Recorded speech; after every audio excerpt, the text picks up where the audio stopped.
Hello and welcome. It's Theater Thursday. Pathbrewing Day 8. Hello, everybody. Hello, Nick, Dom, Zebus, Drask, 01, Sidger.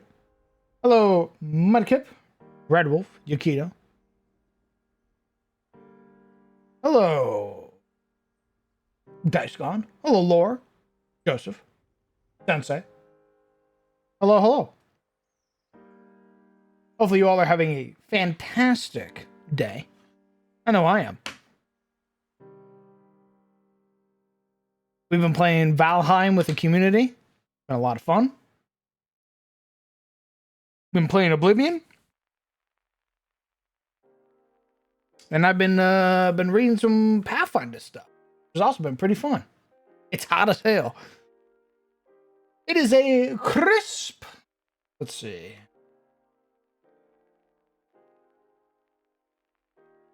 It is a crisp 17C where I'm living at the moment. It feels very nice outside. It's got a nice cool wind.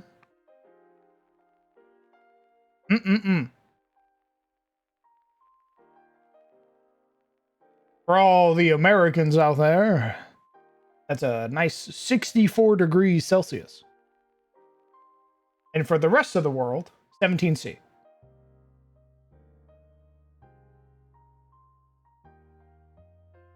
You're 176. 176. Well, I'll be damned. That is, in fact, true.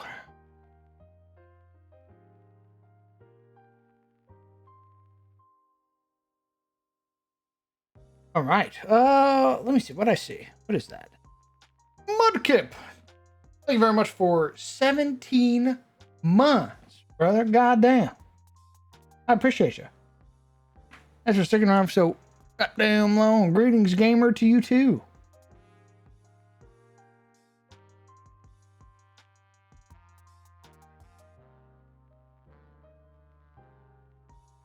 All right, the plan today is we're going to take a look through the player cores.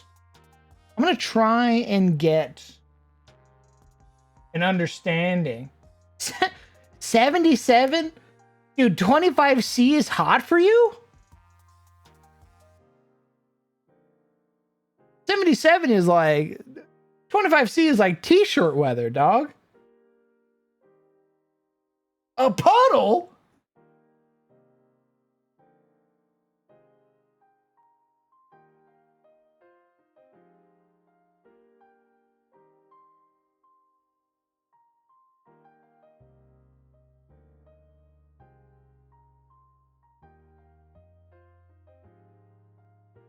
Is it very humid over there? Do you guys have like a lot of humidity? Is that why you're a fucking puddle? It's not that it's 25 degrees Celsius. It's that it's 100% like 100% humidity, so you're fucking drowning.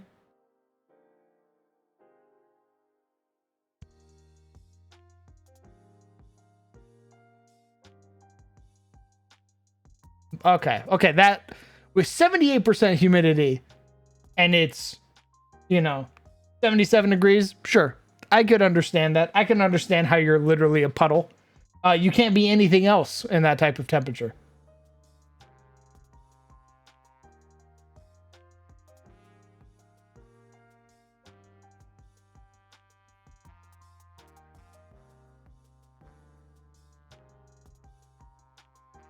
All right. The plan today is we're going to look through all of the player core stuff, or rather, we're going to look at the human player core, or the player core, the humans in the player core. Jesus Christ. This is my job, by the way.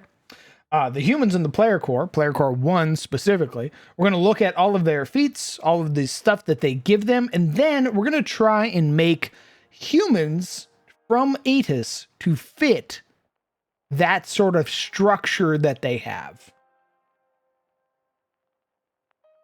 Let's get to it. Should be able to do this. What I need to do is this.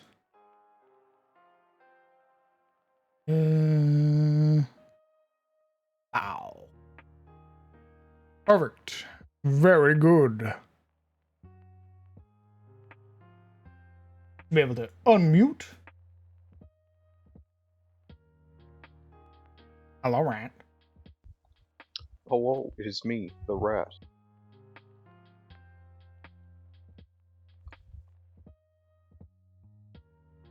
Hello, chat room. Let's see. 8 hit points. Your size? Medium. You have a 25 movement speed. Makes sense. Very common movement speed. Everybody has that movement speed. 2 free attribute boosts. You gain common plus an additional language equal to 1 plus your intelligence modifier, if positive. Traits, human and humanoid. Very simple, very easy to follow.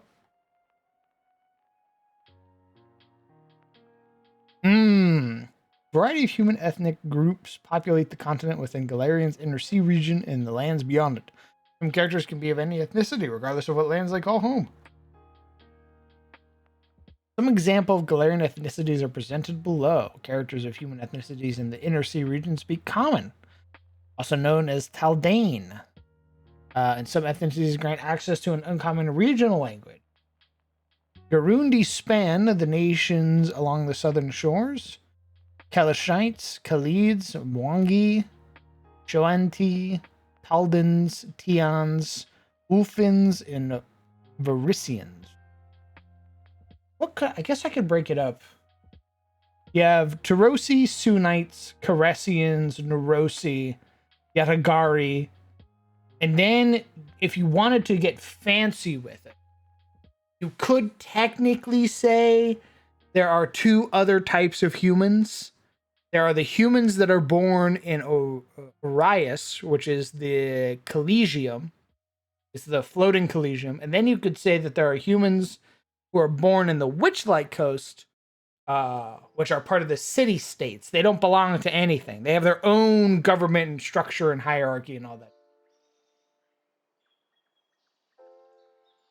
So we have 7 technically. In practice, it's more like 5. Because you could usually classify Witchlight Coast people as Caressian. You could also make those ancestries an uncommon or rare tag. They still be there, but there's, it doesn't happen that often.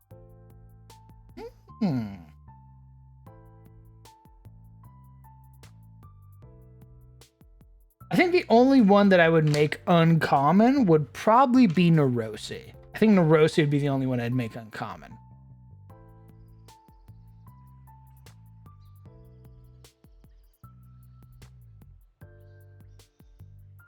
Human heritages. Unlike other ancestries, humans don't have a significant physiological differences defined by their lineage. Instead, their heritages reveal their potential as a people and may reflect the traditional skills of their numerous ethnicities. Choose one of the following human heritages at level 1. The character guide has more details on humans. The character guide. Is that in the player core?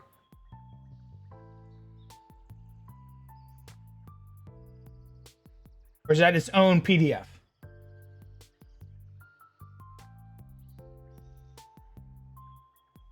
Diff book. All right, hold on.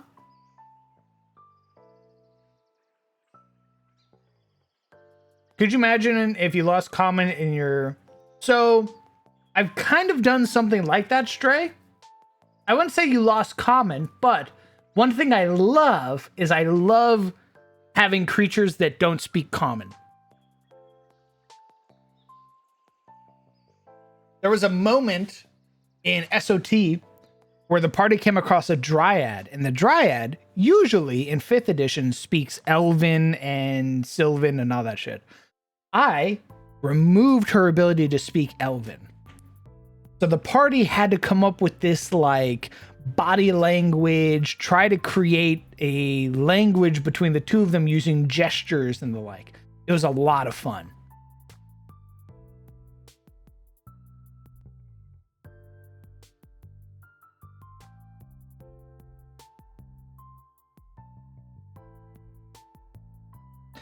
Ethnicity has its own ancestry feat. Okay.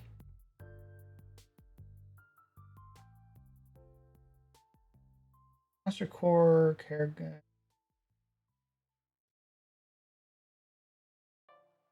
You see?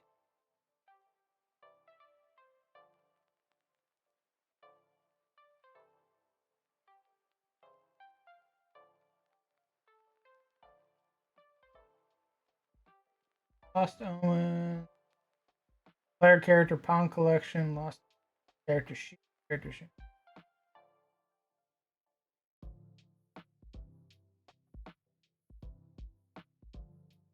I'm not finding this book, brother.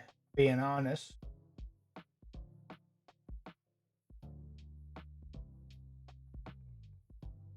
Unless it's called something else.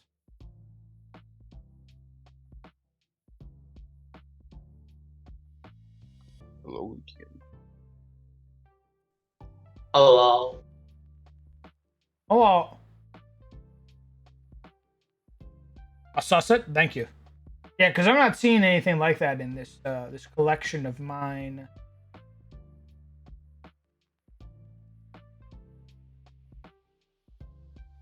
Check out the Surkey Ancestry Feat Vestigial Magic Sense for humans, since humans and Adis can smell magic. What are the Surkey?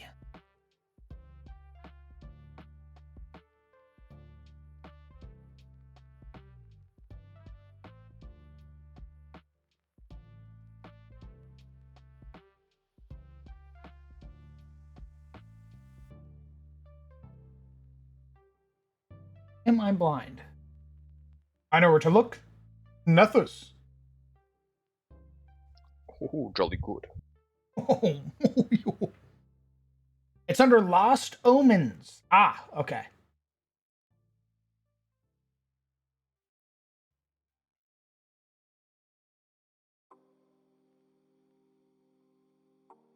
There are a lot of Lost Omen books. Lost Omen 9, Lost Omens 3, Lost Omens 2. Is there a particular Lost Omens?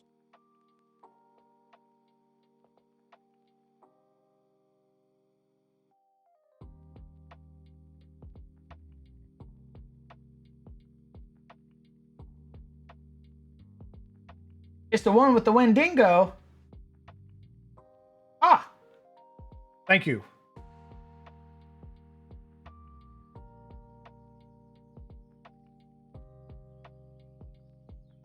Very good. Oh my god, this guy looks fucking awesome. Oh hell yeah. Oh nope, nope, nope, nope, nope, nope, nope, not that, not that. Let's download it. Oh my.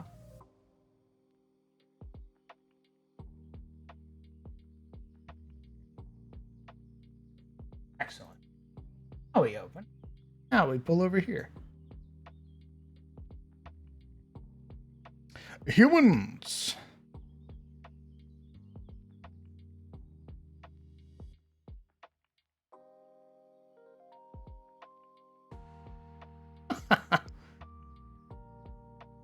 This is a cute little gathering right here.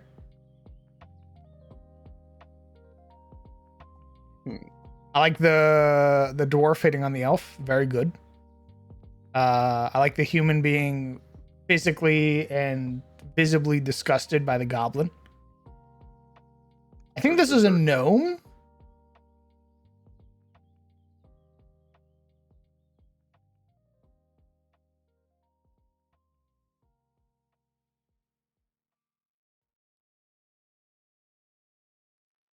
I don't know why your guys' gnomes. I don't know why the gnomes have fucking night elf eyebrows. That's kind of crazy.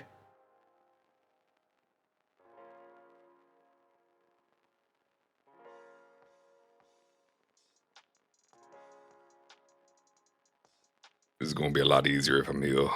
The gnomes used to be fey. That's why. That fey eyebrows.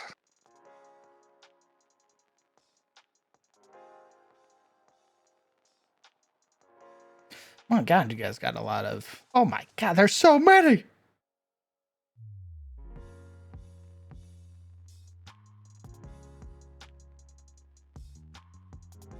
What a lad. Holy shit. This guy's the tax collector.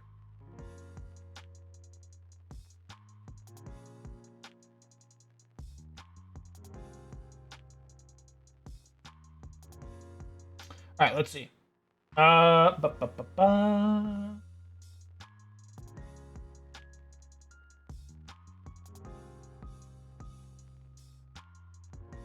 Is it a feat that the Circe gets?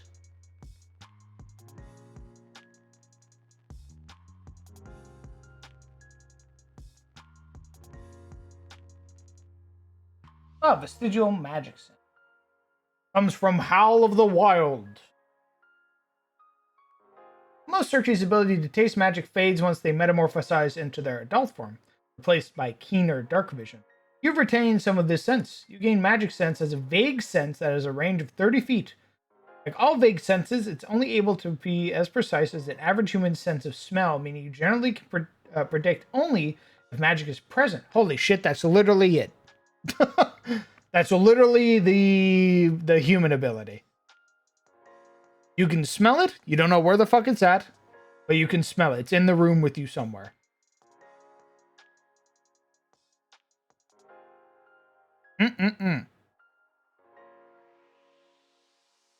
Hello, Anubis. Chando, thank you very much for the raid.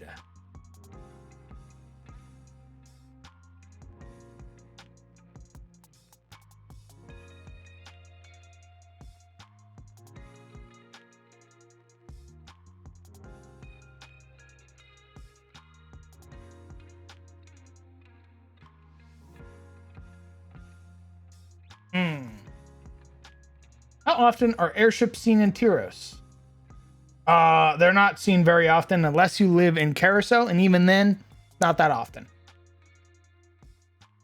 If you are in the capital, if you're going to be in the capital of Carousel, in the Empire, you'll see them a lot. Hey, boss man. What? Something I was curious about since you brought it up. What does magic smell like? What does Smells the like current ozone. smell like? Oh, it's not a pleasant smell.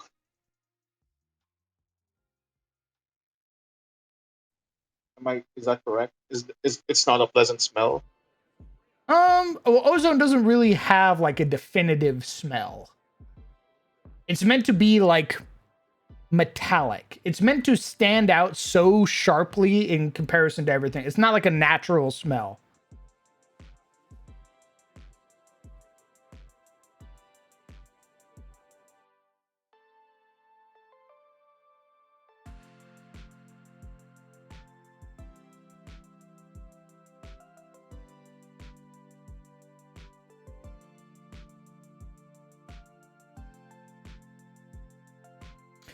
Witch Warden.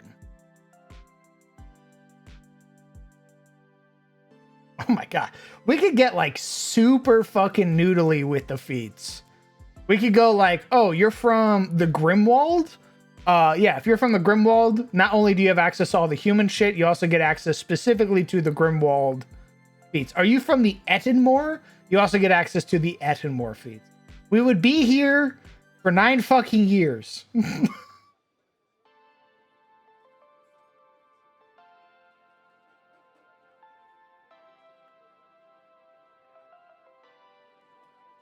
Do the magic smell any different from each other? I haven't made like any distinction, like this smells like this smells like this. Usually all magic smells like ozone. The reason being is that because even the divine powers draw from the current. It's why things like it's why spells like divine spells can be counterspelled. It's because they're all derived generally from the same source. They just have different sort of touches upon them. Can you smell psionics? No. Psionic isn't magic. Okay. Explicitly because psionics cannot be counterspelled. Okay, understood. So like, does that mean Oliver's actually a really scary threat to wizards. It's I why was there about are. to say? Go on. Oh no, I was about to say like I think that's a really good indicator why you'll be shocked when a Moveran like a big Moveran guy appears like in the Invincible thing. Like there was no fanfare. He just appears. Like Stand Compass is ready just for there. my arrival, worm. Grabs Oliver, Yeah. fucking explodes his head.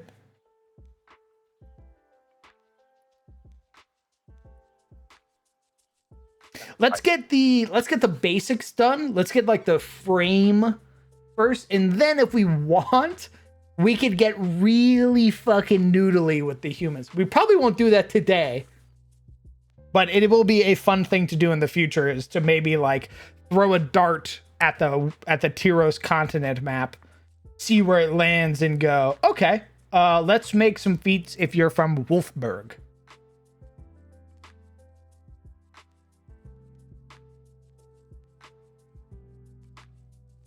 Let's open Foundry.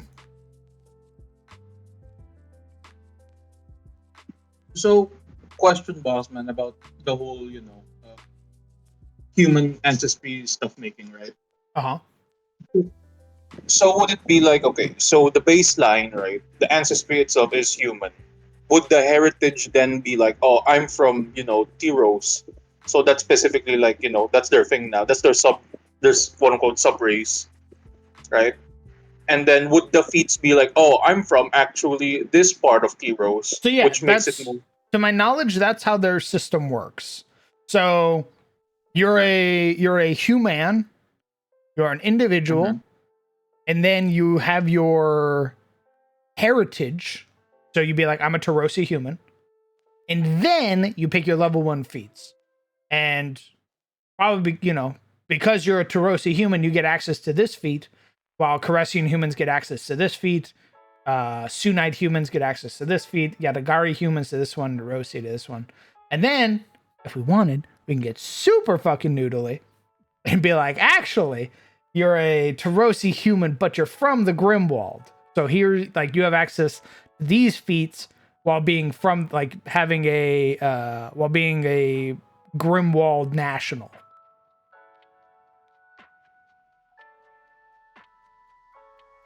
Would it be a case where in each like fanghold has more than one, what do you call, more than one feat attached to it, or That'd be a is it lot of like, work. I mean, okay, how, I guess how many feats do you get at like level 1, right? Or at like level 2? I think it's 13579, or like 1159 is all your ancestry feats.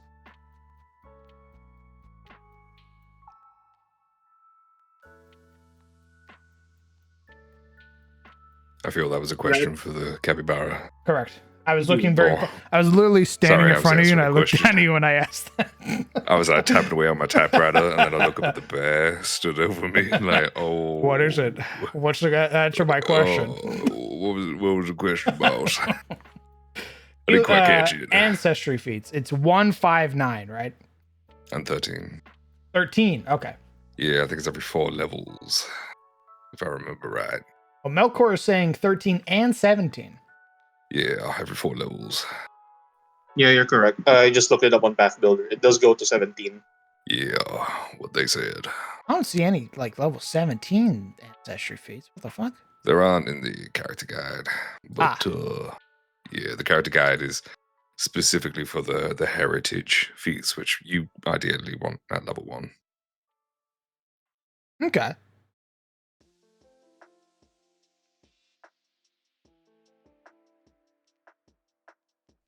Okay, so really dumb. How, until what level is the party going to, like? Would the party reach level 9? Like, is that like a relatively close thing that they will achieve? I mean, that's 8 Is it 7,000 a close? experience away. Okay. how many experience does one encounter give, or like one usual, like, okay, not even a fight, like encounter that would give XP. What's the usual? I think a like good way of looking at it would be a real world example. It took Mhm. my Abomination Vaults party. This is a mega dungeon, so combat every session pretty much. Okay. It took them over 50 sessions to get to level 9. Okay, so far away. Oh, perfect. It's far away, but not too far. It took them 2 years to do that with nearly bi-weekly, but sometimes we would have them in between sessions. It's essentially 50 sessions, and if you're doing once a week, that's a year. So Okay, boss. If you really want to make it like go down to the base details, right? You can have dedicate one world building session to just coming up with level 1 ancestry feats for each of the fangholds. I was And saying then the that next already. I was saying that if we wanted to, we could like throw a dart at the continent map, pick a fanghold, and be like, all right, let's make some feats for it, and then work through that, and then get to the next one. Oh, you mean like pick a fanghold and then go on to like the last level? Is that what you're implying? No, Or making is it feats like for just it. no, yeah. Like I guess what I'm getting at is the so level 1, right? Then level 5, then level Oh, 9. I don't think there's like ethnicity feats for like level 5 and stuff, is there? Oh, I thought it was only level 1 stuff. let me check Pathbrewing. what was the question? I was answering another one. I keep looking away. I God shouldn't. damn it! I'm sorry. The ethnicity feats. There's one at level 5 for humans. Oh, there is For stuff the, at level 5. Okay. For the Bonawat called Wave Touch Paragon. It gives you some speed. Yeah, there's Yeah. level lock. Yeah, there's level lock feats for ancestries. A lot of what I'm seeing is that you need a feat from level 1 to be able to pick the level 5 feat. There's some of those, especially for non-human ancestries, but specifically for human, just in the character guide alone. We have Darkseer, Ornate Tattoo, Wave Touch Paragon. Ornate Tattoo requires Arcane Tattoos, which is another ancestry feat. But Wave Touch Paragon and Darkseer just require, well, Darkseer requires Gloomseer, which is a level 1 feat, and Wave Touch Paragon just requires you to be Bonawat, which is an ethnicity. Actually, pretty cool stuff. Mhm. So there, I'm seeing a lot of these words repeated. Would Tarosi be a heritage? I think it would be if we're going off of the Nah. because No. wait. It's because- Heritage is what your body is made of. Whereas your ethnicity is where you're from. So you might be like, there are goblins that have tails in certain parts of the world. And there are goblins that are covered in fur in colder regions. That's your heritage. So a human with a proclivity for learning quickly might be a skilled human. That's their heritage.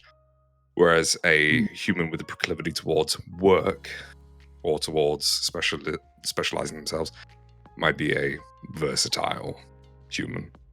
That's the differences in heritage. Does your goblin have a tail? Then that would be a heritage. Does your goblin have fur? That would be a heritage. But the ethnicity of the goblin would be where it's from. Okay. Russian. well, wait. Well, to be fair, right? I think in the context of like Aethys, I think it would be like Terosi would be the heritage, like where it's from, right? Or I mean, what do you call this? Like going back to the goblins with tails, goblins with furs. It's like different location based ones, right? Not Like, necessarily. you know- A goblin with fur might have evolved to use that fur in a certain part of the world. They might not be there anymore. They might have moved many generations back, and they might live somewhere else and have adapted to that kind of lifestyle. So they might have the fur from the winter, sort of the eternal winter place, but they might do a lot of swimming these days. So they might have one heritage and a different ethnicity. Because how many main continents are there again? Like main locations, main factions? There's Terosis. There's Tarosi, There's Caressians, Sunites, Yetagari, and Nerosi. yeah. Those are like the main. I guess. Would you call them? Hmm. Because I personally see them as heritages, like where they're like their main I think those would thing. be ethnicities, no? Because a Sunite human is very different from a Tarosian human. Yeah. That'd be ethnicities. I guess I'm saying it in the context of like Atis, wherein like each big continent, each big faction has like sub factions in it, like what you said, the Fangholds, right? Well, that's Like, if that's we a want to get different- into the nitty gritty. I'm going like top level right now, just to keep it nice and simple. Mm. I think a good way of looking at it for humans specifically is with the haughty obstinacy feat. I forget how you say that word. But it's in Player 1, and it's all about your character's ego. This has nothing to do with their background or their class. The person that they are is egotistical. Ergo, it's a heritage feat. Or an ancestry feat, I should say.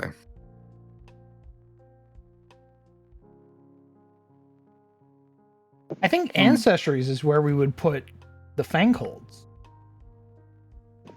Really? From the I would make start? them feats, yeah. I would make the feat. Fangholds feats. And for heritages, there's only 2 heritages for humans. Skilled and versatile. Skilled is just that you're trained in a variety of skills.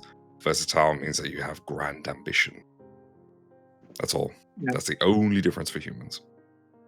There's no like part of the world where humans have tails, for example. Boo. A boring, sad world. Pathfinder. Humans with no tails.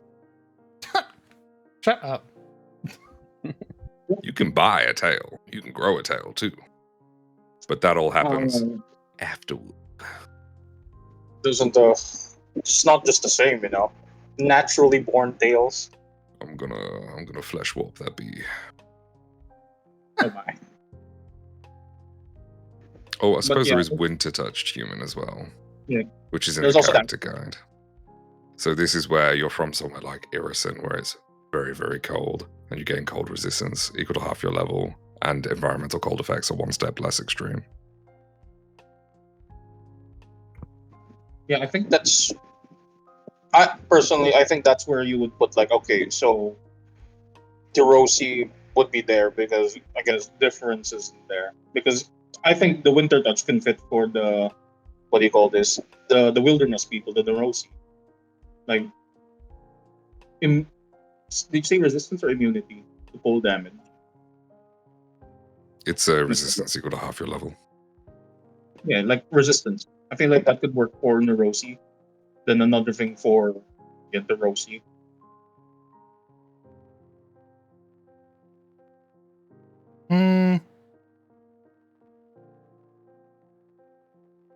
What does it even give you? What is it? Also, isn't that heritage also where Iovarian and Dromar come from, lore? Like if you have orcish blood, or you know. So they are versatile heritage. So anybody can be Ivarin or Dromar.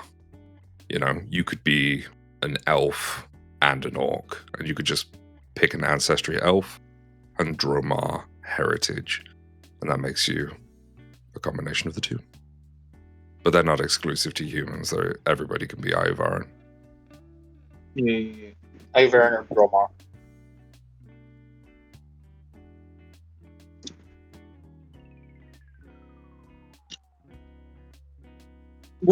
This is a bit going out of the realm of humans, right? But for you, Lord, would you say being a half giant would be like an Iovarian or a Dromar?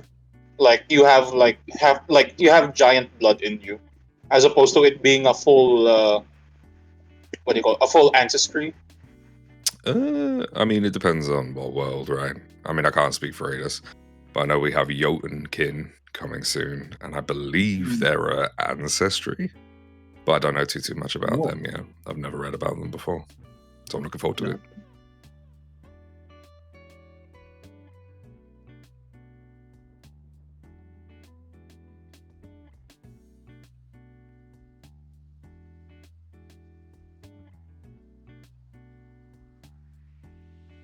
Because in the base ancestry, right, lore, there are no half orcs, there are no half elves. No, the Since heritage. everybody can become quote unquote a half elf or a half orc, like somewhere Become down is the a time. strong word, but yeah. Yeah, you could be born an Ivaran or a drummer. Okay.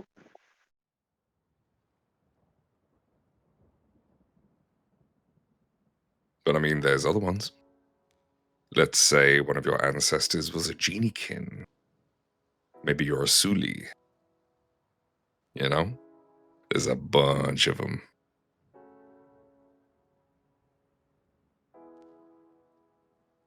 Hmm.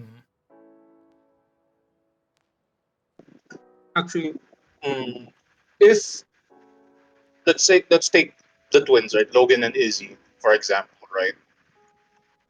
Would they be like, okay, so their base human, their ancestry is human, then would their heritage be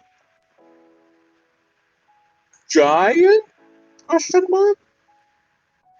Like it's like a drama or violent situation going on. I do think the best way to look at that would be to ask yourself the question, can anybody be half giant?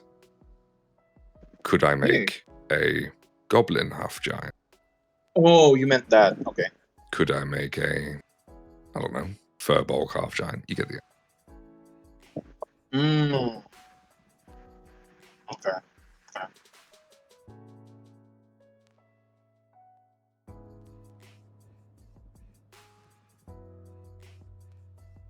Hmm. Okay, so for ethnicities, I have Tarosi, Caressian, Sunite, Yadagari, and Rosi. I guess I can add the frost humans. Yeah, Rosie. The Or do winter you mean touched something human. else? I mean, it just feels weird to have specifically the winter touched humans, and like nothing else.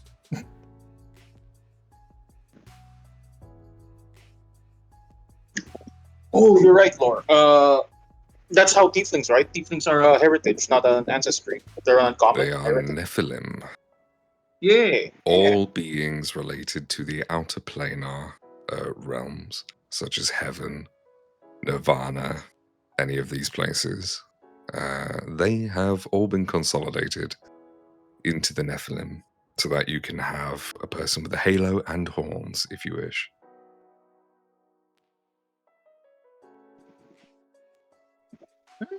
Okay. Very nice.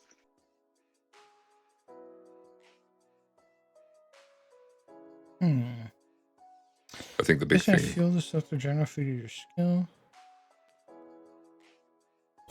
Okay.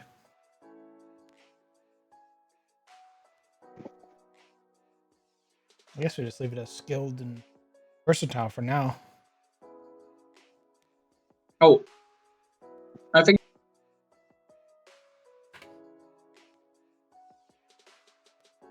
You cut out Legion. Oh no, sorry. I stopped now. I was trying to see if the thought that I was forming actually is coherent. One sec.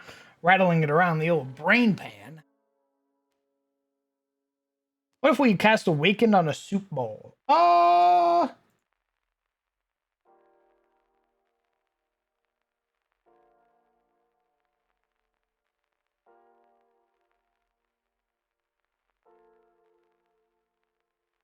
So I think Awaken can only be cast on creatures. I think if you want to awaken something, quote unquote, like an object, I think you need to cast Animate.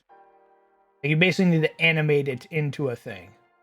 not into E-Dog, Oh?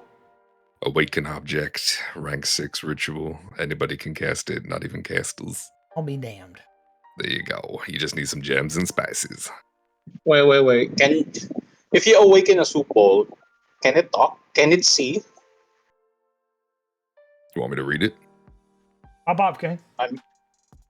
You imbue a single small or smaller object with rudimentary awareness and consciousness, and it gains mental ability modifiers depending on the results of the ritual.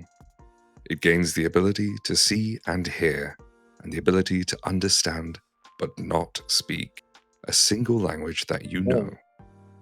It's indifferent to you and all living creatures. In all other aspects or respects, it's an ordinary object of its type. An awakened object that gains the broken condition is rendered insensate. I assume that means you don't have any senses. Until repaired above its broken threshold. Oh. That sounds like torture, actually. Yeah, man, Awaken's not a good spell. How many times do I have to tell you Well, that? no. I thought it would be Well, worse well, if it was torture. Okay. Well. To be fair, like if you awaken a dog, the dog has like literal eyes to see, a mouth to potentially talk. Eventually, maybe I don't know. Like if you awaken like an inanimate object, like a literal fork or a spoon. Okay, where does it see? How does it see, lore? If you would enlighten me. I don't know, it's up to the spell. There's a conversation between the player and the GM right there. Fair enough.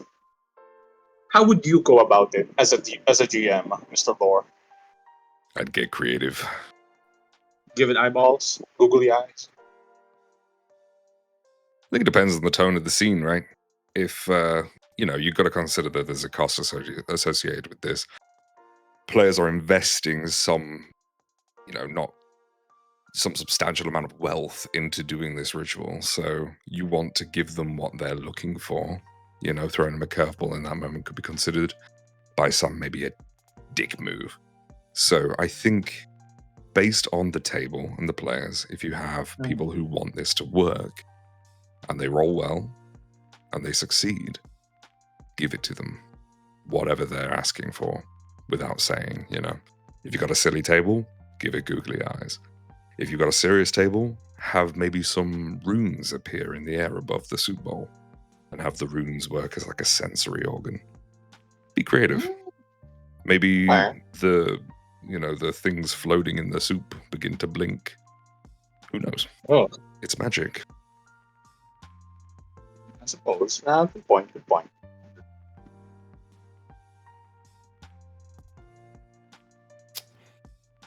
Ooh. I'm just gonna give them Magicien.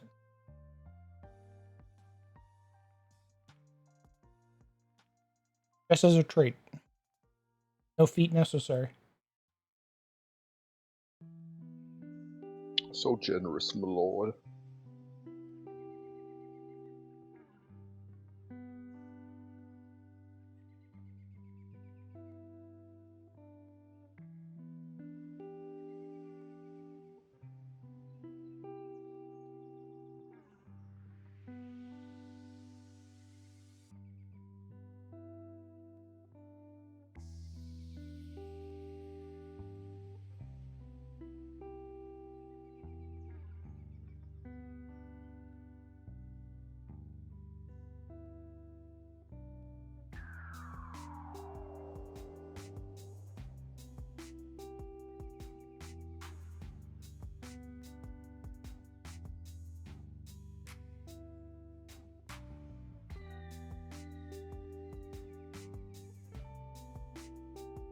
Might be a thought. If magic sense is going to be universal, I would personally make a level 5 ancestry feat that makes you able to upcast it to 3rd rank, which is what you would get at level 5 anyway, and then have it be that when you get to 7th or 9th level, it automatically upranks again to 4th rank, because at 3rd and 4th rank, the spell changes. What does it do at those ranks?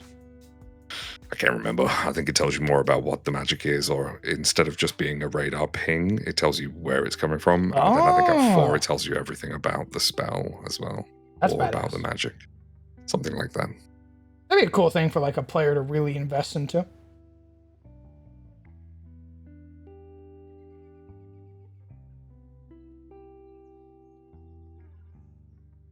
Hello, Lord.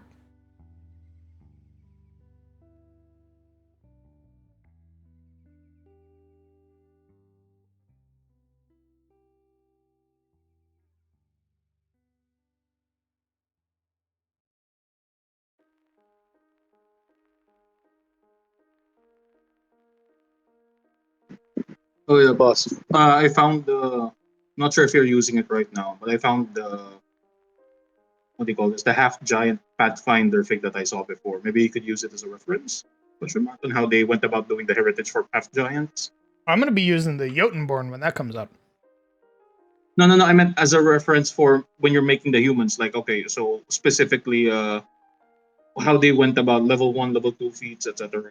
Level one, level five, level nine, level Oh, brother, 13, I mean, you etc. can send it, but I already have the player core open on my other monitor. Understood. Yeah, yeah. I'm just referencing back and forth like how the feats work and everything.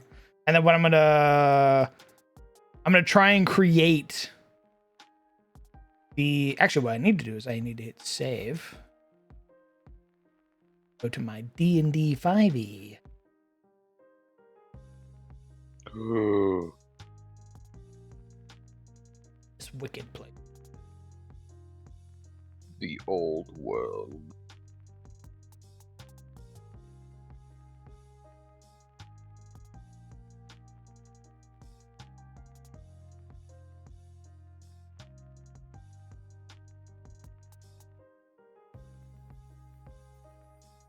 Let's see.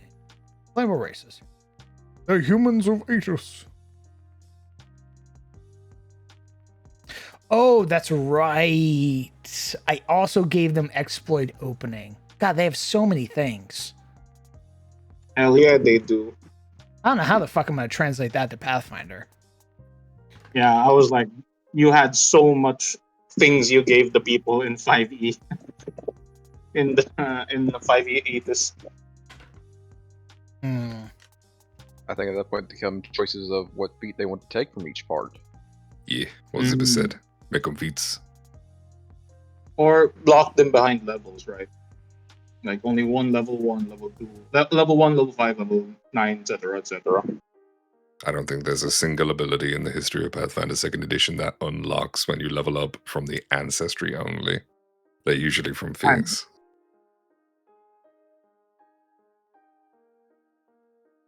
I mean, You could be the first, though. hey, Trailblazer, trendsetter. I don't think I can do that. Why not? You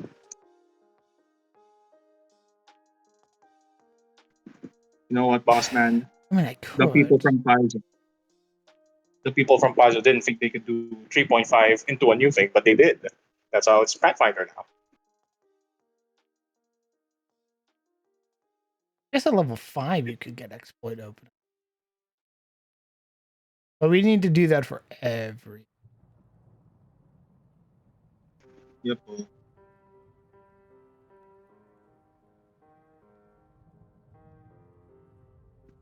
Big undertaking.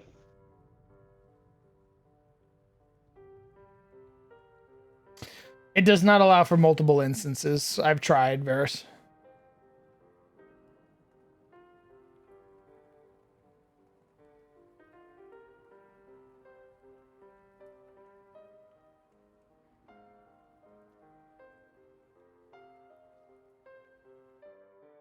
My issue is that I don't like. I want to make feats, but a part of me is like, who's gonna pick your feat over what's already in the game?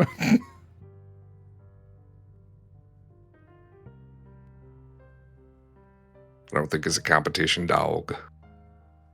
No, but there is precedent, right? Like, here is a thing that is going to work. It's going to work for most builds.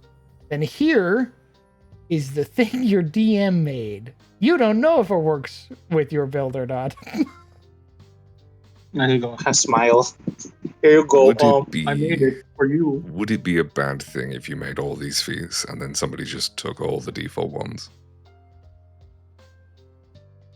I don't think so. There you go then. Grab them shout. Make them anyway. Plus, you could put them on the Patreon if ever.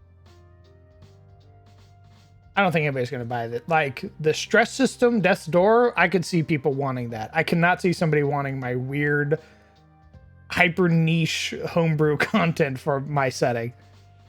Hey, look what happened to the goblins. Okay, goblins were good.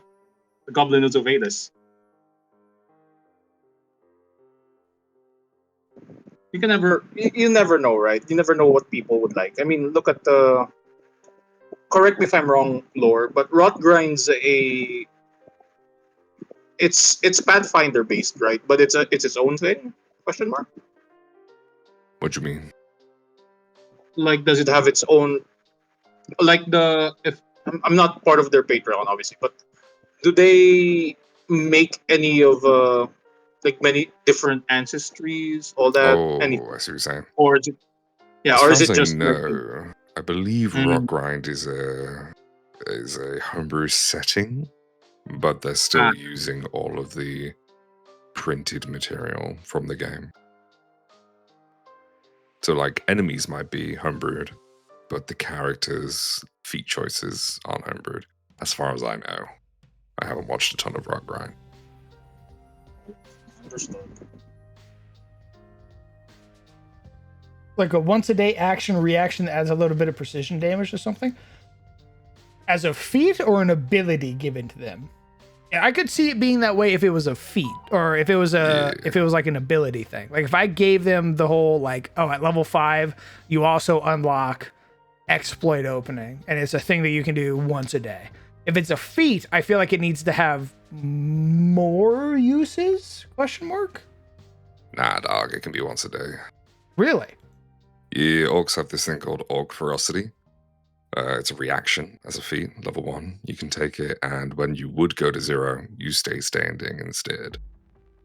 You say no to going down 1 time. Your wounded condition still goes up, as if you'd gone down and gotten back up, but you don't drop. Wait, And is that's that once a day, but you can get better feats later that improve that initial ability to do other stuff, like a skill tree. Hmm. is that relentless endurance from 5e? Question mark. Like the Yeah, drop essentially. to one. Works a little Oh, bit okay. differently with the death and dying mechanics in Pathfinder, but it's essentially the same thing. Oh, nice, nice, nice. Yeah, but it's a feat, so not every orc has it. Oh, you choose it. Oh. Hmm.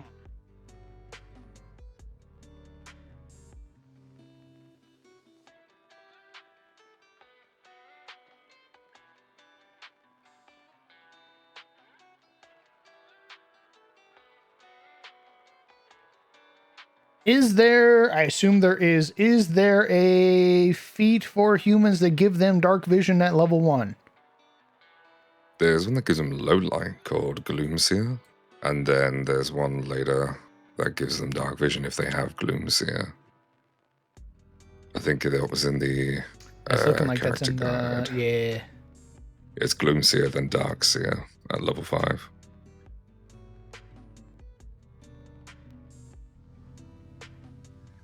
You need to be, oh, okay.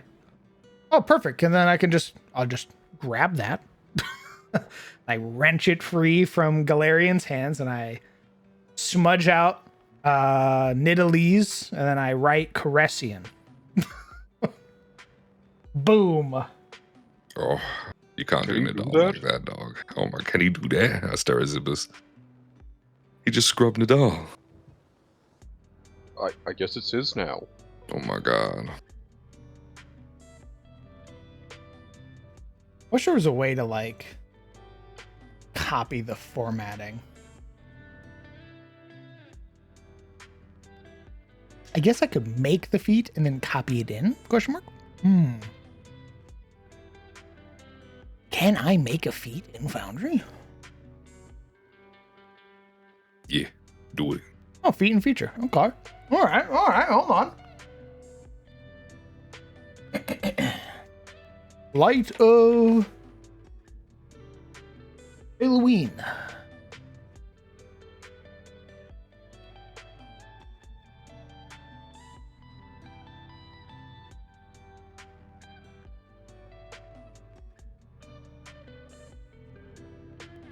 You can copy my homework, just don't make it too obvious.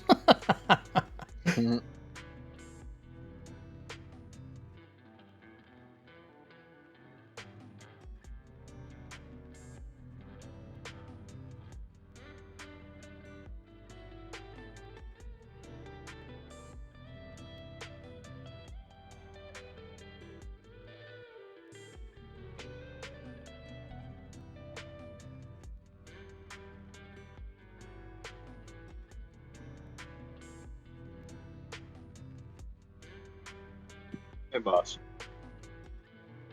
Yeah. I have a question that might be a bit derailing, if you don't mind me asking. A bit what? Sorry? It's a bit derailing, like derail the conversation Oh, sure. or something. So I sent a thing on Ada suggestions, right? It's about food. Does like quote unquote the fancy, very minimal serving type food exist there? Like like the practice of it. One more time?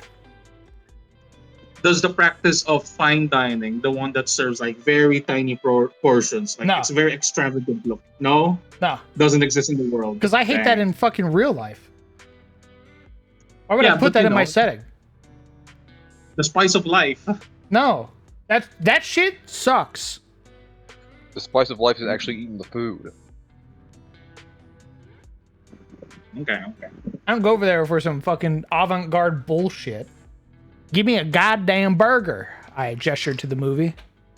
I get a round of applause. I go, thank you. Thank you. I bow. I want big, Bravo, meaty bravo. fucking portions. That's what I want. I don't want some tiny fucking, oh, it has the smell of a rotting beach with a crumb of a fucking bee's pube tied with a fucking perfume of honey, and it goes on your fucking pinky, and then you dab it on your tongue. Fuck that. I'm punching the waiter.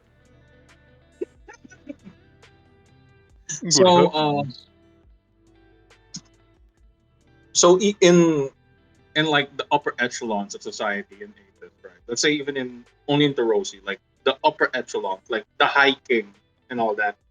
Do they just get served burgers as well, or just extravagant looking Dude, burgers? feasts. They get Well, feasts.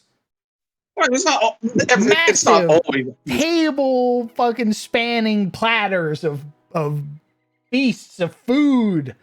Is it Veritable always the feast? mountains. Yes! Is it always the feast, boss man? Yeah, man. What part of I don't like that little deconstructed bullshit, so I'm not putting it in my setting. I hate that shit. Okay. Maybe it's because How I'm about not. the- Maybe it's because I'm not pompous enough. Maybe I'm not fucking. Maybe I don't huff my own farts enough to be like, yes, I'm willing to drop $250 for the smell of a weekend beach that people dump their trash in, and it's a quarter of a bite. Oh. Hey, Bob, why are you so fixated on that specific beach? Is there a thing that you saw that No, it's just pertains all the same specifically to- bullshit. I don't know why you like it so much. Why do you fucking like it? I don't. I'm just asking.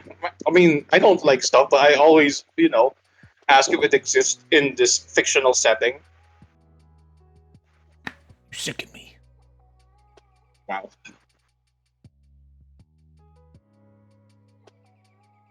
It's just that I'm multifaceted. I can see stuff Multifaceted that, this.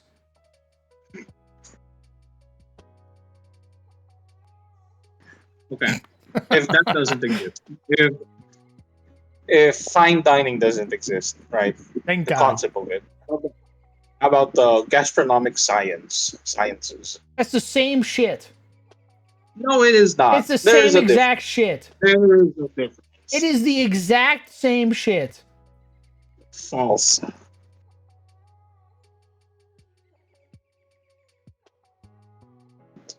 Very much false.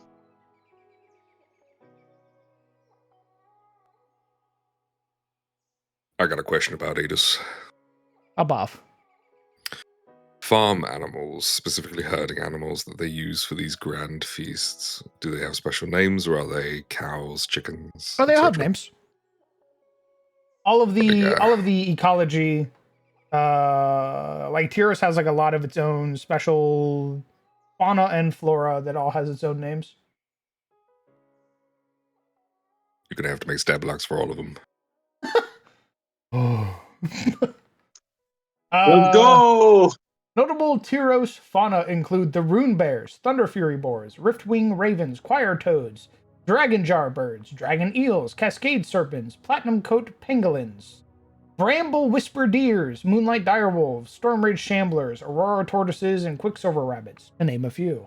Notable Tyros flora includes elid trees, stardust snapdragons, amberleaf orchids, argent strawberries, summit sunflowers, and abyssal dragon fruit. There's a lot of stat blocks. And just think, in Pathfinder, every stat block has a thematic ability, whether it be passive or an action. So all of them are going to have really cool and unique abilities that make them more fleshed out in the world. This is going to be great. Easy content. Yeah, not penguins. Although I rub my chin. What if penguins? Maybe? Wouldn't the penguins be up in the wilderness? Oh, what if the penguins are very ferocious? Aren't there penguins in like Argentina and stuff? Oh yeah, from hit movie Surfs Up, the penguins in the beaches. Yeah, but when I refer to platinum pangolins, I'm referring to like the walking armadillos. They got like little arms and stuff. Can you melt down the scales? Oh, that'd be super fucked up, but yeah. They'd be endangered as hell. Why would you say that? Jesus. Hey, listen, I'm just asking because it develops the world a little bit more. If we're calling them platinum pangolins, do you not think that bandits are hunting them in droves? Yeah, that's a very, very sad thing when you walk into the bandit camp and see scales hanging, drying, you know? Okay, I guess here's another thing. Are there specific animals, right, in Theros? Let's just go with Theros at this instance, where the people know, like, that's like our national animal. We can't hunt those down. The platinum pangolin is not technically a national animal. Yeah. Not a national. Like the state bird is like a cardinal. And people know you don't fuck with a cardinal, right? There's like laws in place that don't fuck with cardinals. That's the type of stuff you'd expect to see. I assume for certain fangholds that have an iconic animal as part of their heraldry, there's probably something in practice to keep people from, hunting those creatures or trying to protect those creatures or what have you. Usually, sometimes those creatures are vicious, which means you can't really make it so you can't, not kill it. Yeah. But I don't see pangolins being anybody's specific animal. It's more so just something native to Tyros. Like how the coyote is native to, the coyote is native to the great West. I always thought the pangolins, or this specific type, the platinum coat ones, are a bit of a dragul. Got some platinum dragon blood on them. Oh, sure. I mean, there are tons of draguls, though. Those things get hunted all the time. Oh, no. You just see pangolins milling about where, like, a dragon exists. It's like another sign, like, oh, a dragon's nearby. The pangolins are a lot more, prevalent in this region.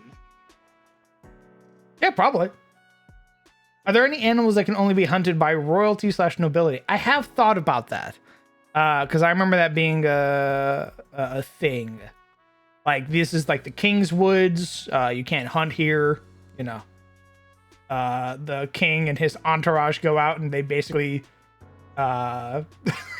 bully a pig or an elk or whatever, and to the point of it can't run away, and then the king gets the killing blow. Shit like that. There probably are things like that in specific counties, but I don't think it's widespread. I think it really depends on the county. Is there a practice to hunt the most dangerous game, humanoids? No. I mean, yeah, in the Grimwald, technically. What? Yeah, in the Grimwald, the vampires they go out and they're like, yeah, time to hunt. And then they hunt people. They'll gather people up, Wait, let them loose into the woods to chase them down. is the Grimwald in Atis or is it? I It's keep in forgetting. Is Tyros, it dog. Tyros? Yeah. Yeah, it's separated Where- by the Dragon's Fangs, which are the two massive mountains that separate it from Stafeld. Is it? It's a fanghold, right? It's Yeah. like an actual. Does the High King know about this? Are they letting this practice go on? I mean, you can't really stop it. Why not? Well, firstly, Tyros is currently trying to reclaim its land, so everybody is split, doing their own thing right now. It has, well, technically, actually, I don't even think the High Lord knows what's really happening in the Grimwald, because the royal family that's in charge of the Grimwald hasn't, like, they showed up for when he was crowned as king, but haven't been heard from since. So the Grimwald has kind of gone dark. But there are a lot, and I mean a lot, of horrors in the Grim. It's more so at this point like containing it. Think of it like it's one of the regions that survived the nuclear explosion. Hmm. And is basically just an area that like constantly spills out evil. So a lot of the fangholds that are there, Vinheim, Rowfield, Stafeld, they all kind of keep it contained. It's kind of like an expectation, like, oh yeah, there's a family in there. There's a warden family in Grimwald that's doing its best to cleanse the land, but that is going to be an arduous journey. Oh, it's like in World of Warcraft. It's like the Emerald Nightmare bit in the Emerald Dream, wherein it's like there's a pocket that's like just evil, even if the entirety is cleansed. Correct. It's just okay. There's also the possibility of goth women in the Grim. I mean, Morana's from there, so yeah. The real export. Ugh. Yes, real export goths, always goths, and emos. I vividly remember this from Come at the Fall. Will we be able to see how the Grimwald was formed in the future of Adis? I know that this was touched on, like how it used to be by a particularly lovely banshee. Oh, you're talking about the Onwin encounter. That's right. I believe, if I remember correctly, Onwin told Yuria that Yuria's family was from the Grimwald.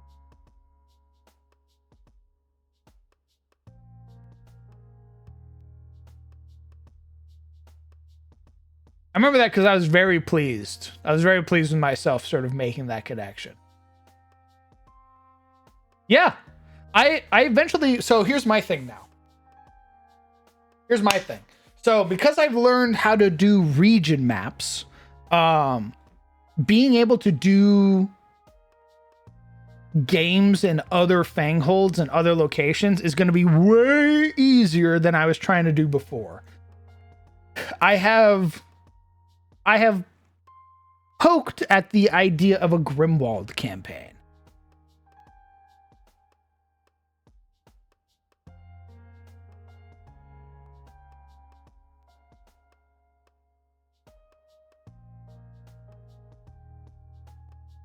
Mostly because Barovia is in Grimwald, and Barovia exists in Grimwald. So I could, in theory, run my own Curse of Strahd campaign.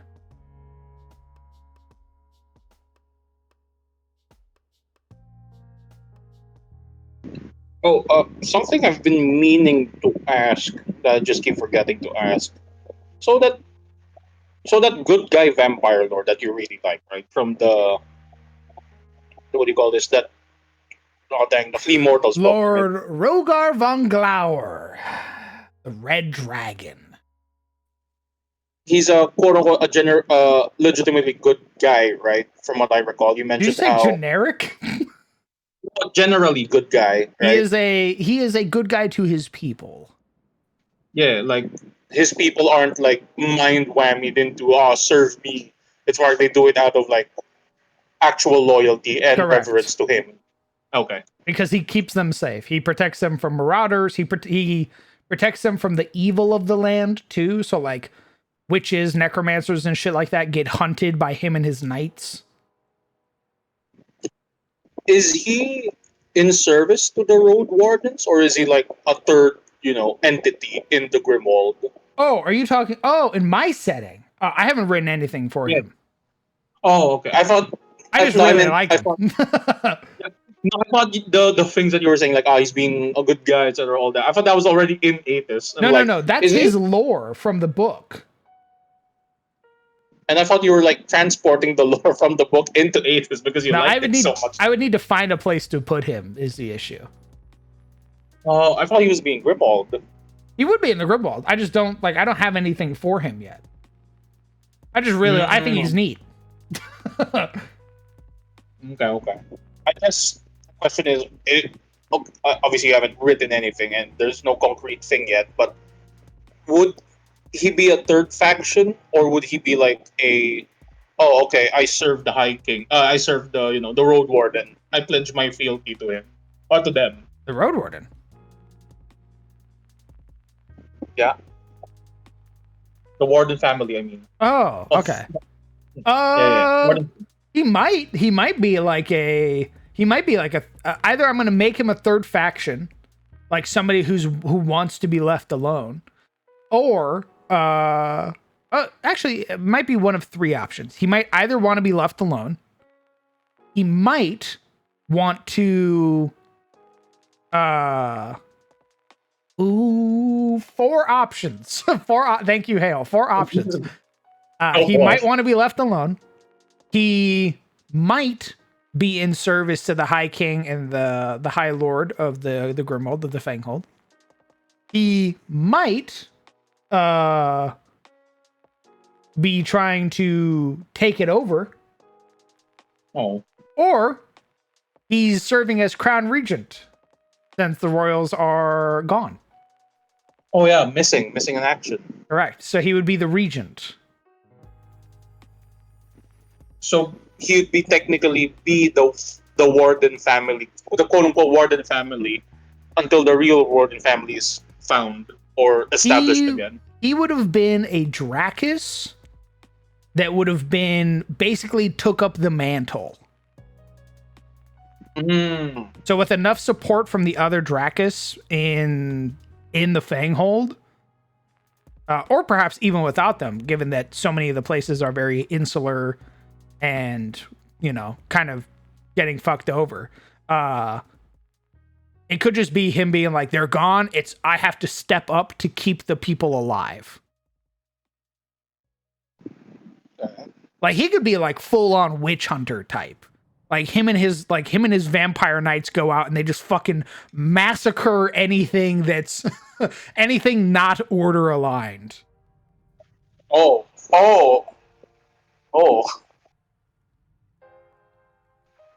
Okay. Like imagine the knights from Castlevania, the vampire knights from Castlevania, like dripped out. They're following Count Rodar von Glauer. And they're just they break into like a witch coven and just slaughter the coven because the coven's been stealing kids from the local village. That'd be cool. Like it's the vampire who kicks in your door and goes, "The human sacrifices will stop." Oh. Very, very Blood Angels, this feeling. The whole. Technically, you're supposed to be evil. You really like to kill. You like to you suck blood and such. But you're the guy that's squashing the sacrificing. I like Hale's bit where it's kind of like I think it's like a Julius Caesar moment where he comes back and the people of Rome are like, "That's our fucking dude," and the whole Senate's like, "Oh no."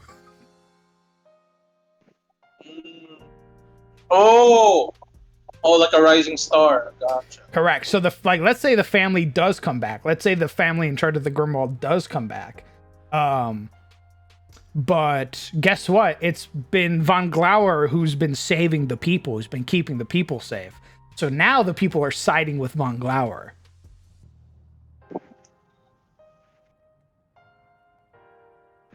I mean, that that's a very it's a very strong hook to a game. Like, where do you side? Do you side with with the upcoming Lord Glower, or would you side with the old guard?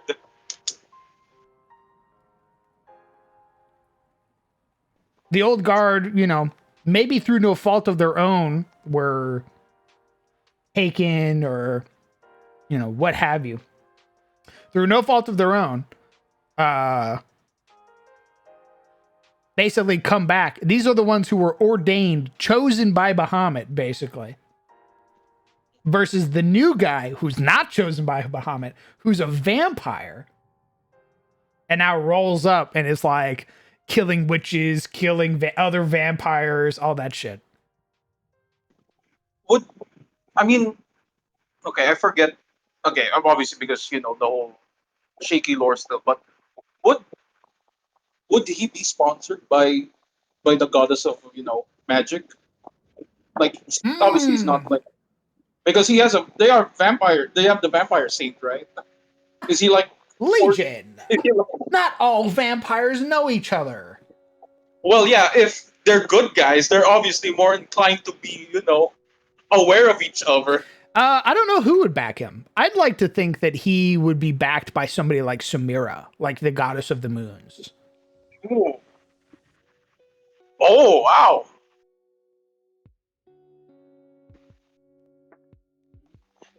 Okay, real dumb thing, boss. Okay. What if he was present during the reclamation of heroes, like from the very get go? I mean, he is a vampire. Yeah, he was like one of the old knights, and he's like He's basically like the, what do you call this? The the what do you call that? The eternal retainer of the Warden family. He's like, oh, I pledged my loyalty to this family. I will keep this family safe. Like the Warden family of the Grimwald. The Grimwald. Very, very Alucard feeling. Yeah, but obviously after they disappear, he's like, oh fuck, I've I've what's that thing? I was not able to do my duty. Now in in honor of them, I will keep this region safe until they return. It's like I guess it's like a reluctant Caesar at that point, where it's like, oh, we know this guy, and he's like, fuck, I don't want this. I'm here for them. He's like the, what's that thing from in WoW, right? Bolvar for Dragon. Like, he's the regent, the king on. Yeah, a lot of people liked Bovar. A lot of people were like, Bovar's our fucking dude. And he was like, nope, that's the Rin family. You're waiting for King Varian Rin to get back. And they're like, we want you, homie, the war hero. And he's like, don't look at me like that. This is good.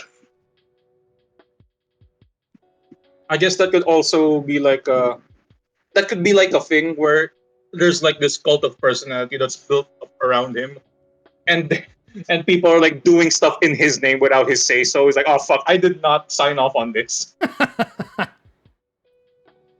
It's like, yes, a detachment from like Starfield arrives to basically aid the Warden family there, and some quote unquote loyalists to the vampire lords, like, no, man, we don't need you anymore. Our Warden family's gone. It's the vampire lord who's in control now. I was like, what did you do? Oh, like people talking him up, like, oh yeah, we follow the vampire now. And he's like, no, you follow the family that's here. You follow the family that's here, not me. Yeah, is unending vigil, and people are like, "Oh man, fuck yeah, that guy never rests. He's there from the very start." Let's see. What is their name?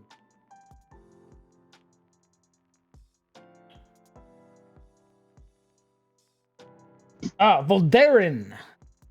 House Voldarin blights Bane when all is darkest. None so pious as those of House Voldarin, whose belief and strength of arms won them back their ancestral home, which had been ravaged by the abyss. Their constant battle with the blight persists even to this day, yet none have heard from the noble house in recent years, save for the former High Queen. Many people within the blight, also referred to as the Grimworld, believe the family have fallen to the abyss, and before long, the creatures of the blight shall pour from the fangs across the countryside.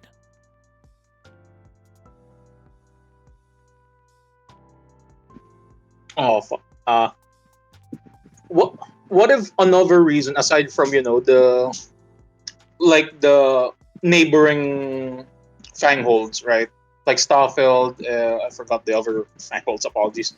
That are neighboring the Grimwald, right? Uh-huh. What if another reason why the darkness that's building up bigger hasn't like boiled over or tipped over into their fangholds because he's doing the round, like this vampire lord, right? He's doing the roundups. He's doing the road warden job of like watching the border. That's why it's still not as rough. It's not gone out, and they're starting to voice. They're like, maybe this guy should be the new, the new the regent, the actual. Maybe he should be more than just a regent now. I like to think that enough threats threaten the borders that people can't really get into the Grimwald. Like, it's considered a very dangerous thing to go into the Grimwald at all, even with like an entourage, right? Like, if you go in knighted up with a bunch of dudes, they're still going to tell you it's probably better to go by boat. So I like to imagine that people are like, we still are dealing with these evil threats, these malicious creatures coming out of the Grimdark, like the Grimwald and all that shit. And we don't really know what's happening in there. And we can't get guys in there to figure out what's happening in there. But it would be a lot worse if it wasn't for Von Glauer basically roaming the countryside, kicking in doors and shit like that. Like, if it wasn't for him and his vampire knights, it'd be a lot worse. But because the Grimwald's so massive and he's only one dude, like, threats still spill out. Because if threats don't spill out, then Marana's home is basically useless. Oh, again, this is all lore you haven't written, so still a bit shaky. But would Von Glauer be all right siring people into vampirehood? Would he sire people? No. Yeah, because of like, No, but he Then would take how people who have already been transformed. okay. I was about to ask, where does his vampire knights come from then? Vampires who follow his cause, basically. No, are they like, were they like head honcho vampires? Like, oh, they're a byproduct of the Grimwald. So vampirism is a big problem in the Grimwald. There are a lot of vampires out there, a lot of vampire like groups, guilds, covens, all that shit that are basically want nothing more than to just rule their corner of the world. So there are a lot of vampires. no, okay, understood. What? No, I mean, what I was getting at is, what are the vampires that that swear fealty to to Von Glauer? Are they like, were they also vampire lords in their own right? That's just saw the shifting in the thing is like, oh fuck, I gotta follow this guy or I'm screwed. Or is it like just recently turned vampires? They're like, fuck, they're trying to control their thing, and they Probably see both. Von Glauer. Okay. Probably both. There are Would probably he- vampires who are inspired by him, who like see him and how in control he is. And then there are others who are like, it would be the best politically for me to be on his side.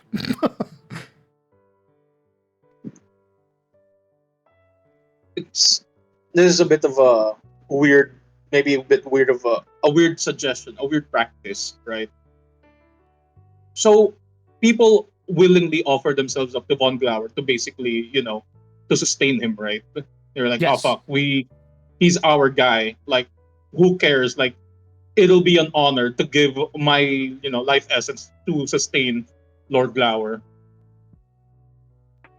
How does that extend to the rest of the other vampires? Does it like we also sacrifice our essence for the other knights, or this is my suggestion, I guess. Like, what if Von Glauer gives his blood to his knights to be like, hey, you can't touch the people. I will give a portion of my, obviously because he's like a very strong vampire lord. You don't need a lot. You don't need to. It's not like they need to suck up a lot of blood. It's just even like a small drop is enough to sustain like other vampires. That would limit how many vampires he has. So maybe. Yeah, so it's not like a situation wherein you know because seeing is he reluctant? Because I can see him being reluctant to the whole. Oh fuck! Sorry, man. I really wouldn't want to do this in under any circumstance. But a guy's gotta eat. I need blood. You're like, hey man, it's all right. You can have some. I don't see that kind of guy going like, hey, my dude, my bro over there, my knight, my best knight. He's pretty parched. Well, there I don't know. is there. I mean, I'm pretty sure they can eat other vampires. I mean, if we're going, You can also eat witches. eat a lich as a vamp. Witches with a W. Oh, witches. Would Von Glauer do this sort of thing though? Would he be like, you know what? Enemies of the state, free game, man. Go ham. I Snack mean, on. it's it's a very it's a very strong way to try and reinstate order. But when your Yes. land is so riddled with chaos, so riddled by the abyss, I think you kind of have to do that. Okay. So, I got bad news. What? What? This capybara going to bed. What the hell you mean going to bed? I gotta go to bed. I'm in the Well- UK. It's 2 a.m. nearly. it's all right, man. You don't have work tomorrow. I do right? have work tomorrow. No, Matter of fact, dang it. I got an earlier shift, so you gotta No. go bed. All right, I go to wish you bed. best of luck. I'm gonna watch Good until I night, pass boy. out, so I'll see y'all in the chat box. Best of luck. Very Okay. good. Good night, Cappy. Rest well. I'm gonna leave the map up so that way you guys can see the Grimwald. Every crown that you see is a keep or a castle. And every little flat disc that you see is a city. And this is the capital, Drakenhof. I'm gonna leave this up because I'm gonna go take a piss and some water. So I'll be right back. Go piss, man. Go piss, girl. Go piss, girl.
had a campaign idea while I was taking a piss.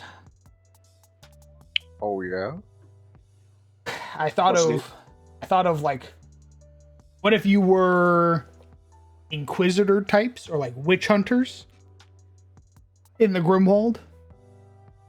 You were basically hired or sanctioned by Regent von Glauer to go through town to town and snuff out any presence of occult magic and the like.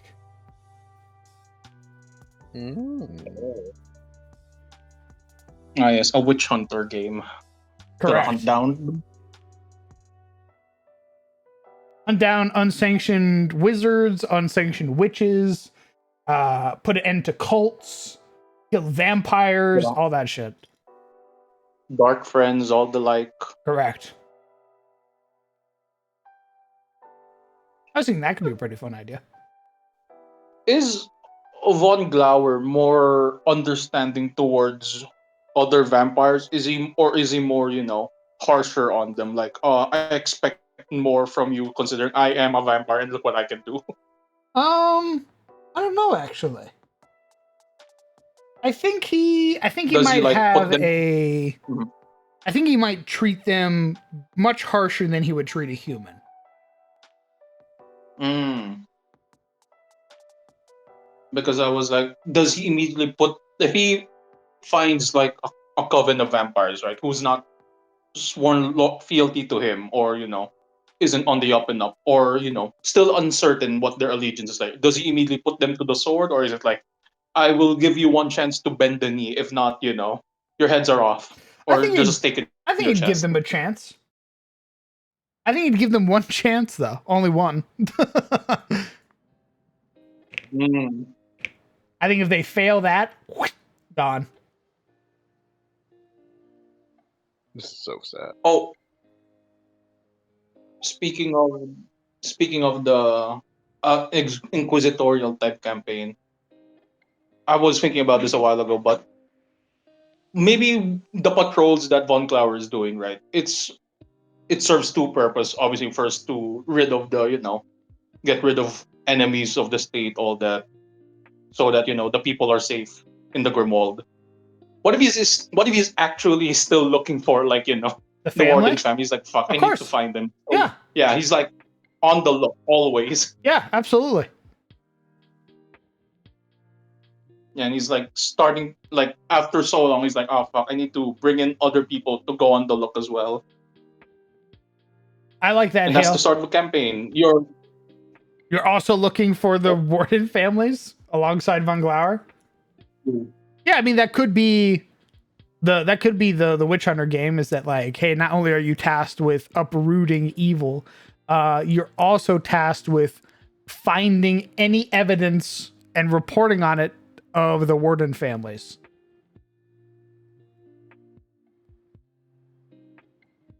I can see that, but I also like your idea, Hale, where like a blood tithe.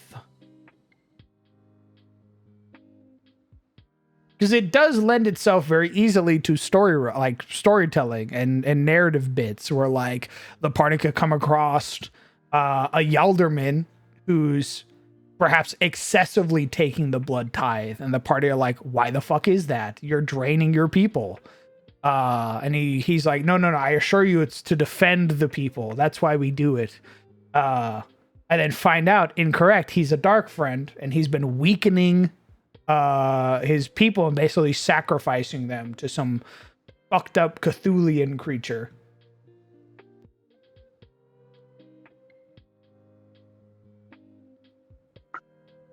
Is Von Glauer the only vampire in power, or are there Oh, there are other lots of Drakis, other Yaldermans? yeah. There are No, I plenty mean of Drakis. other Oh, okay. yeah.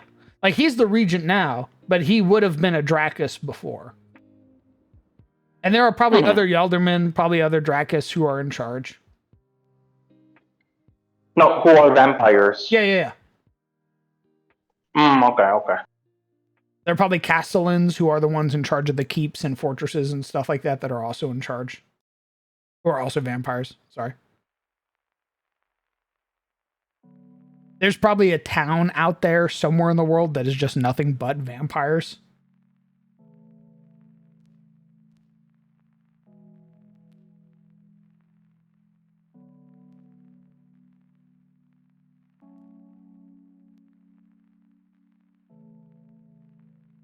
Being sanctioned, the right to feed upon the condemned would be a motivator for success while also aiming to prevent innocent blood from being spilled. I think so too. I think if he was like, yeah, you can, not kill the condemned or the prisoners, but you can take a blood tithe from them. I could see plenty of people being like, shit, I don't want to be abandoned anymore if they're just gonna fucking feed on me while I'm serving my sentence.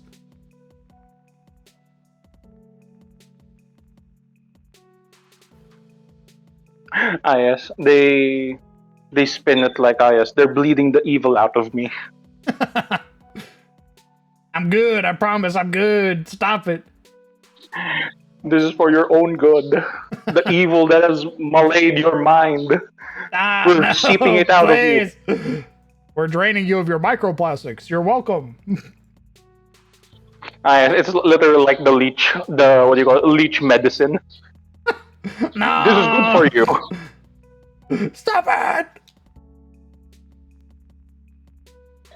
Yes, they're all skin and bones now, and they're like, yes, now you are fully cleansed. Rejoice, citizen. You are cleansed. Be free, citizen. Back to your daily life. I can't feel my fucking legs.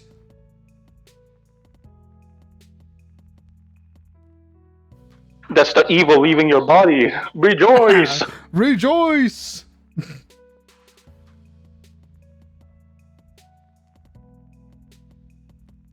Abusing the tithe to weaken the local guards, opening the town to his dark allies lurking just beyond. I like that as a story beat. I love the idea of the party rolling up and all of the guards are sort of like malaised, like they're sick or infirmed, or the party rolls up to the gate and the gate's not manned, or it's manned by one guy and the others are all like, leaned up against posts, or what looks like they're asleep at the job, but in fact they've become anemic.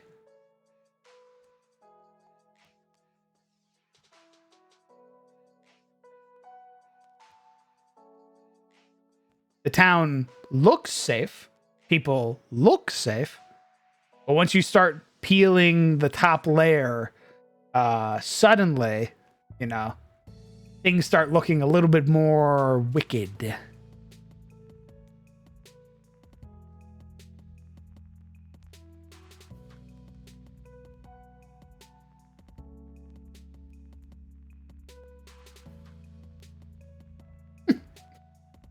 Damn, I kind of want to run that campaign.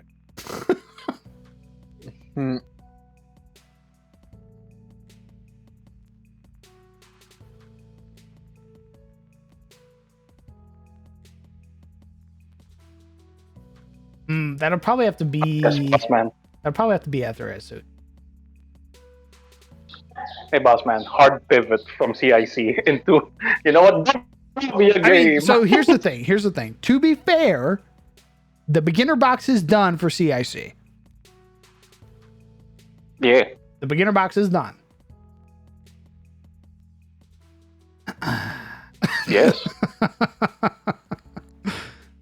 I could pivot into a new game. My thing would be, or rather, I already know that if we do that, I might get some pushback because I know people want to go back to SOT.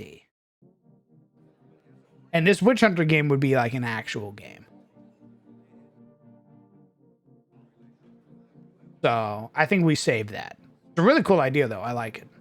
And it's another reason to write for the setting. Like basically touch on an area that I haven't touched on before.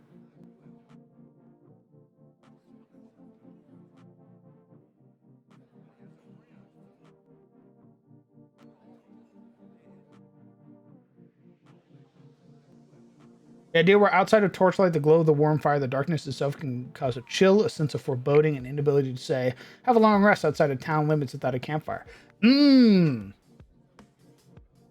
Yeah, I could see the world, the Grimwald having this sort of like evil, like darkness, where if you're out there without light, you're fucked.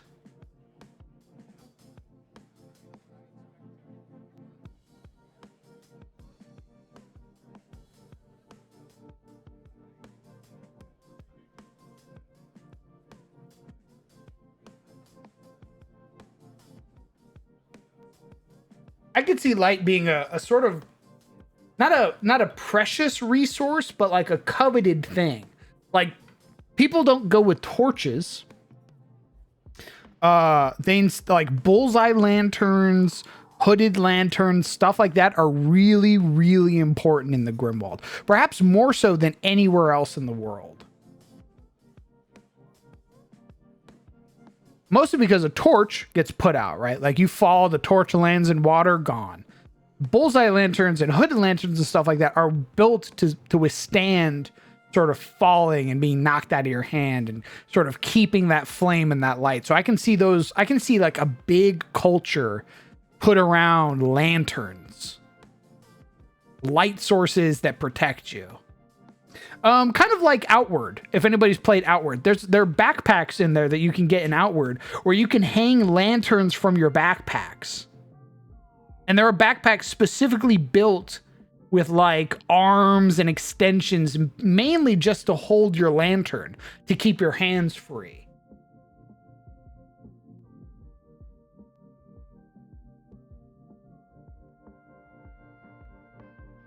I can see that being a very big thing in the Grimwald.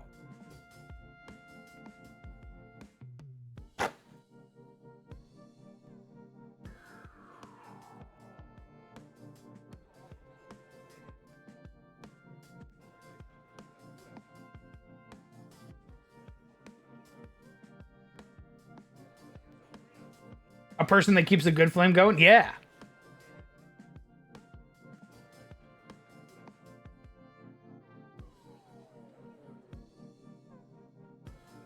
Or G is for... I've played enough RL Craft.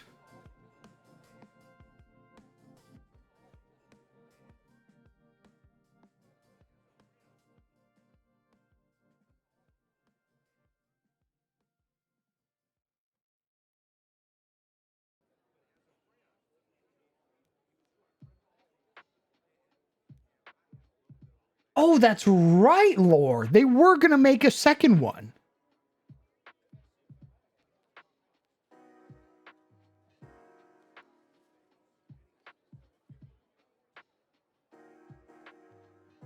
When the fuck did they announce this? I feel like this was something I heard about ages back.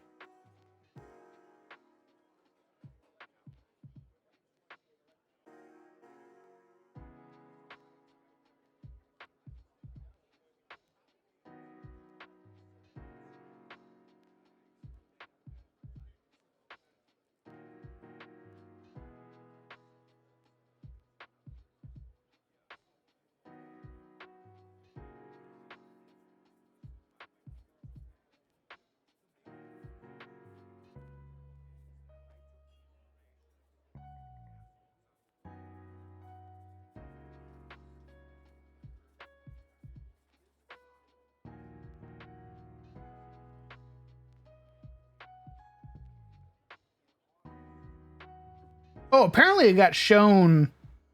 Apparently it got shown at some Nintendo thing.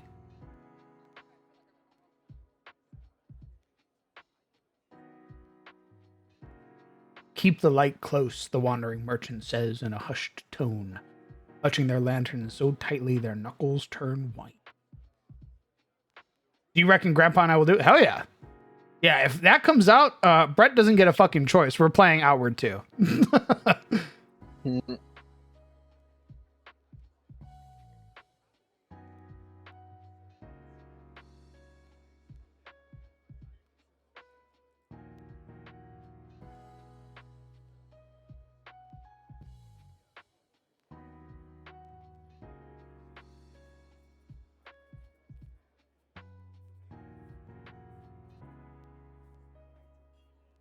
Give a shit about Outer Wilds. I want Outward. Whatever. My mind is slipping towards Act 2 of Baldur's Gate 3. The evil seeping from the creator. Oh, yeah. Oh, yeah. Act 2 of BG3 is definitely a good representation of that. Where you're out there for so long, you start feeling something grabbing at your soul. I think that'd be a really fun campaign. So my thing right now is that I'm not I've talked about this before. I've talked about this more with my players in passing. So, as you all know, Rylan has stepped away from our games. Rylan is moving in with has moved in with their girlfriend. They've got a super awesome job. And it's basically become a family man. Basically became a family man. The conundrum is that, allow me to explain it this way, because I haven't been entirely truthful. The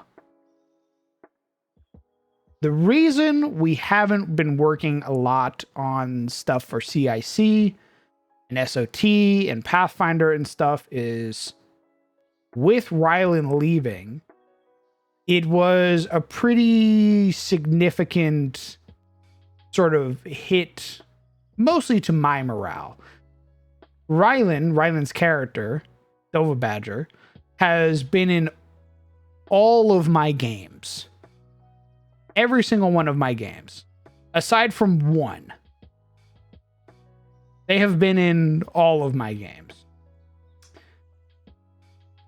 I haven't had to change out my table in years. We've shrunk the table, but the table has more or less stayed the same. So with him leaving, and not only him leaving, but his character having a really big part in SOT,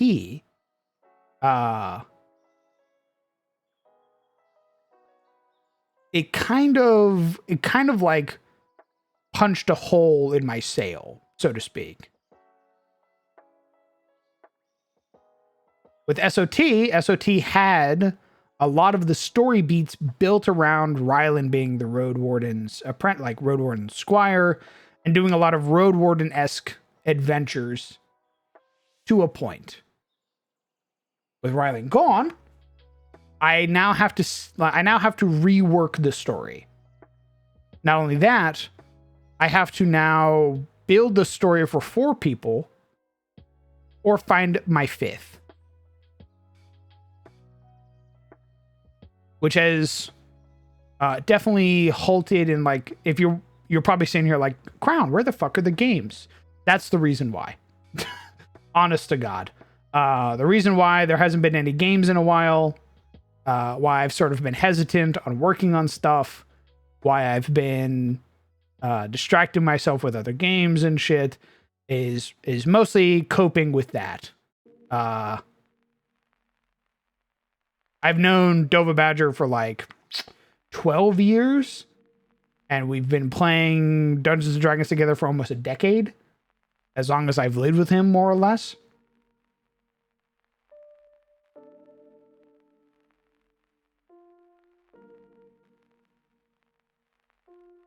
I don't want to do that, Hale, because I really, really like SOT.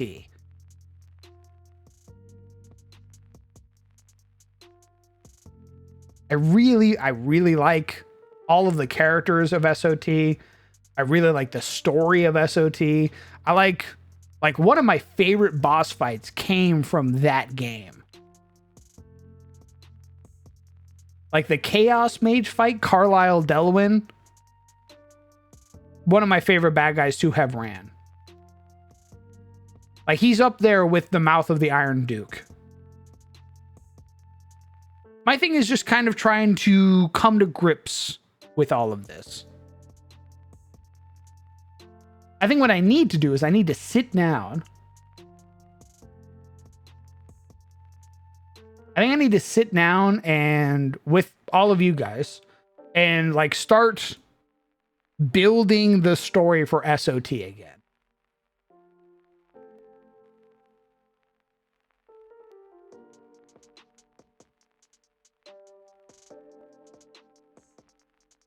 With rebound one-shots, huh?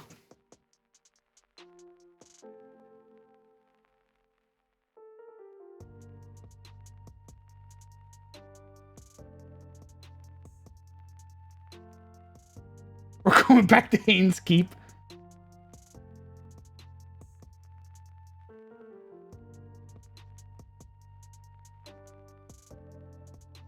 Hmm.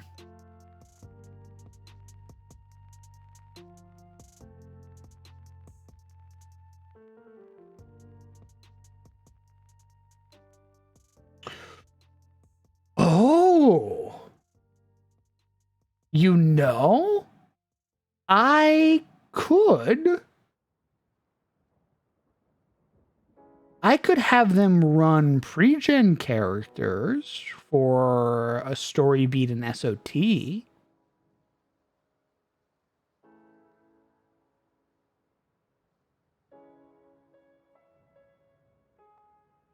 There is a faction or a group of wayfarers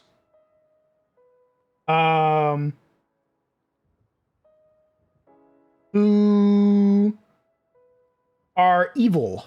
They're not dark friends, but they're definitely not good guys. Their leader is a necromancer, an unsanctioned necromancer who wants to get into Elion's tomb. And one of the encounters that group goes through is they meet the Necrosoul Manticore. And they strike a deal with it.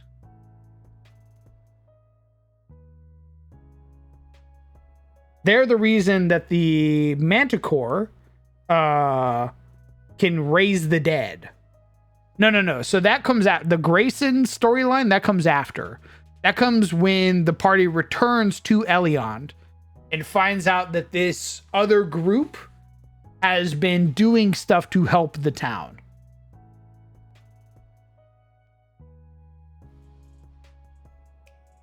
But it's all to meet an end, right?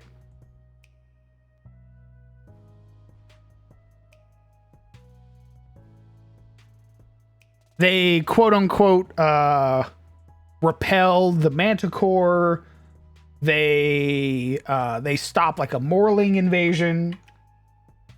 Not invasion, an incursion, more like a skirmish.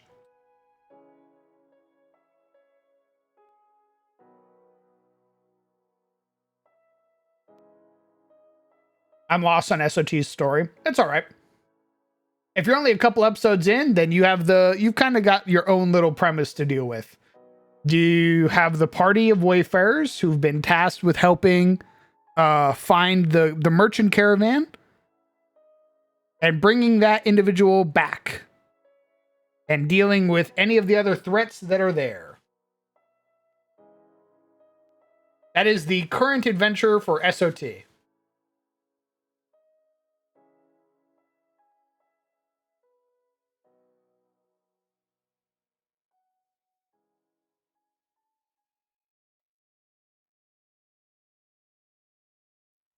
Sorry, my ear itches, so I'm scratching my ear right now.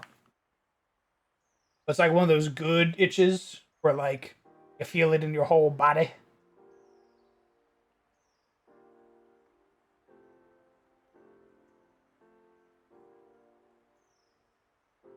Oh, they just got out of the facility. Nice.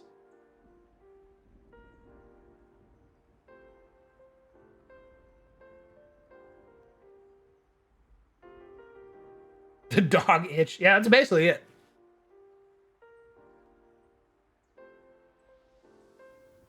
All right.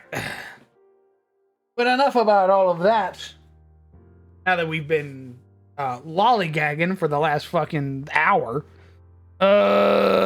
Ancestries. Pathbrewing.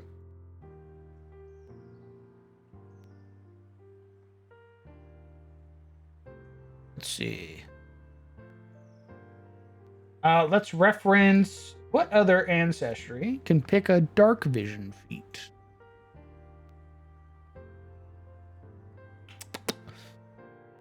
Do they get low light vision? Are there any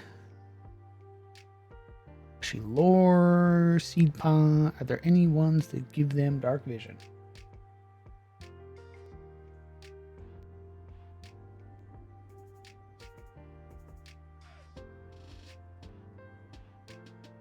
No, we weren't making heritage. We were making ancestry feats. So we're making ATIS specific ancestry feats right now.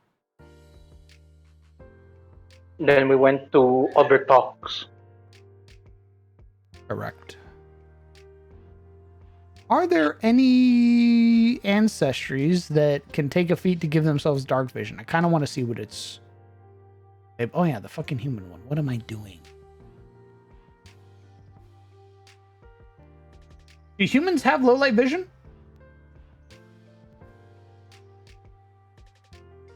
I think that's a feat. Or is it feet only?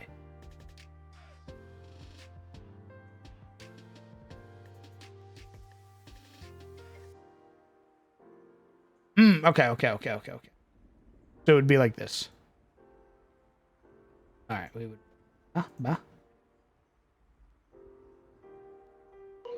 Also, boss, apologies for asking again since my internet was being a bit wonky when you were talking about it. But are you going with SOT now, or are you thinking of another campaign dealio? Any new campaign will be held off until much later. Okay, so SOT or CIC? I still want to do CIC until I can rewrite some of the story for SOT.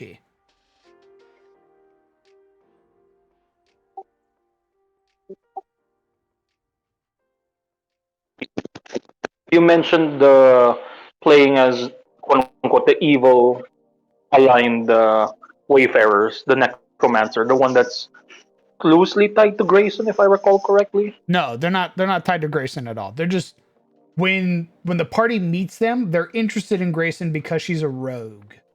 Mm. Okay. They needed a rogue in their party. Gotcha. Correct. They either need a rogue. They either need a rogue in their party, or they had a rogue who died. Gotcha. And you were, aside from that, you were also thinking if we would go with just 4 players, or if you're looking for a 5th player. If I got that correctly. Yes.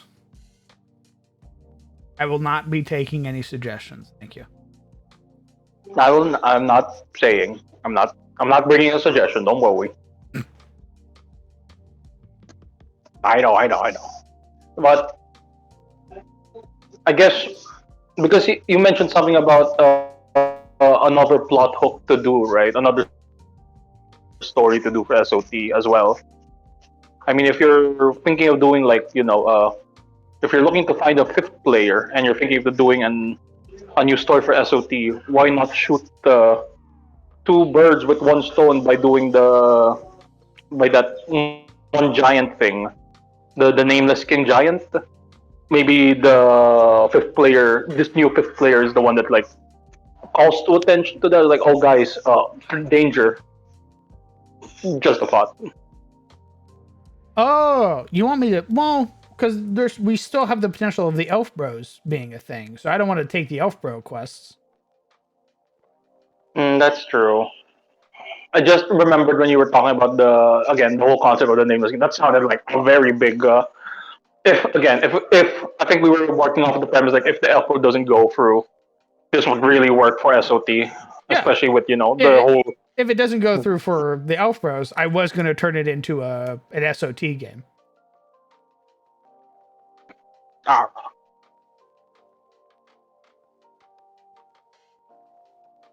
See, what's my problem that I found as a game master is I don't ever know how to fucking end campaigns.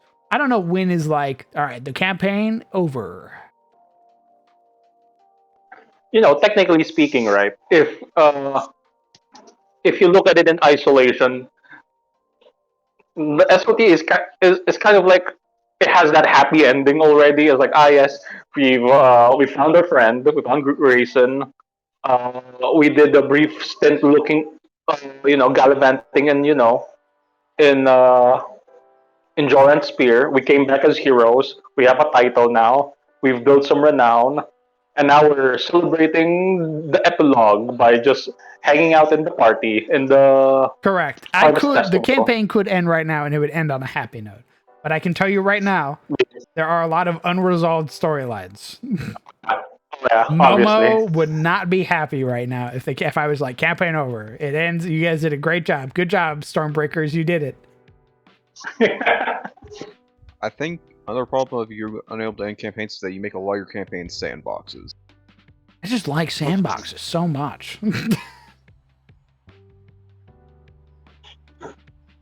If going back to the whole, I guess CIC in this regard, right? CIC has a fixed point, right? A fixed ending. You know, encounter the Duragar, free the kobolds, essentially, right?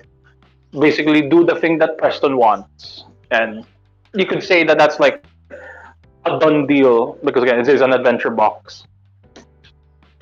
I guess if you're doing another campaign, if you're doing the whole what do you call this? Uh, the Grimwald campaign. I guess that for that a good endpoint again is like finding the missing family or finding a person that has the missing family's blood, find an heir, put someone on the throne again, put someone on the pedestal, and that is basically campaign end. That one feels like it has a fixed point also. Which game? SOTs like no like the idea for the Oh. Grimwald campaign, the one Oh. for Lord. Yeah, that one has like there's already like a fixed point that's built on that one. Like find the missing family, and the rest is just like can be side quest leading up to that. Like find the witch coven. Okay, the end goal of finding the missing family still can tangle itself in the defeat coven of witch about the that one Drakis who's siphoning blood from its citizens. It all has a potential to lead to the missing family arc. But as a viewer, only as a viewer, looking at SOT, it doesn't feel like there's like it's not it doesn't feel like a campaign that purposely has an ending in mind, I think. So, a little bit of a spoiler. Okay. All of the threats that the party are currently dealing with in SOT, Storm Scuttlers, Dark Friends, all that shit, they're all tied to one person. In the party or as an enemy, like As an related enemy. to someone. Okay. As a BBEG, all of the threats in the region that they're currently dealing with are tied to one bad guy. Is it a bad guy that's within the Ettenmore or outside of it? Within the Ettenmore. Okay. So at least it's close by. At least it's not So, like an overarching yeah, continent. it's not like a traveling world-ending threat. threat. It is a danger to the region Okay. type deal. The focus of SOT was meant to be little bits of like personal story with an overarching threat in the background. Mm-hmm. That was the goal for SOT. Okay. So Grayson dealing with the Veiled Vipers, Rylan figuring out more about his Aharani heritage, Loken becoming a paladin, Izzy finding out more about her dragon heritage, Oliver finding out more about his psionic powers. Mm. All while dealing with the threat of the region. Okay.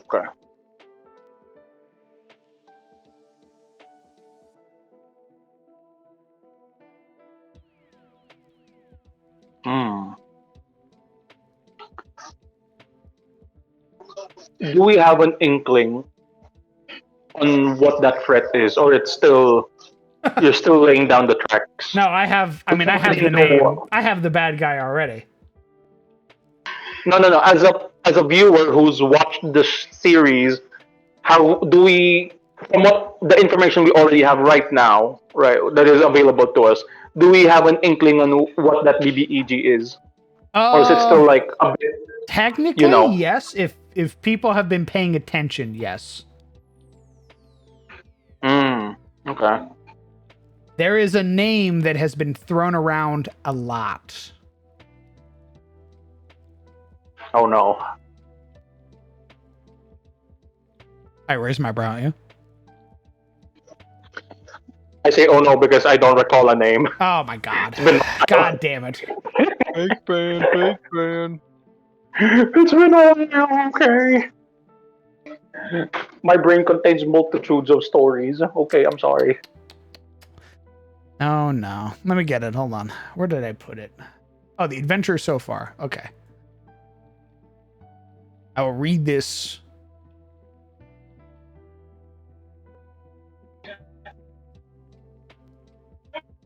Oh, hello, Momo. Oh, I can tell already that you haven't been listening, if that's what you heard. If you heard SOT ending and then nothing else, you haven't actually been listening to the conversation. You heard me say, I don't want SOT to end. That's what you heard. Obviously not thin enough. Or else you'd have heard me say, I don't want SOT to end. Dummy. SOT and in the same sentence. Oh no, panic.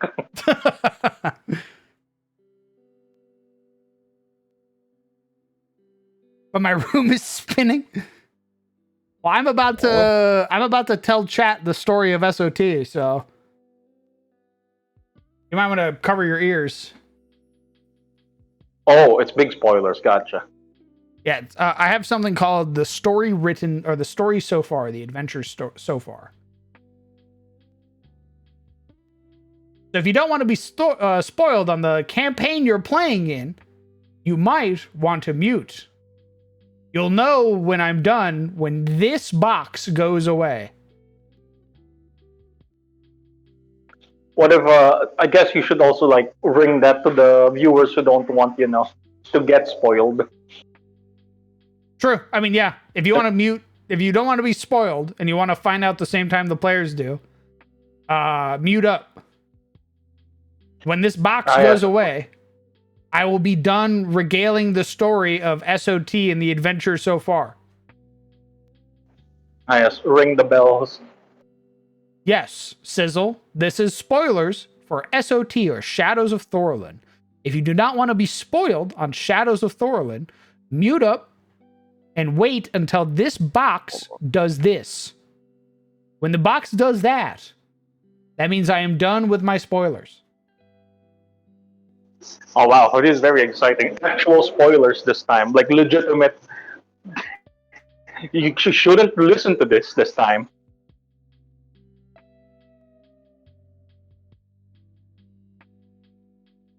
Thank you, Zebus.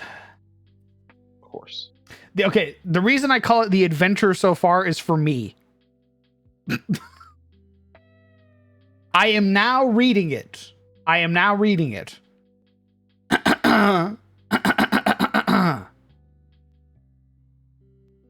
The adventure so far. Alwyn Samwell, a former road warden in service to the county of Rosewood, vanished several years ago, only to emerge sometime recently under a new title and name. Lareth the Beautiful.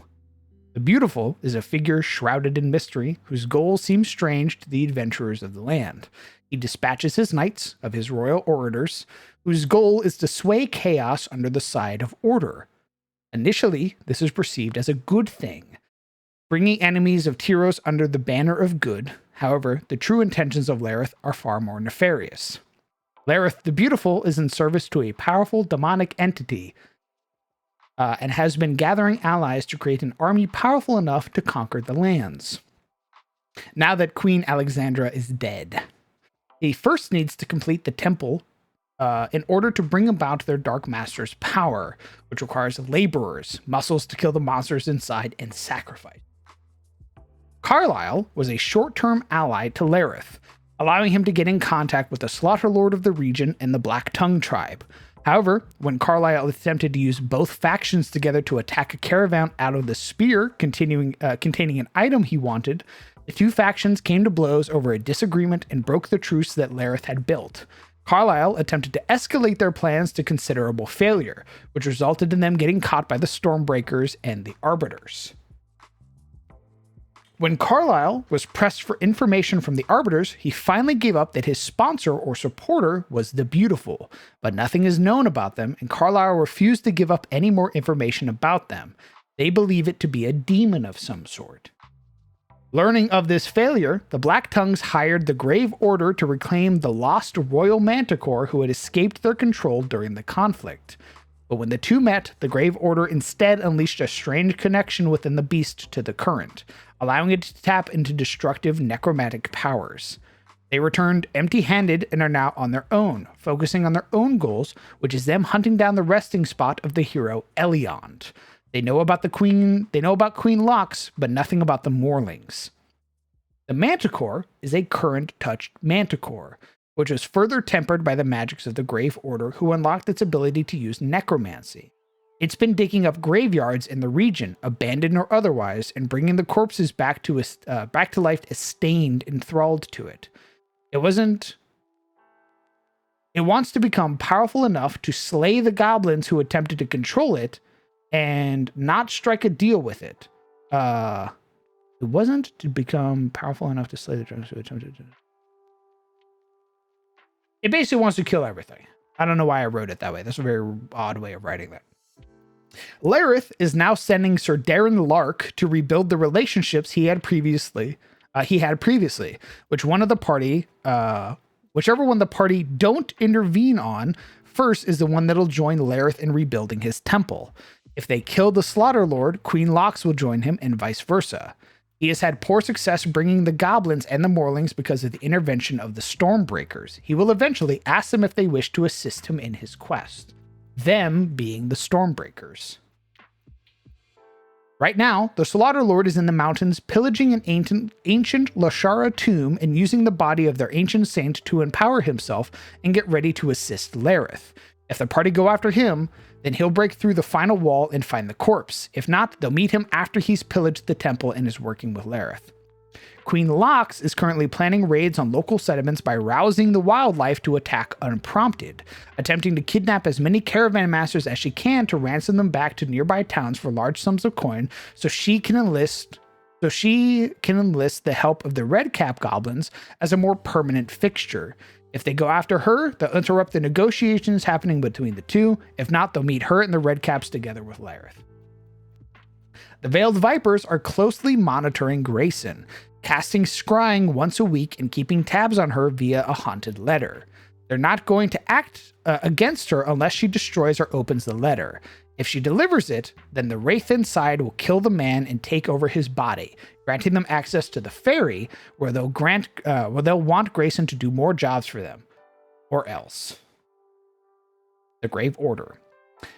The Grave Order has assisted Eliond's tier with a recent incursion of Morlings from the north that were caught ransacking a northern farm. If it wasn't for their assistance with Aaron, the farm and its livestock would have been lost. They successfully killed a baron and a claw under his control that were of the Blood Axe tribe. They also recently forced the Manticore to flee. It was in the graveyard of the church digging up graves. It was in the process of trying to fly off with several caskets, but they managed to save them and help the church put them back in the ground. Lazarus wants to hire Grayson for her abilities, which some folk have talked about around the town because of her battle with the Galleon. She's going to offer a hefty sum of coin, half up front and then the other half upon completion, plus whatever else they find in the dungeon they're going to split amongst the group. This dungeon, of course, is going to get into Eliond's tomb to bring the remains under their service. If Grayson gets them all the way inside, they'll offer to make her part of the party, so long as she's not suspicious. The moment she starts to question what they're doing or look like they're flaking, they're going to try and kill her. The Necrosoul Manticore. Reynold is going to inform the Stormbreakers that he's waiting on a friend to arrive with the necessary components to make a totem of positive energy to counteract their powers. However, it'll take them a month to arrive, which means they'll have a month to wait or forego the totem and fight it themselves with their own skill. It resides within a chalk mine that was down for a season with only a skeleton crew to man it, consisting mostly of Thormir dwarves that were all killed in its attack. It has since raised their bodies into its service, forcing them to break open caskets and raid graveyards for it. It wants to raise a big enough army of the dead to kill the goblins who tried to mind control it and kill any living thing in its wake to build its numbers. A party of Jarld attempt to contend with the manticore known as the Earned Guard, but ultimately failed due to overwhelming numbers. They're broken and require significant time to repair themselves so that they can help the party in earnest, but their youngest, Honey, can. Spoilers over. Very well.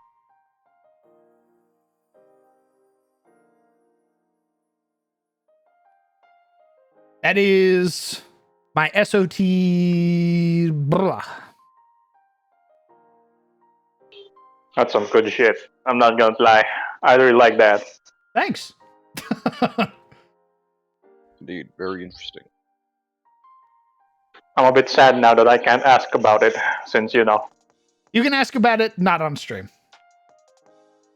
Okay, understood. And in the right company. Well, Understood. to be honest, if there was anybody I think you could ask it in front of and be okay with, I think it'd be Sizzle.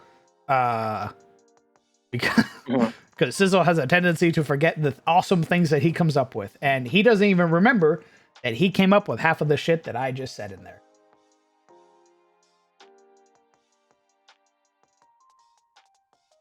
Can I ask about the Earn Guard at least? Sure. You were there when I was making So the Honey, Guard. right? No, I meant the Honey bit is the one that got me. Does that mean potentially Potentially player Summer? when Yes. they guest player? So Yeah. it was initially going to be, yeah, maybe. But now that we're playing Pathfinder, I don't think she's gonna want to come and play. She loathes Pathfinder. She hates Pathfinder. Oh, okay. I'm a bit sad now. I I mean, shouldn't have asked. I can try and persuade her, but to my knowledge, she fucking hates it. So Mm-hmm. Nah, yes, that was like, oh my god, the guest character and Somersault has a Honey again. Woo! Reprising the role. yeah, I mean, if you want to ask her and be like, please, go for it. When But the time comes. I remember pretty When explicitly. it actually she when it hated actually it. nears, yeah, I might.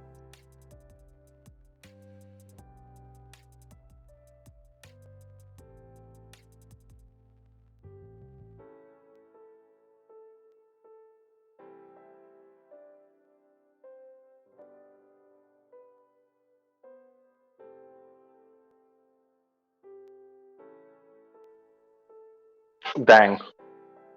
I did not expect that one-up cleric was gonna be a lot more things. Will have a lot more stuff tied to him. The what cleric? Mr. Lark. Oh, you weren't expecting that, huh? Yeah, because again, I remember like they were just created, right? Like you were like asking, oh, let's come up with characters, NPC stuff, or like potential people that they might meet. And I think I forgot who it was who threw the name. Was it Gob? I think it was Suffer and Gob. I don't recall. Who came up with the design and Oh came yeah, up with. I'm pretty sure it was Suffering Gob who came up with their really sick design. And I was like, well, I have to make them a character now. Yeah. The hood and the plate mail stuff.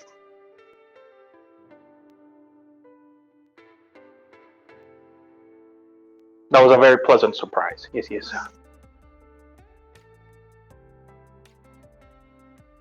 I'm pretty sure we made So Carlisle was the same exact way. I don't think so. I think Carlisle was no. It's because we were coming up with names, right?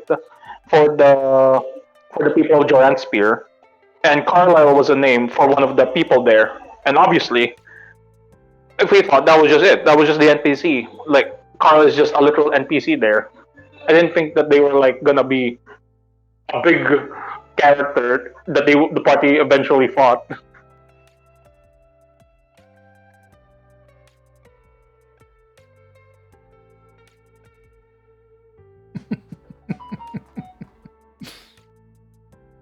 Ooh. Yeah. Actually, as I read that, I realized that's I'm actually, I wasn't it wasn't nearly as tied in together with the character as I thought it was.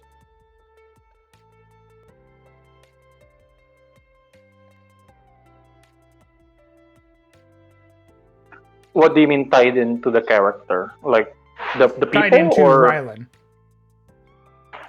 Mm, Because the party can still go investigate all on their own. And investigate all of those story beats without Rylan. yeah. Rylan just makes it easier because Rylan's a motivator. Rylan's like, hey, we're deputized. We have to go protect the road. It's easier when you have a player basically pushing the narrative, being like, we gotta go now, versus the party sort of coming together and being like, should we? I kind of want to stay at the town for a week. Yes, I think if I'm not sure if it's a good thing, but it might become like the CTF wherein like each threat, once it reaches its conclusion, immediately segues to the next threat. Because from what No, you've mentioned, I didn't want to. I've learned my lesson from that. Mhm, I do have ticking clocks, so to speak, but not everything is a mhm. ticking clock. Everything was a ticking clock in CTF, and that's where you get overboard. Like when I made Ah, everything a ticking clock in CTF, that's when the players felt like they had no fucking time to rest. Here, the bad guys are going to be reeling from their losses. Like the Storm Scuttler, like when the Galleon died, when Carlisle was defeated, uh that's the bad guys now having to cope with that loss. Versus CTF, where CTF was like, oh, you just killed that guy? Boom. The next threat reveals itself the same day. And it's ready to go. It doesn't need to recover from all the shit you just did to it. Now it's like, oh, you defeated the bad guy? Fuck. Okay. Let's reconsider this now, because that was our avenue into this place, and now we don't have that anymore. All of the troops we were directing there are now aimless. They don't have the person of leadership there anymore. What the fuck do we do? mm, Recall the troops. Let's devise another plan. understood. I guess I guess what I'm getting at is at least for two of those big things, the Manticore and the Necromancers. I think you can tie those, like segue those two things together immediately. I think, since again, it feels like one can easily flow into the other, depending on, like, even if you just switch which comes first around. No, that's just probably you know the neurons in my brain connecting stuff that probably isn't possible. I don't think I understand. I mean, like, because you mentioned but again, like the motivator, right? Rylan being the one that like, okay, we gotta go do this because we have to, because you're part of my retinue, as as squire to the road warden, etc. Like with him, you could go like, okay, so we tackle this, then we tackle that, when we tackle this, right? What I'm getting at is like, okay, so this particular thing with the manticore, I think since the Manticore is connected to necromancy all deal, like as a summoning necromancer Manticore, which I think that can lead immediately to the the other necromancers, the other necromancer threat that the party might face. Oh, Like it immediately segued to that. yes. Like that's I like sup- actually no. They're related to each other, but they're not at all tied to each other, if that makes sense.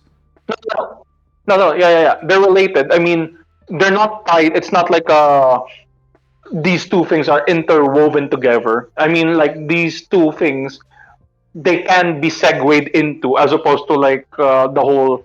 I'm a world warden. There was a manticore threat. We deal with that, and then immediately, like they go back and it's like, oh, there's a threat of necromancer. We can deal with that. It's not like a they go to a quest, they go back to base, they find the quest, they go to another thing. It's more like they go to a quest, the manticore or the necromancer, and then they can immediately segue to the next, you know, manticore thing without going back to like find someone like, oh, there's necromancers or there's etc. going on. It can be like a direct lead through into that next threat, as opposed to like I don't know, maybe just I think that's you're, just brother. I'm brain kind of things. lost. I think you're rambling right now. I'm trying to like understand what you're Yeah, saying, and I can't understand what you're saying.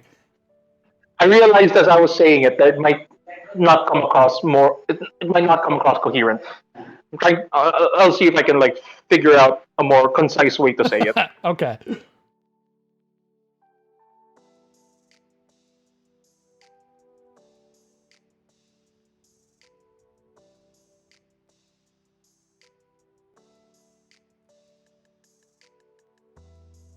All right.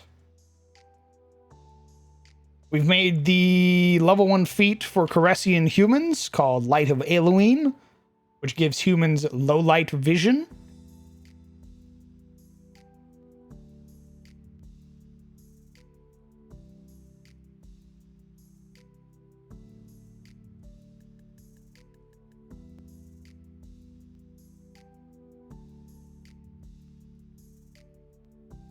I think we make the level 5 version, which is full dark vision.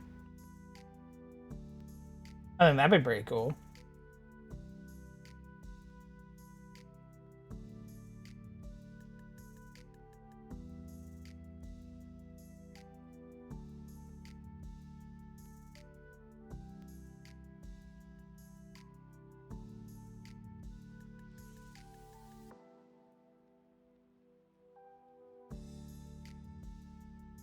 Turn on my mute.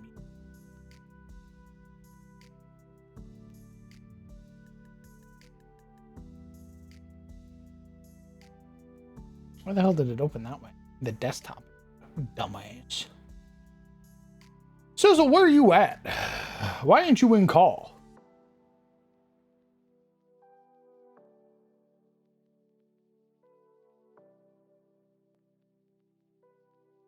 You too good for us now, huh?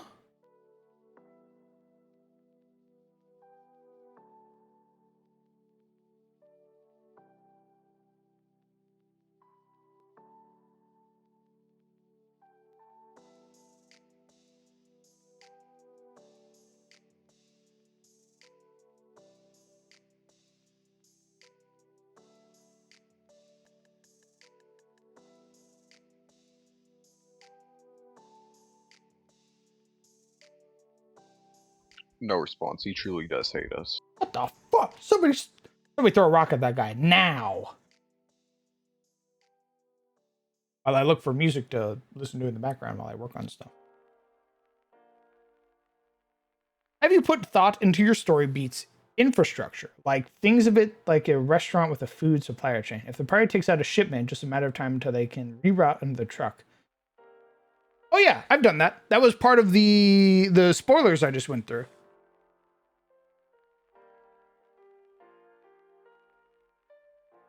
Where if the party deals with X threat, Y threat happens type deal. So like if they deal with this is what's going to happen.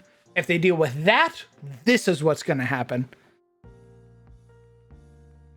Because theoretically, they're only going to be able to deal with one.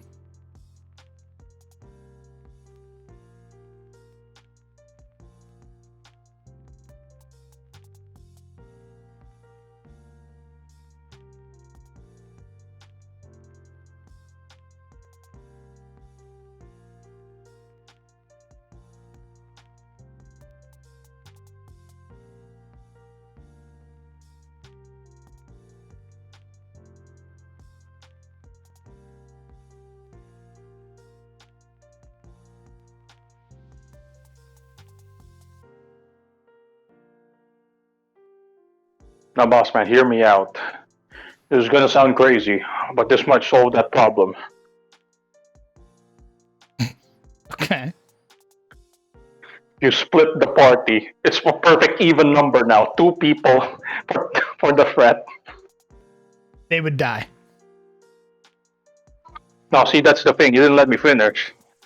You bring in 3 guest players. It's no longer Bada split. bing, bada boom. I mean, it's split as in the main core party is split.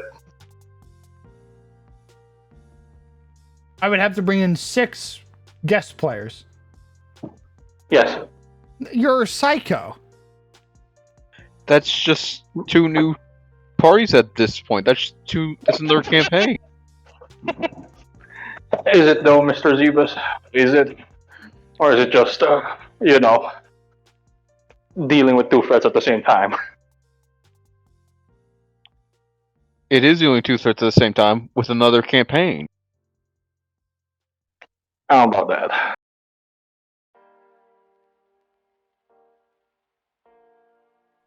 My logic is sound. The only sound you're going to hear is the brick falling off your head. Think. Would I hear it if I get hit by the brick? Yeah, it'd be like Yes, a it'd be meteor sniper. flying at you. It's also it's like the- full crushing. It's like a gunshot, right? You're lucky if you just hear the gunshot. That means it's not aimed at you. That's Or not it didn't true. land on you. Gunshot could just hit your shoulder. You would hear it and you'd still be alive. And you'd hurt like hell. But you just said it hits the brick hitting my head. That's an instant KO. Exactly. We're dealing with bricks, not guns.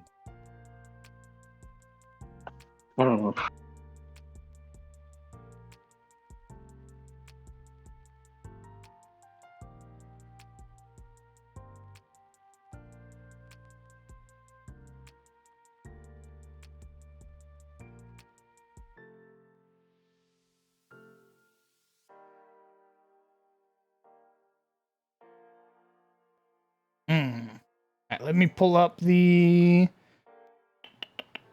What's it called? Dark Seer.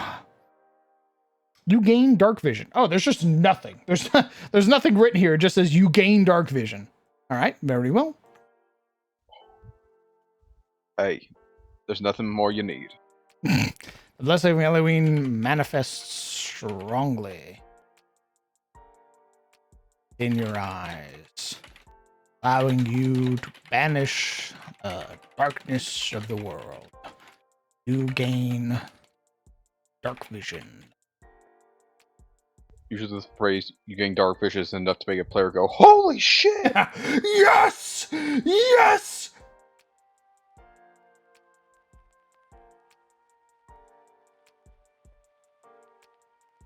Joe Fitch did something similar with his campaign where he split the party for 6 weeks and added 3 guests to each side. Well, also, Joe's an amazing DM, first off. Very handsome man.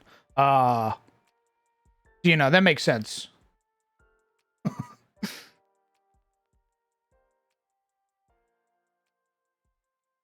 I'm sorry, who? Sorry, I didn't catch the name. Joe Fudge. See? Do not compare me to Joe Fudge. Joe Fudge is a way better DM than I am.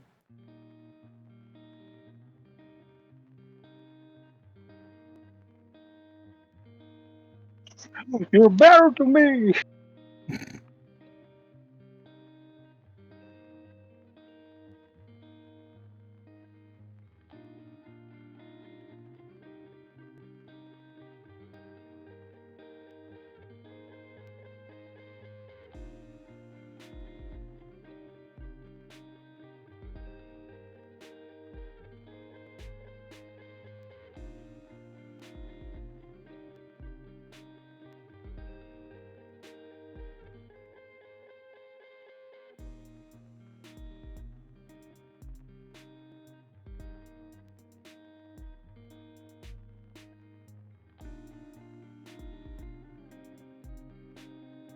Were I to do this, I would just host a one-shot in another group and see if they could handle the problem. Mm.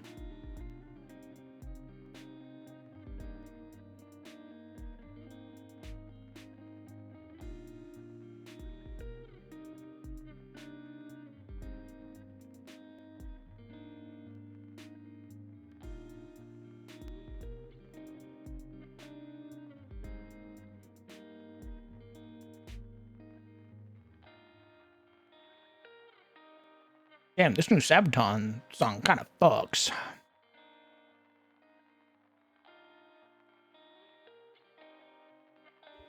Hell yeah.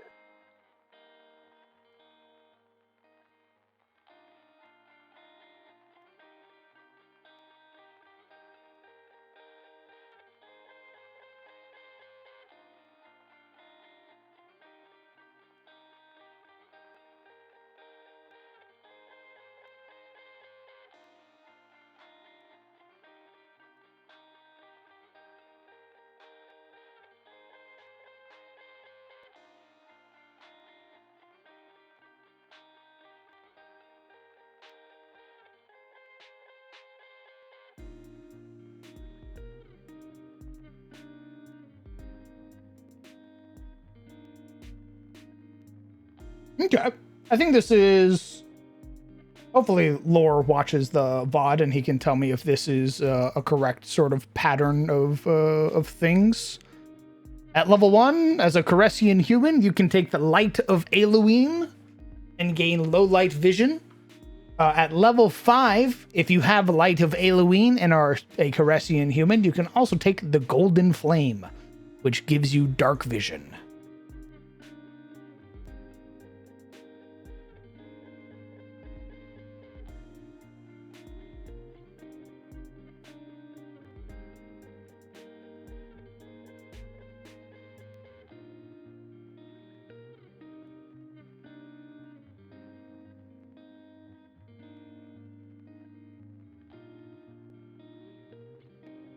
Oh, that'd be really cool, Nick. Hey, Haps.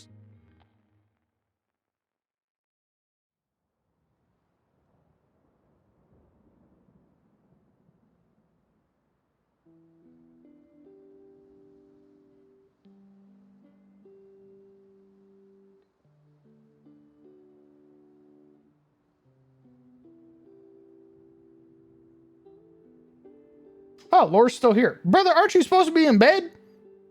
Didn't you go to bed like 2 hours ago?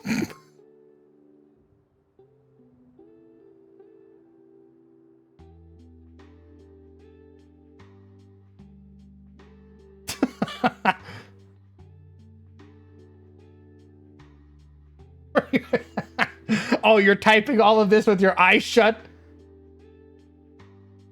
This Impressive. motherfucker.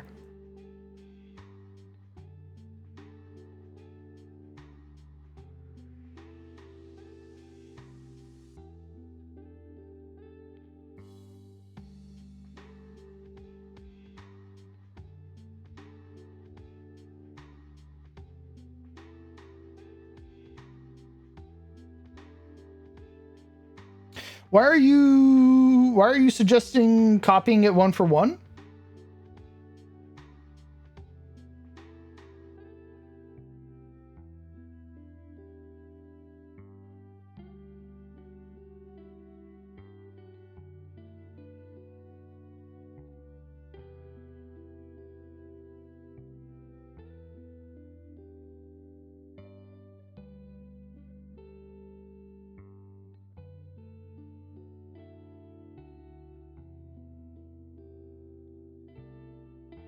Metal Tap has automation. I mean, I've copied it. Oh, wait a minute. I haven't. I lie.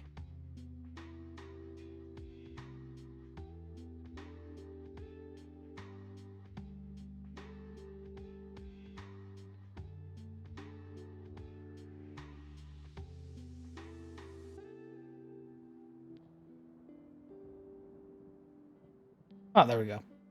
Aha. Now I have done it. Yeehaw.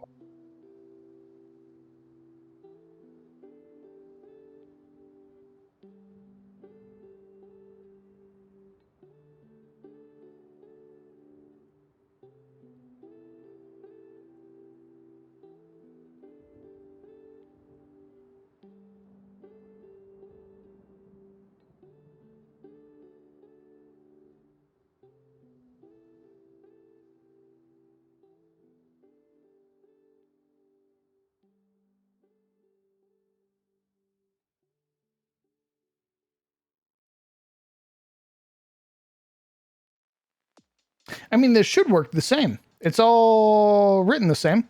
It's got all the same buttons. The only thing is that it doesn't have the Middle East ethnicity. We have Caressian human as our prereq. Passive. Can we take it multiple times? No, it doesn't need to be taken at level 1.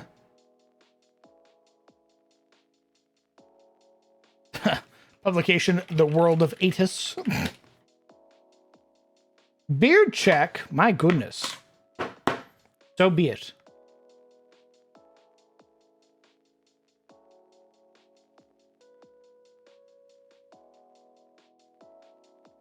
I'm using a beautifully made comb given to me by Necrosister, one of my good friends and longtime players. It is a beautiful, and I mean, this thing's fucking heavy. It is a heavy ass beard comb, and it's got Nordic runes carved into the surface. It's beautiful. You could also, I could throw this at somebody's forehead and it would leave a dent. That's how weighty this thing is. Oh my goodness. It is a lethal weapon.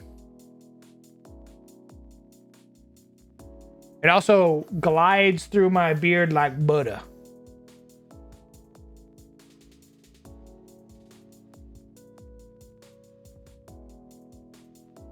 Oh. You make me feel jealous. Well, to be fair, I had a different wooden comb that Momo's mom got me for my birthday. It was really nice, but it was small. So it was like a smaller one. Also, funnily enough, a Viking themed wooden comb. If you can't tell, I love Viking shit. So this one's also still really good. Smaller, so I take this one with me when I'm going out. And I'm going to shop and stuff like that, because I groom myself while I'm outside. Because I'm a very vain man. So I have a small one that Momo's mom gave me that I keep in my pocket. And then I've got my big fucking one. I got my biggin that I keep at home. And then I got my plastic comb for my mustache. Eventually, I'll get a wooden one for my mustache. And then I will be fucking set. I'll unlock my 3-set bonus.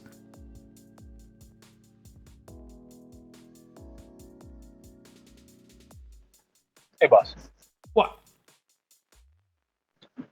So you like Vikings, right? I'm something of an enjoyer. Casual like. I look to the runes on my desk that were poured for me. I look at all my Norse themed shit and I go, yeah, it's okay. Well, if that's the case, why is Tyros the one that's getting all the attention? What happened to the wilderness? What happened to Nerosi? What Because happened there? I like knights as well. And what's great Which one is do that you like more? my world has so much Norse shit written in it that it's everywhere. Yeah, but which one do you like more? Which one do you dedicate a whole continent towards? I mean, I think you already know they both have a thing dedicated to them. That's a dumb question. You're asking dumb bait.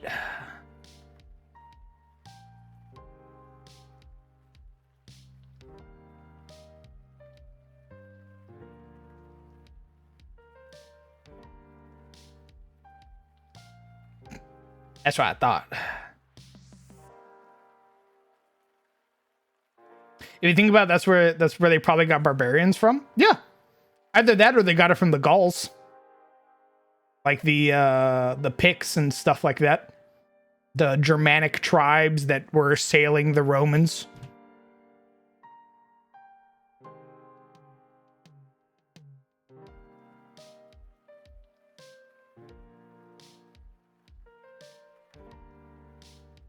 If Crown makes a knighted Norse, they would own the continent. 80% of the trauma would die. True. Yeah, it would be if if I brought everything together like that, immediately the threat from the north ceases to be a thing.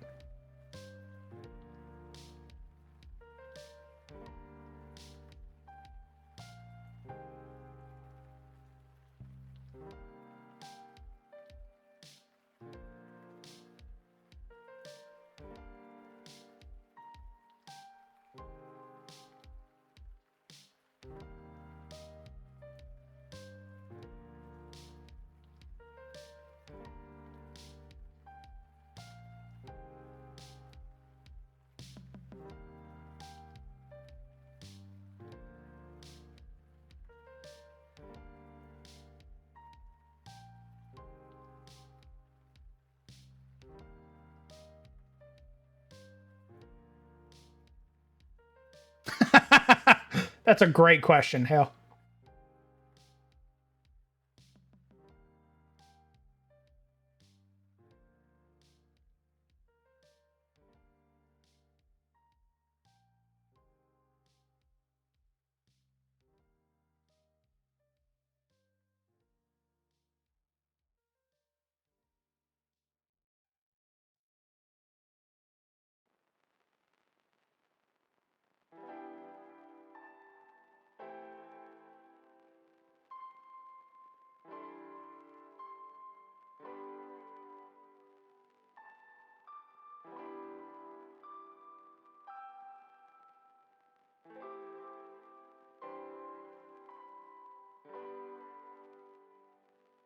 Greedy. Yeah, he's not even here to defend himself anymore. He ran off.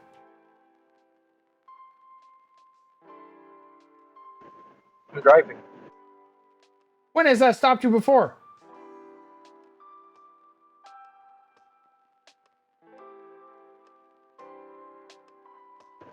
Gotta have two hands on the wheel. I can't press the button. I see.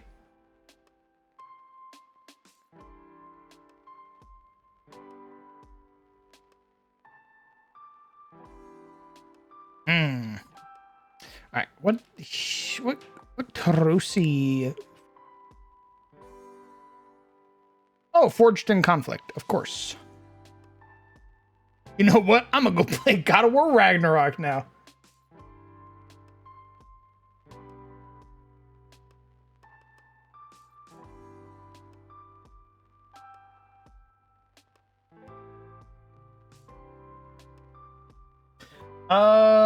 Season fees you can bolster his reaction, nullifying the crit. This effect will only work ally deafen and you silence. Also gain a block token. Ooh, we don't have tokens anymore. Fuck. God, how the fuck do I? Oh, I can't actually. I mean, I could work tokens in. Well, the issue is that the system isn't really built for it. Until I can actually get into the minutia, into the actual inner workings of Pathfinder's boundary system, I can't use the tokens that I've been using. I think that's fine because I can do circumstance and status bonuses.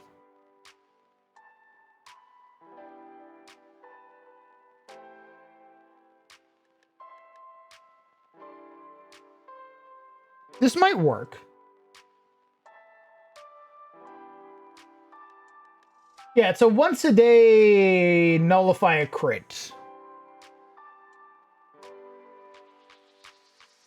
As long as your ally isn't deafened and you aren't silenced.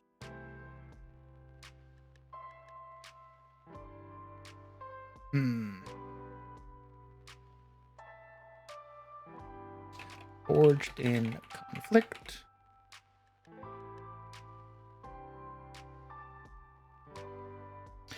What happened to the tokens? So this system isn't really built for creating new status effects and icons. Yes. So, I mean, you're right, Dragon. You are correct. I can theoretically do it. The issue is that it doesn't play well with the other systems that are there. So even making something like Death's Door was something that we had to work around to get that to work, if that makes sense.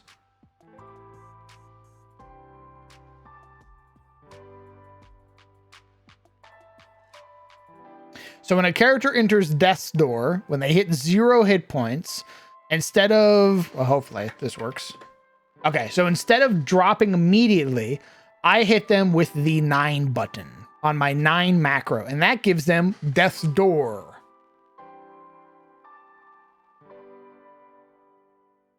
What's the difference between death's door and the typical Pathfinder dying stage? I'm glad you asked. Allow me to read it to you. Where did I put it?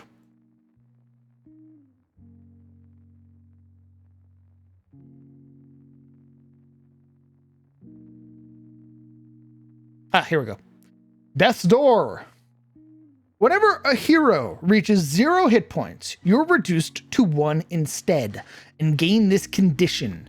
You can still act and do not fall unconscious, nor does your initiative change like with unconscious. You gain the off guard and slowed condition for the duration. You follow the normal death and dying rules, increasing your dying value whenever you take damage, though you no longer pose a threat to the active combatants unless you affect them with your actions. If you are restored beyond 1 hit point or more, you lose the dying and death's door conditions, gaining the wounded as normal, and can act normally on your next turn. The DM determines how long you remain on death's door, from a minimum of 10 minutes to several hours. If you are healed, you lose the death's door condition and can act normally on your next turn. When you lose death's door, you gain death's door fatigue, or death's door recovery. Whenever a hero loses the death's door condition by being healed, succeeding a recovery check, or any other effect that would increase their wounded value, they gain death's door recovery. Heroes with death's door recovery are slowed for 1 round, or slowed 1 until the start of the next turn, as well they're fatigued 1 and lose the condition as they normally would.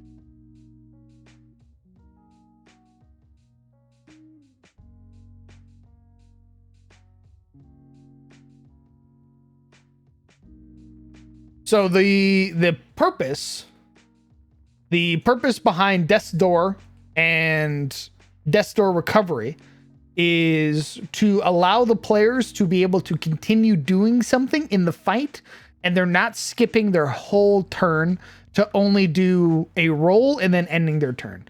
It's the same thing that we did with 5th edition to allow players to continue playing without, having to worry about, oh, it's been 20 minutes, it's your turn again. All right, you rolled. All right, now you have to wait another 20 minutes to keep playing. This keeps them in the fight.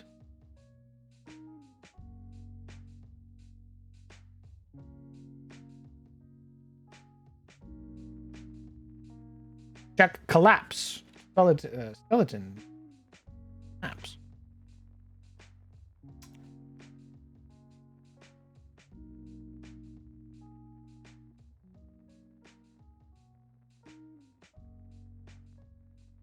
Thank you very much, Dragon. I appreciate that, brother. I want you to know, while that's a very flattering comment, this is ripped exactly from Darkest Dungeon, a hit game made by Red Hook Studios.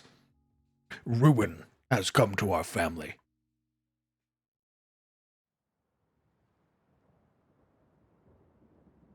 I initially made it because I love Darkest Dungeon. I wear Darkest Dungeon's inspiration on my fucking sleeves.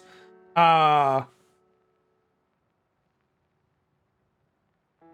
think that's perfectly fine? Oh, sick. Awesome.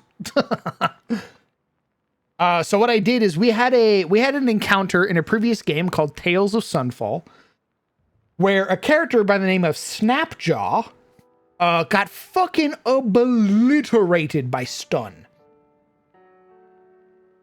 Got straight up stunned to death.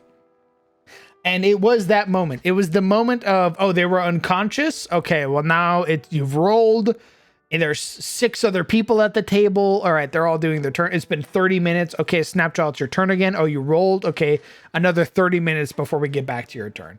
So when that happened and that player was like, I did not enjoy that combat encounter, I went back and we sat down as a community and we made the death's door mechanic.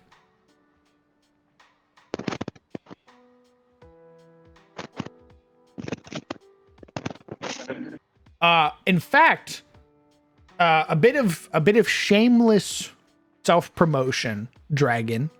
If you're keen, I know you're new. I can see at least you're subbed to the community. You're a new sub to the community.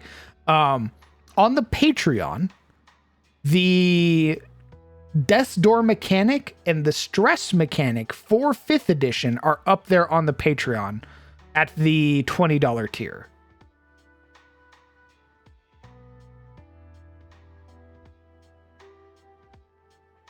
I'm not only that, if you're playing Pathfinder, the stress system for Pathfinder is already out, and I am going to be putting out the Death's Door mechanic for Pathfinder this month.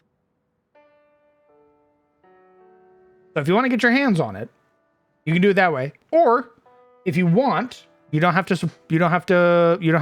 go to the Patreon if you don't want to. If you want, you can scrub through all of my VODs. I forget which VOD it is. I'll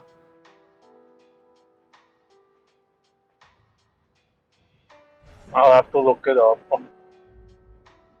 Yeah, if you want, you can just copy it from the VOD. All of my VODs are public.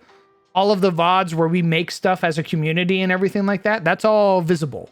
I don't hide any of my VODs or anything. They're all up on the YouTube. So if you're like, oh, I don't want to fucking pay $20. I totally understand. It's mostly for support anyway. You can just go scrub through the VODs and find the Death's Door mechanic, the stress mechanic, all that stuff, and just copy it from the VOD. He's just gonna make you work for it, though. Yeah, I don't remember what day we made it, so you will have to scrub through all of the VODs to find it. I think I labeled it. I think it's labeled like Death's Door, stress, all that shit, so it should be pretty easy to find. Oh, hey, yo! Also, that sub goal is way too high. I don't know why my sub goal is that high.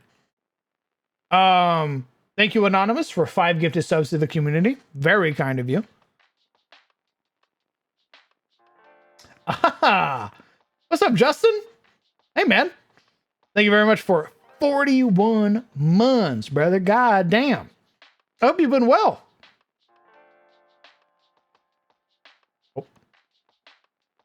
I need to adjust my sub goal. It should not be that high. That is Twitch trying to tell me something. Oh boy, time for another angry emo from Twitch. Yeah, 310 is much more manageable and reasonable goal. I don't know why the fuck it was trying to set it like 40 above.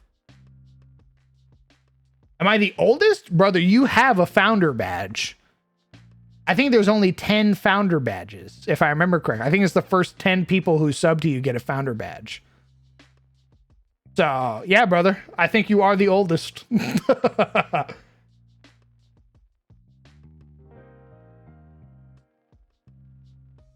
I have grandfathered into the world of Aethys. Are you 1 or 2? Ooh, actually, I don't know who the first sub is. I don't think there's a way to tell. I don't think that... Who could have...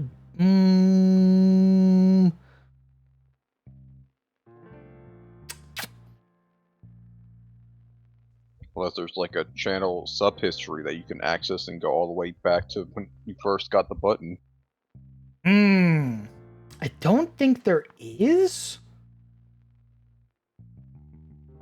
The only thing, annoyingly, that they tell you as a streamer are the people who gifted the most subs and who have gifted bits, and it also tells you if they haven't gifted you subs recently, because it like there's like a little fucking catalog that Twitch has of like people who've gifted subs, and they have little crowns and stuff next to their name.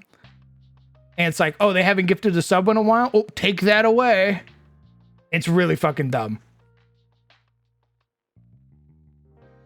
Do you still have the oldest VOD up on the channel? No, so the old VODs are sadly gone. Oh,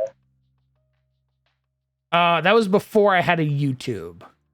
So that was back when I was an affiliate and they would only keep your VODs for like 2 weeks. So like 14 days. Now my VODs are up for 60 days and I make sure to export all of my VODs to YouTube now. But back then I didn't have a YouTube set up yet. So a lot of those old VODs are gone, sadly. oh yeah, boss. Sorry. I've been meaning to ask this of you for a while.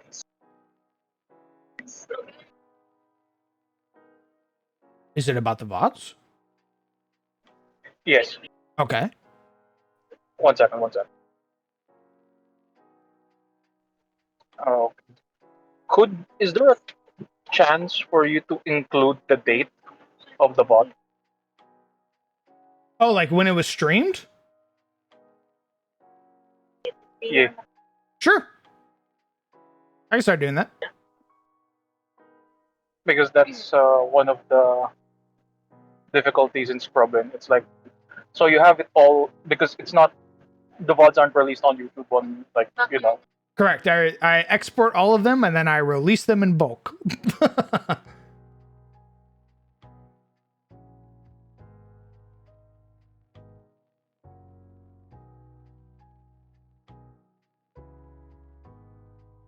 yeah, that's one of the difficulties, scrolling back in the old VODs.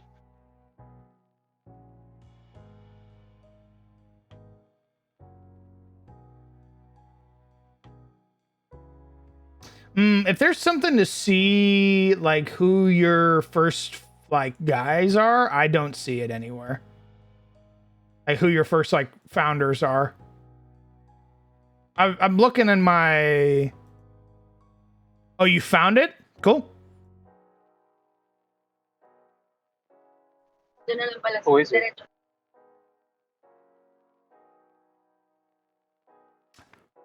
Are you playing like max difficulty dragon? Jesus. Work into it, brother. Work into it.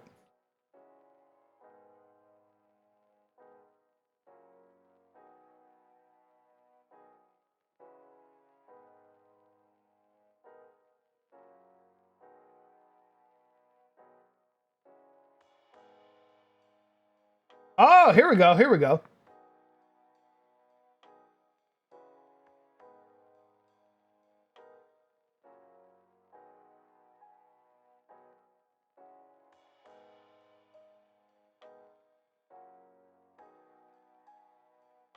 Oh, apparently you can have more than.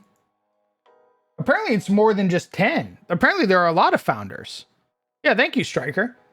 So the founders are Sparks, CJW Pro Star, Toby, Guido, Fox, Octal, Dr. Beardface, Pudding Demigod, Zoro Crusader, Bast50, Justin, Itis, Indigo League, Devathian, Chef Meiser, Shadow Bunny God, Grim Big Gaming, Dragon God. A lot of gods. I'm seeing a lot of gods following. Nuclear Winter, Azzy Bloody Fallen, Wolfmaster, Keikayo 613, Good Boy 4321, Fluffy Pika, and Kniveds.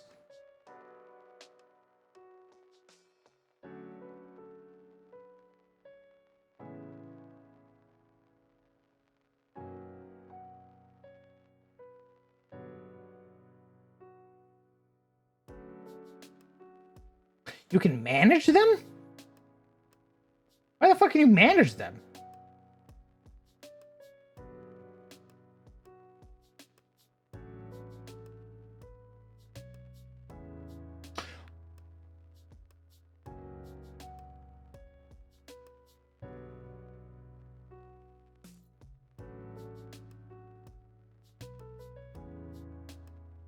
Correct, Justin. I think the first one who subbed was Sparks.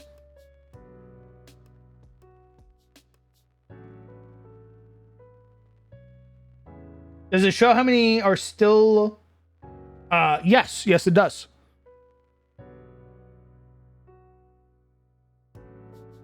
It looks like over half. Half of the founders are still subbed.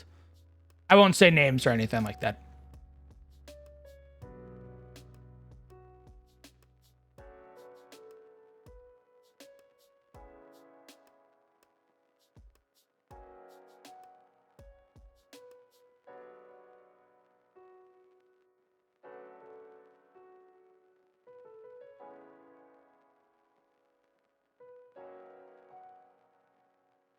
Next one was subbed after. Oh, cool.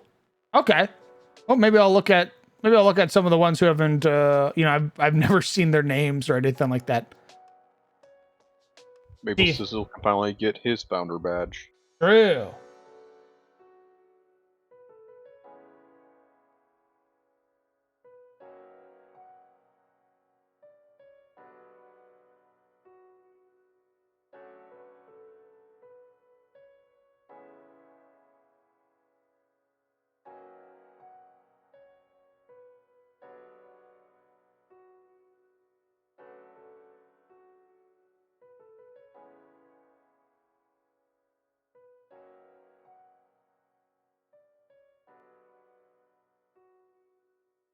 Yes, the collapse feat for skeletons. I put my will to stay sub to you. I appreciate that, brother. Thank you very much. Hmm.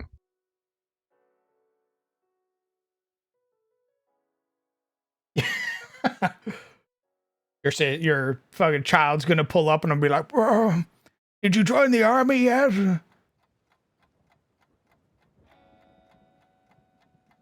Like your father before you? They'll be like, what? Who are you? Your father called me Doc.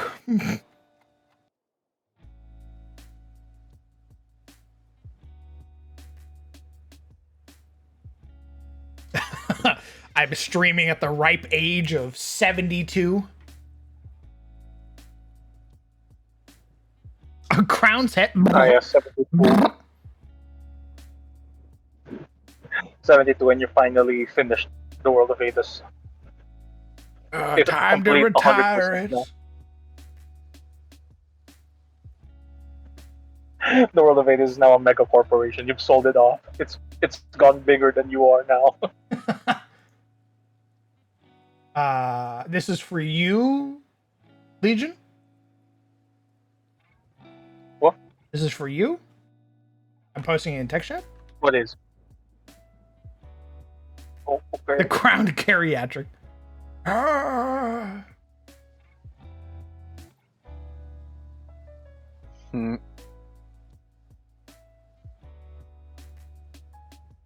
You collapse into a pile of bones, mitigating the worst of the damage you had taken and triggering attacks to do only the amount it would deal on a hit. Any effects caused by a critical hit still occur. While collapsed, you're off guard and can't act except to stand.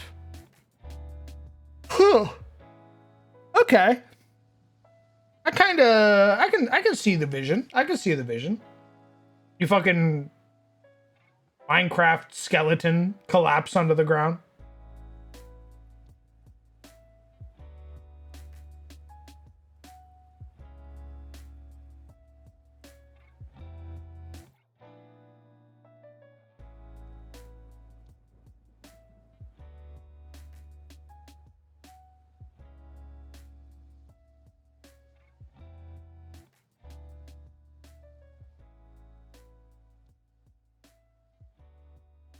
You gotta do the pain sound with a dragon's voice.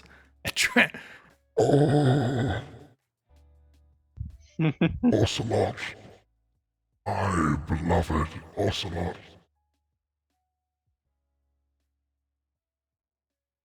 That's a little Dark Souls 3 reference for all you fans out there.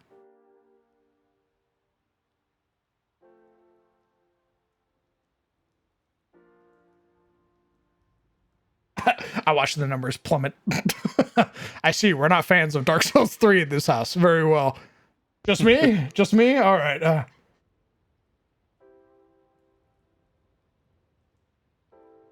don't want to make forced in conflict every 10 fucking minutes, though.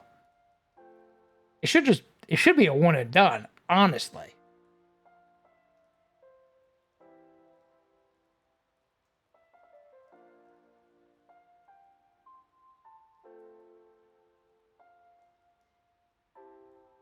Bui Striker, if you're still here, my good sir.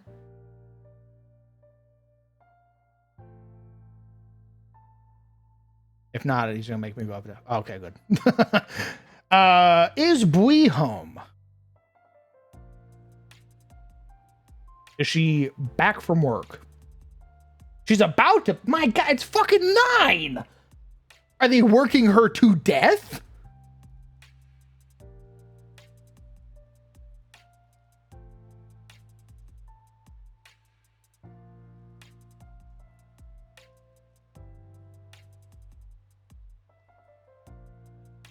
Jesus Christ.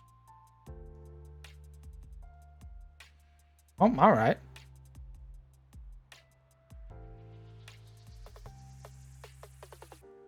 Only half dead.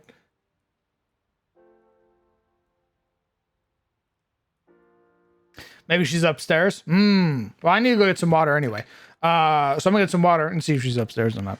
I'll return chat. When I come back, we're gonna try and figure out how Forged in Conflict works. We're gonna compare it to our 5th edition version and see how the fuck we can get that to work in this version. I'm already thinking that when they nullify the crit, they give you a circumstance bonus. It's gonna be a +2 to your armor class, I'm thinking.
No, Legion.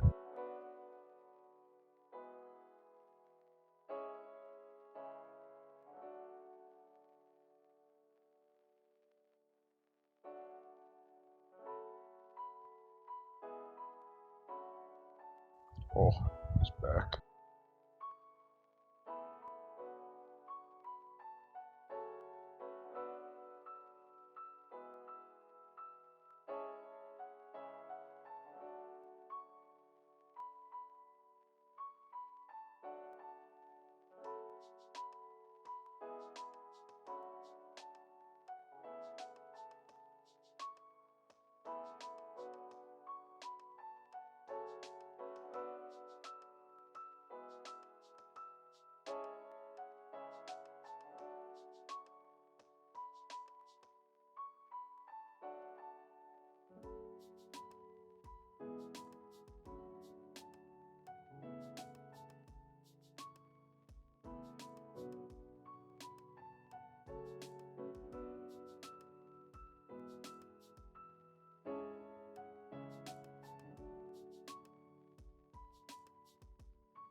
I'm back. And not only am I back, Welcome back. I'm trying out gamer subs. What? Yeah, I'm trying out gamer subs right now. Official stuff. Nice. I'm trying out Bow's flavor. I think it's called Blowhole Blast. What's the flavor? That sounds about right. It's blueberry flavor.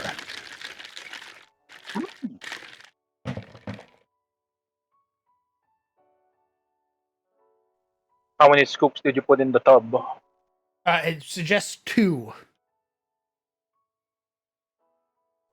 Okay. You love her? Everything I've seen about Bao has her being fucking unhinged. Everything I've seen about Bao has been like her screaming at the top of her lungs for Blythe's voice actor. Pardon? About time you There's show also up. one like Did you get Alma. lost at the gym? I went to the gym after a week of not going, so I heard all over, and then we went and watched. The lads upstairs wanted to watch the first episode of Andor, so we watched Andor. Not the first episode of Andor, the 4th episode. Oh, I thought you were saying season 2 of episode 1. No, season 2, episode 4, because they come out in 3s. Oh. Oh. And it was pretty good. Not nearly as blueberry as I was. I mean, it has the floral hints of blueberry, but it tastes more like cotton candy almost. What are you calling a blueberry? I'm drinking gamer subs. Traitor. Yeah, I know. Traitor.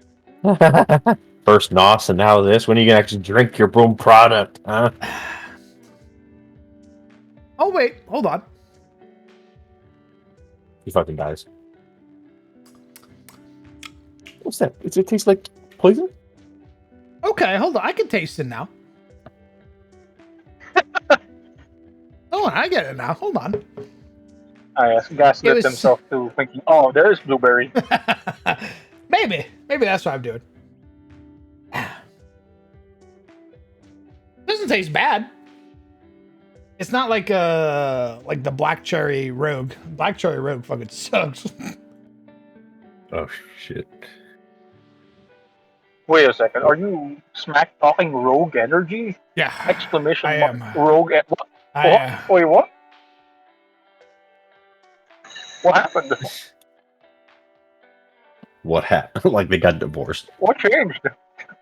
you did. What? You did this. That's fucked up. What are you working on? We're working on feats right now. Kinky. So we've made there's the Caressian feats. There's 2 of them that are tied together. You take one, and then you take another at level 5. So at level 1, as a Caressian human, you get access to Light of Elohim, which gives you low light vision as a human. At level 5, you can take the Golden Flame, which gives you dark vision as a human. Who the hell plays human? Where's my goddamn night mage? Brother. I look at SOT's crew, which had a human, a half giant, a Makote. There ain't no fucking night maidens in that party. I have a night maiden on standby. On standby for when I need now. it. On standby. That's SOT's the most human party that's existed. We're not playing SOT right now, are we? Unless somebody changed their mind. No, we're not playing SOT. Right? Well, there you go. Are you gonna play your night And maiden in fucking CIC? I mean, if Heritage dies, maybe. Oh, I thought it was the Leshy. Coming up as some sexy ass true. plant lady. That's true. Well, you know, What? maybe it depends because you know the Leshy might also die. You know, the Leshy could also explode. A night maiden, I see you ask, Nick. I've seen the video where it says humans are the strangest beings in D&D. Nut maiden. Yes. I think it's the one I've seen where it talks about them being like, Freaks. yeah, they basically don't have an origin and they just seem to have apparated. Like everything Yeah. else has like a creation mythos except for humans. We're very narcissistic in that we always make humans weird. Either it's humans' fault or humans are different. But we as a human species can't not, you know, hog the spotlight when it comes to being weird freakos. What about elves? What about, I can explain them. Can't explain me though. Elves are always either has been, like they were cool and now they're not, or like they're aliens. Like there's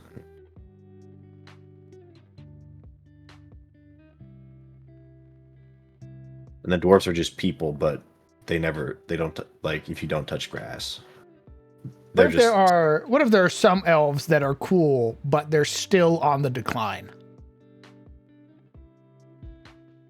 Well, if they were cool, they wouldn't be on the decline now, would they? But like the majority of them are on the decline. What do you mean by the majority of them are? That's like saying most of the human race is dead. Well, I mean, not dead, but like on the decline. What do you mean? Okay. That's like saying we're facing a population decrease epidemic, except Joe in Iowa is cool and he's not. He's got like 5 kids. That's exactly what I was But that doesn't mean anything because like the human race is still on the decline. I don't know what you mean, is what I mean. What if there are outliers? Outliers as in what? They have a beard? Maybe. All right. Like, I'm an outlier. Eridan's an outlier. And that he's based. No, you're an outlier to every other D&D setting. I'm the one D&D... Well, I can't say I'm the one D&D setting. There are probably others out there. I think elves should have beards. I think most do. No, there are a lot of settings where elves do not have beards. Warhammer. That's it. That's all I know. That literally, I'm pretty sure they have them in WoW.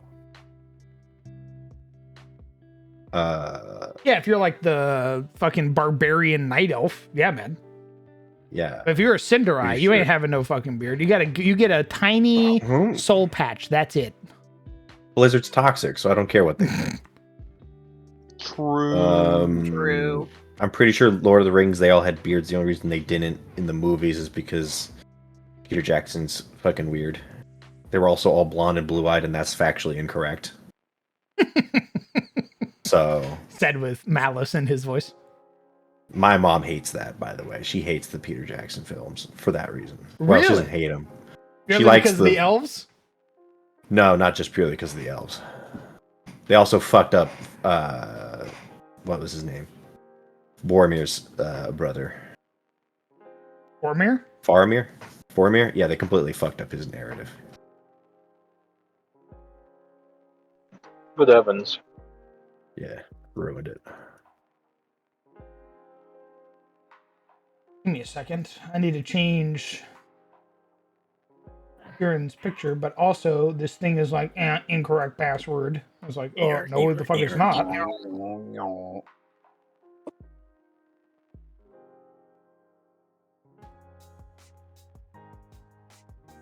She mostly didn't like sort of the low-key fascist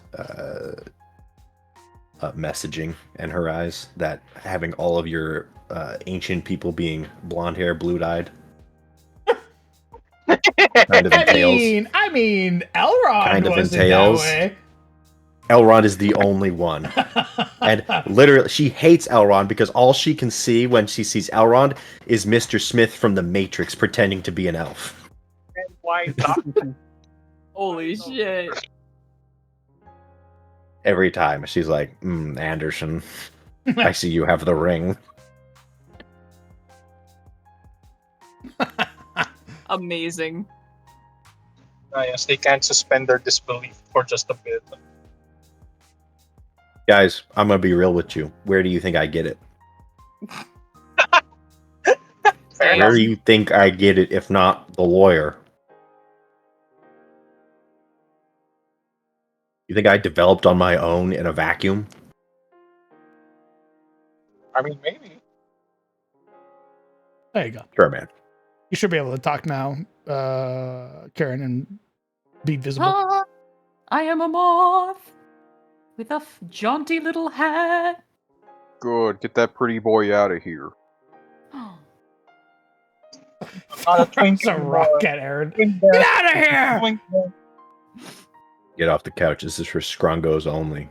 It really is. You must be this scrungy to sit. Get scrungled. Scrungled versions of the CIC party.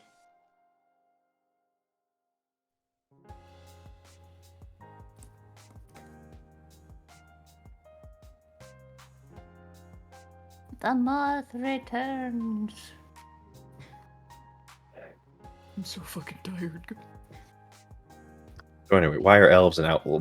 How are elves an outlier from other elves in your world? I didn't say that. I was saying What? what? You did say that.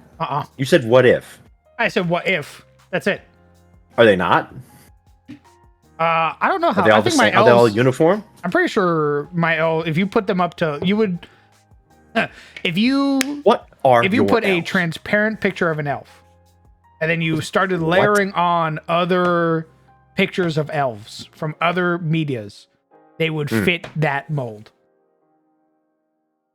But elves vary wildly in any setting that you have listed, An amalgamation. like more or less, with the exception of maybe Warhammer, because those elves are just Lord of the Rings, but British. I've got the Valinor elves, which are like my badass warrior elves.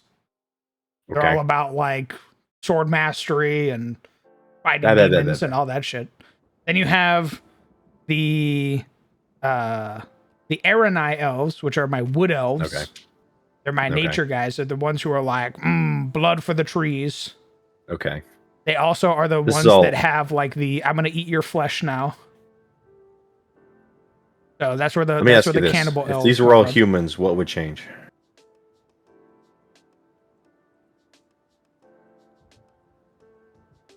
The silence is I had to deafening. think. Well, hold on. Let me think. God damn it.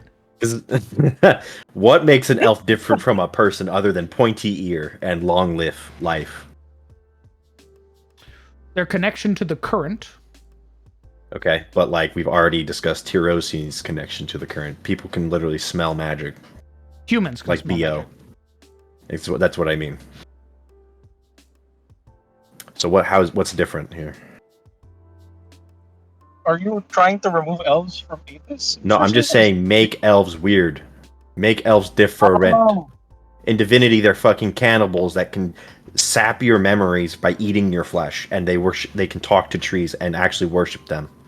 And like their spirits are imbued in the trees. In Lord of the Rings, it's all spiritual. Like their souls remain here on Earth. They don't go anywhere, and they live forever. And nature loves them to the point where they can walk on snow because this is like their world, and we're basically visitors, which is why we leave. In WoW, they're purple and they have big ears. and they wear less. They also love I have losing. They love They losing. in World of love Warcraft. losing, but so do humans. Sometimes, The whenever elves in Arthas is WoW, involved. every elf in WoW has lost. Well, see, they're different. They take the L. So what makes why elf? Other than because elves are cool. I think that's it, brother. I think elves are cool. Understood. I mean- Sometimes that's all you need. You get your weird divinity. Like I took my inspiration from the Bosmer for them being cannibals. I'm Bosman. Gotcha. Wait, they're cannibals? My wood elves are. Yeah. Oh, okay. I didn't know. Not Does all it- of them. The chaos ones are. Do they? Oh, is it like a thing where they're like it empowers them, or they get like memories from it, Yeah. or do they just think it's tasty? It's both. It's Okay. ritualistic. Nice. It's one. It serves several purposes. One, they like it a whole bunch. Nice. Two, Okay. well, actually, it's not that they like it a whole bunch. It's more so like it's eating eating something made by a god. So it's like a meal prepared for you by God, basically, is how they view it. So they're eating the creation of divinity, and I I think think that's all pretty your neat. wood elves should be cannibalistic. All of them. All Yes, of them. actually. All of Yeah, even them. the order. Yeah. You know why? was about- You know what the difference is? You know what the difference should be? You're gonna love this because it's a theme in your world. It's consent. The order elves only eat the flesh of those who have given their bodies over to like their relatives or someone. The chaos elves will eat anyone. Yeah. I was gonna bring up something from Warhammer. So these are from Space Marine. So mind you, they're a bit weird. There was like a specific chapter that's like, I will eat the body of my kin because so that their memory forever lives on in me, or like a part of them exists forever in me, and all that. And so they are not truly ever gone. I Especially mean, the only since, reason cannibalism is evil in our eyes is because of prions and because we don't gain any benefits from eating our own people, and it's disturbing. But like, if assuming you had a race where animals do it all the time. I look over at the hamster, the humble hamster, Humble. the aggressive hamster, Those motherfuckers die The violently every the single time. psychopathic hamster. Yeah, you can have put a twist on it. Like they're supposed to be weird, right? They're not just people, but cannibals. Like make cannibal. If we're going to do cannibalism and the passing of blood and in this case flesh, let's just have them all be cannibals, and the difference is cultural. hey boss, And then of course it's another reason for high elves to be like, those guys suck. We should dominate them. We're obviously better. does the mother of elves also have claim to Wood Elf souls? Technically it should be yes. But a lot of them go to Shillier. Yeah, she lost him in the divorce. It Nice. should be that she gets all elven souls. She's a little upset about this. Correct. But the fact that Why do I feel like sometimes wood elves or the Aranai elves go to Shillier make her a little upsetty. Necro, did you have an influence on making the mother of elves? I feel like every time we talk about her, she becomes even more of a sassier bitch, and I feel like that's you. I honestly have had nothing feel to like- do with her. This is because I distinctly remember the first character you talk about in the setting with the whole like, is she prettier than me? I hate her, and this seems like the mother of elves has a lot of similarities with this character. I'm wondering. Phelan, that was... Phelan, that's I'm even wondering. Did Ugh. Phelan inherit this from the mother of elves? Is what I'm asking. Yes. As No, like it's in a Phelan- Phelan had the "is she prettier than me" line because she has a massive inferiority complex. I see. the mother That's of her elves. character flaw. I see. Does the mother of elves have an inferiority complex about But being also- divorced? Like, But also at the time, Phaleth was kind of crushing on Caladan. So like this pretty bitch rolls up. Is she prettier than I see. me? It was another elven woman rolling up to the Asamar in the Ooh. party, Ooh. who was like a priestess of the god he worshipped. Of Varados, mind you. Correct. Yeah, of the mother of elves. So you know. Yeah, Lady My Arella. I remember her name to this fucking day. Wow, she wrote it in her That's Death Note so book. fucking funny. She wrote that shit in the Death Note, and then like stabbed her with little voodoo all over. Phaleth remembers it to this fucking day. What I'm saying is, we should take that energy and give it to the Mother of Elves, but apply it to humans. She's like, is that race prettier than mine? I hate them. So she does. Why does the Allfather like them? She does, I guess, maybe have an inferiority complex because she hates Galadir. That's funny. She That's hates funny. Galadir because Galadir made the first creations. He made man. That's hilarious. And now look where he is. She has the biggest "I told you so" face probably imaginable. Absolutely. She relished the day that it was funny. that it was man causing Once a ruckus. again. However, she will denounce the Elven Wizard Kings. I see, of yeah, course. sure. I love how Fine she's clothes, like, like- we can't trust humans because of these Wizards King, and then kind of quietly ignores the one Elven one in the group. There Who's were like three. waving his hand. There were three Elven ones. The three Elven ones. She's like, I'm not. They were corrupted by those horrible humans. And they're like, Mom, we love you, and she's like, shut up. Well, I have talked about this as well. I've talked about this before in the past. It's not wide known, but it is a theory among learned scholars that the reason that the Wizard Kings went to war is because of Voradare.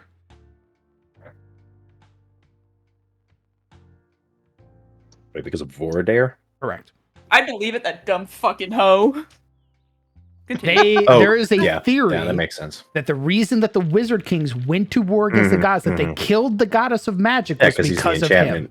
Correct. Yeah, and he had the skull and mommy complex, a really toxic one, kind of like Correct. Homelander.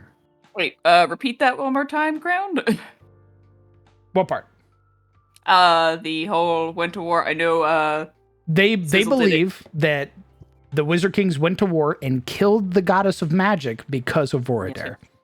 It's just a All of theory. the actions that caused the destruction of the world and the disconnect from the gods was because of him. well, Is this a theory that is mostly perpetrated by the elves? Well, in SOE and DOA, we did see a little something which may have hinted that, yeah, it may have I don't want to been... hear it from the elf apologist. I'm not a... This is clearly a theory perpetrated by elves to make humans look bad because they are really petty like that. Who almost burnt their own tree, huh? Does that seem like a stable creation? I don't think so. I have bad news for you. Looks at the state of Adis. I'm just saying. I think elves, much like in ESO, I'm getting this feeling that elves deserve the worst. Much like the Mer. I'm getting that sensation. They Not gonna deserve lie. no joy. You not gonna the idea that that this whole Mother of Elves thing being this new way is the boss man just subconsciously ingesting the sassiness from Paylif. He's like, you know what? This is a thing now, and just later down the line, it's like, ah, yes. So this is where that nugget came from.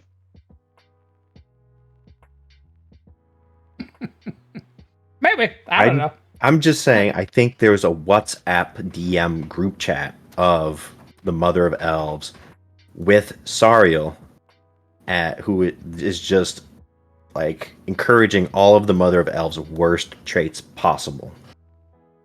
You go do it, Queen. You Yeah. so right. Slay. Slay Queen. And they just talk shit about all the other gods and how they always knew Embrier was bad. Sariel had no opinion until now, but I just The devil imagine on her Sariel is shoulder. incredibly opinionated. He just, has a different opinion depending on who you're talking I was to. about to say. exact. I think Sariel didn't have an motherfucker- opinion until he met the Mother of Elves and went, "You're so right, Queen." That I- guy had. That I guy can was no assure good. you that motherfucker Years. had opinions, but he loves playing whatever opinion you think is best. He loves stirring shit. He loves rolling up and being like, "My God, those humans though." Hmm? And the Mother of Elves is like, "Fuck." Yeah, yeah. There's definitely a DM. Like It's he's a- on Twitter encouraging all of her worst traits. The embodiment of Shitposting. my political opinion depends on who I'm trolling. Correct. Yeah. Correct. Yeah. The god of emotions does in fact love playing with emotions. Elowen's Eva, just standing nearby, shaking her head, like, come on, man. His siblings are not saved from that. The Mother of Elves probably ends every argument she has with, "I'm just asking questions." okay. Humans are the worst. Changed my mind. It's not my fault you guys are afraid of questions, okay, and words. Hey, boss. What? I do have a question about the whole Shield Year, Mother of Elves, Wood Elves thing, though, if you wouldn't mind. Okay. So the whole Sizzle's gonna hate me for this, but the whole soul thing, right? I would. They gotta go- Yeah, you're right. I hate you. Is there a way for? Is there ever been a case wherein the soul doesn't go to the Mother of Elves, like okay, in this case, like Mr. Sizzle, right? Like how Eldars, right? They have these like the stones, the soul stones. They basically just go there when they die instead of like going to Slanesh. Is there like a means? It's maybe like the whole cannibalism thing, the self cannibalizing thing is like a prevention from them to go to the Mother of Elves. They're like, oh fuck the Mother of Elves. We're just gonna No, eat the our Wood own. Elves hate their mom. Is Yeah. that what you're saying? You could have just Yeah. led with that rather than the soul thing. I think it No, would it's like be like maybe if you were in life dedicated to a god above her to the point where that other god was like, listen, they've been doing my works, so yoink. Which again probably still pisses Varidas off. Correct. no, I meant like a ritual that they do that prevents them, like them themselves. It's not like a god has a grab on their soul that prevents them from going to, from Varados, from the Mother of Elves. It's them themselves. They're like, you know what? We're not gonna give anything back. We're just gonna keep it here because our god is Shield here, the nature god. We're just gonna eat our own, and by doing that, it prevents the soul from leaving the planet. It just goes into the earth. They numb the soul, and that's No, they don't I like don't- souls. them numb. I don't think we should No, have little every wood elf's a mini demon that eats each other's souls. no. I guess the ritual, the symbolic nature, at least if it's if it's a wood elf eating like one of their own, right? It's No, like you're a still thing not. that like I pinch your lips. No, there is no eating of souls. That is not okay, something not the souls. creations of the gods do. No. I'm just saying, not eating the soul. I'm just saying it's like it's like the whole process of eating the flesh kind of What nullifies about like it? the soul directly going somewhere. What? Something else To happens, where? right? Like, I don't know, some maybe into the world itself. I don't know. It's like the soul stone thing, right? Like they die I knew with a you were soul stealing from stone. Eldar. I knew you were fucking stealing from Told Eldar, you you. son of a bitch. I just told you about What? the What's Eldar the thing. point? Okay, the Eldar do it to escape Slaanesh diddling their souls. What? Why? They just hate their mom and they like They shoot just her. hate their It's not mom. like she's a fucking chaos god. She's an Oh, order my. aligned god. You go Okay. to heaven, Yeah. motherfucker. Okay. Yeah, Okay. and they just Look, don't like. I can They see don't like the mom. some wood elves being a little ticked off when they got conquered by the high elves. But I don't think that's the whole basis of their like cannibalism. I feel like that should be something different. That's like their basic culture from like ancient times. It's Yeah. not like something that they just started doing because they gave them the middle No, yeah. finger to mommy. No, But from the I get do go, have yeah, a from question. I do have a question regarding wood elves. Specifically, what makes them wood elves?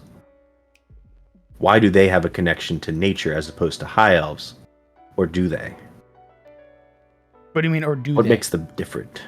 Well, like, we call them wood elves. I'm assuming I don't. the wood elves... Wood elves is a term created by humans. Okay. They're called Erenai. Okay, so what makes the Erenai different from...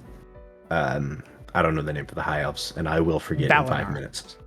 I will I forget know in you 5 will. minutes. Don't worry, but thank baby. you. I know you will. What makes them different than the Valinor high elves? Smile. Hold on, let me get my notes. Is there a physical, Yes, there are change physical difference? distinctions. Is it a god thing? Is it They just have because they were born under the tree, and so they're No, because a more lot of the imbue with Valinor. trees? No, because a lot of the Valinor were Okay. born under Eluine. Okay. I just log back into fucking Pathfinder. Nice.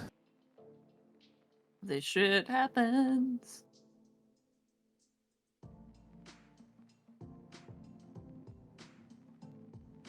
Let me see what I have written.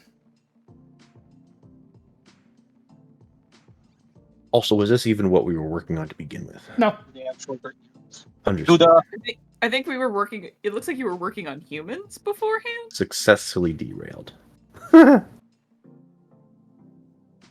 yes. To be fair, we have went through very different places in the past. Yeah, today is like a catch-all kind of stream anyway. Oh, okay. Yeah, I proposed the idea of focusing on one thing, and I also proposed the idea of a catch-all, and chat went with the catch-all. Oh. So Well, I'm glad we're doing a catch-all. I would encourage us focusing on Kalador, because I would like to play D&D. That would be epic. You mean like to play Pathfinder? Whatever. I stab Kieran and then Zebras in that order. Oh my. For hitting me with the actually, and then I give them the biggest, squarest glasses I can find, and I tape it to their face, and then I put them both in the garbage can, like nerds. Joke's on you. I already have square glasses. Jokes on you, I rock that You shit. deserve it. Do I you tape not the wear middle glasses? of your glasses. No. I am a golden god. I guess that's why he has jock behavior. That's why he Oh, works out. straight up. Right. No. You know, Okay. Dennis from Always Sunny? That's me. I'm doing micro butterflies right now. If you're a golden god, does that mean I can spell you down for profit? I think it is a split in their Perhaps. culture when they were first made. Is where So You there's get no the biological differences. not before. There is now. Oh, Yeah, it's been thousands upon thousands of years of living in I a see. particular style has changed them.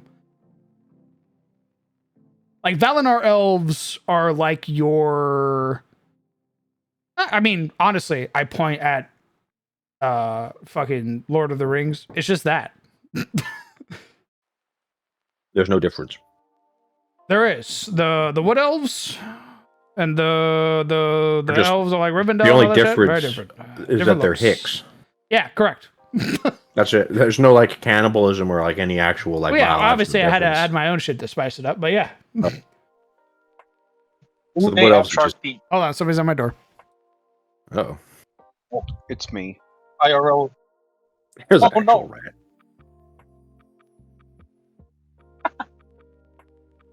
You should have been here a while ago, Mr. Sizzle. They were talking about the Grimwald. What does that have to do with me? Well, oh yeah, I forgot. It was Morana. You That was doofus. from the Grimwald. You doofus. I'm sorry. I beat you up.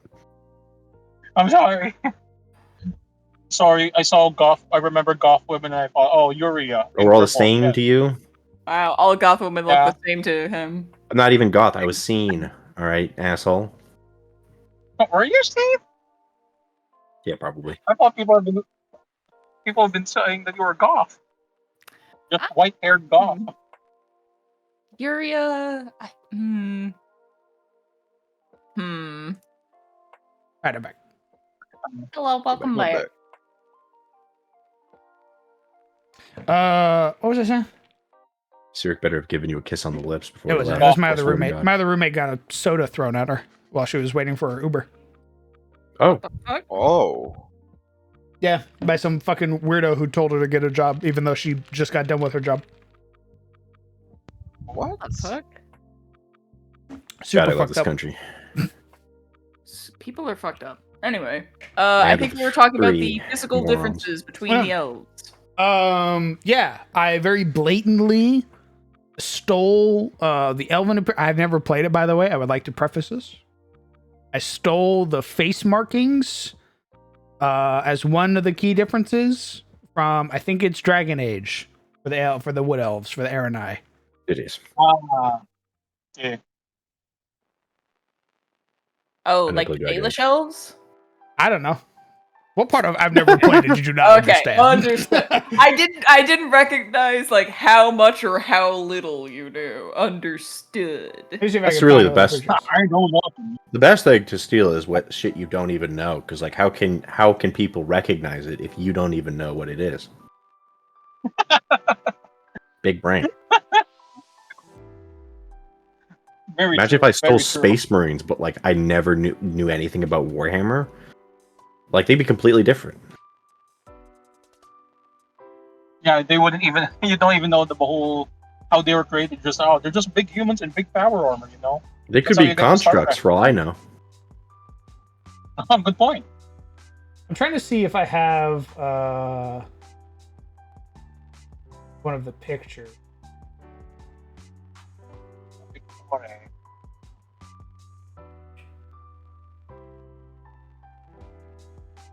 But also, yeah, we were talking about the Grimwald.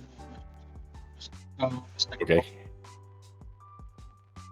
Vampires. There's a lot of vampire stuff. Vampires are like so overrated. This is different vampire. wink at good Kieran. guy Shut the fuck up. Who the fuck cares about them? vampire. I wink at the camera.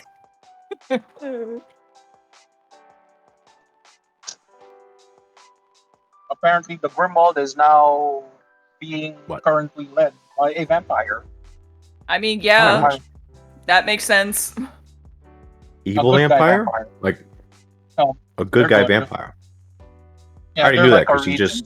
I knew that because Crown stole the fucking account from MCDM. Count Pretty Rodar shocked. Yeah, that's- Monglauer. There he is. Woo, he's sexy. Can't believe that's the one thing I remember. Kind of crazy, actually. Out He's of the- everything. I need to defragment my brain. There's just bits of Verify memory all over file the place. integrity.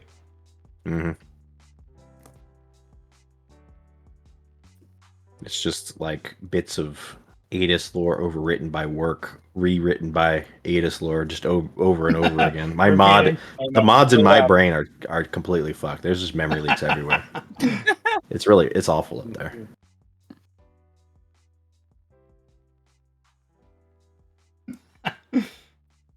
Elves burned down the tree. Pope died. I love the Pope. Yep, that's right. Wait, does that mean the Pope burned down the tree? That's fucked up. I can't Amen. find. Hope righteous crusade. Wait. Holy Does crusade. that mean the Valinor elves have an elf pope? Oh, good God. Oh, hell yeah. The eternal Pope. Ooh, I think they would. Yay! Oh. I think they would have. I think, given their so- structure and society and everything, I think like the elves of Carousel, Oh, fuck. specifically the Valinor elves, would have like an elf pope. And so they just go one step closer to just being the Catholic allegory. I think they are. I don't think Please, there's let there be any guessing anymore. I think they just straight up are. They fucking look at the fucking tree. We must retake the Holy Land, guys. God, please. Valinor Useful, missionaries in useful, Yalagara. useful. It's funny because How I had a problematic thought the they other are. day that You the had a I had a thought the other day because I was thinking like, what would be the equivalent of a dark friend in Carousel? An apostate, maybe? Liberal. Freaking excommunicado. A heretic, obviously. You are Bro. excommunicated from from everything. Life. From fucking society. The fuck's God, wrong? boss. If you're gonna make them Catholics, make it as problematic as ever. Make them loud. I don't know so anything many about Catholics. Catholicism, so That's just that'll probably Catholic. just happen naturally. Hey, brother, That's just Catholics. I'm here. I can't find any of my wood Make elf 'em pictures. extra. I think the other inspiration I took a lot for my wood elves for the Aranai were also the elves from The Witcher. Okay. A minority? Kind of, yeah. That's basically like do they live a long time, right? My experience with them is basically Witcher 2, where they were terrorists and a minority. And the dwarves. They are who were basically eco-terrorists in the same. Witcher series. They are terrorists. Yeah. Like they didn't really have and they had slightly pointed ears, but I didn't remember them being like that different from people. Oh, I never said I like. I mean their looks. But I don't remember their looks being that different from people. They had like face, like they had like a lot of like face markings and stuff like that.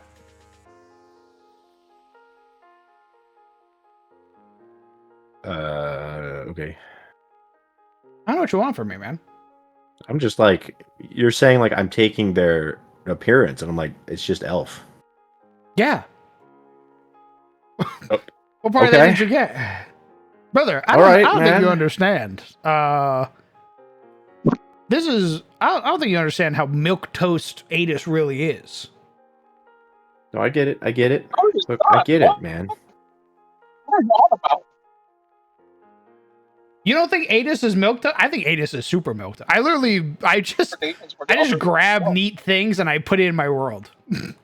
That's not. I'm milk just gonna toast, jam this full of high fantasy. Goblins have become very different.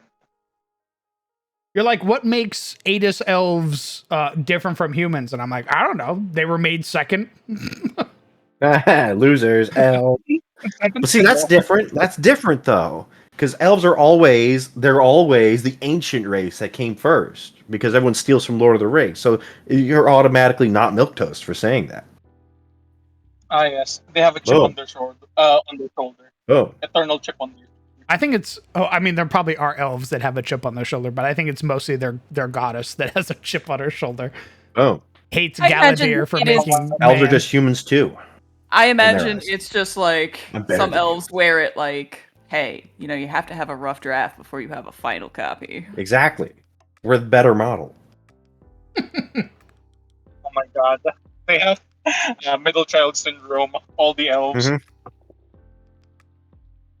And then they just hear the dwarves in the distance. Rock and stone. Rock and stone, rock and stone. I mean, They're doing their own actually, shit.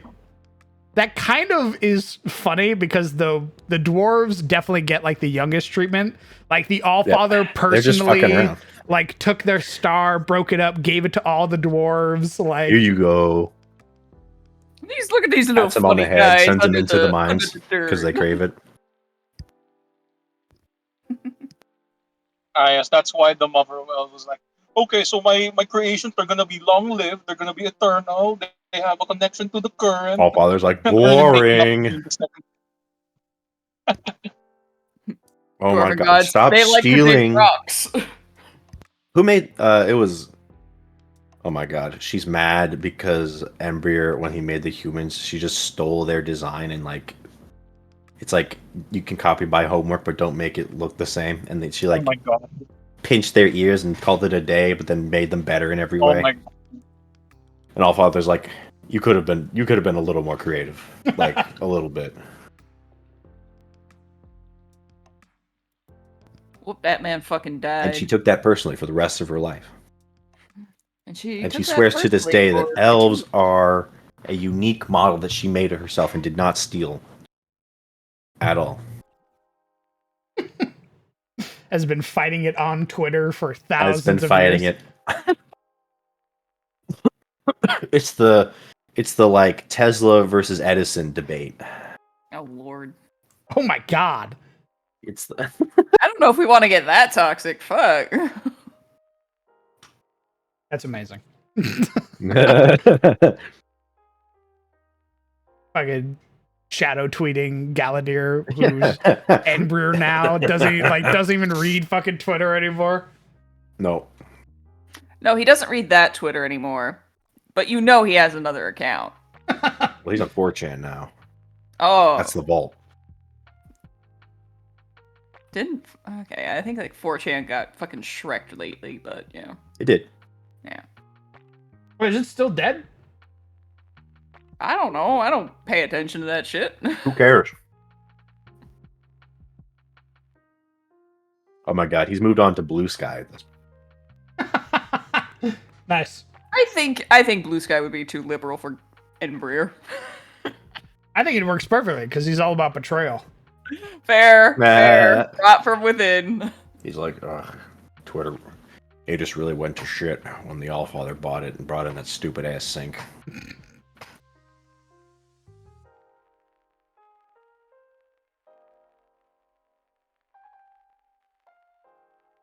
Hmm. Let that sink in. Ember streams on Kick. Oh my god. Oh no. Oh, Oh, no. no.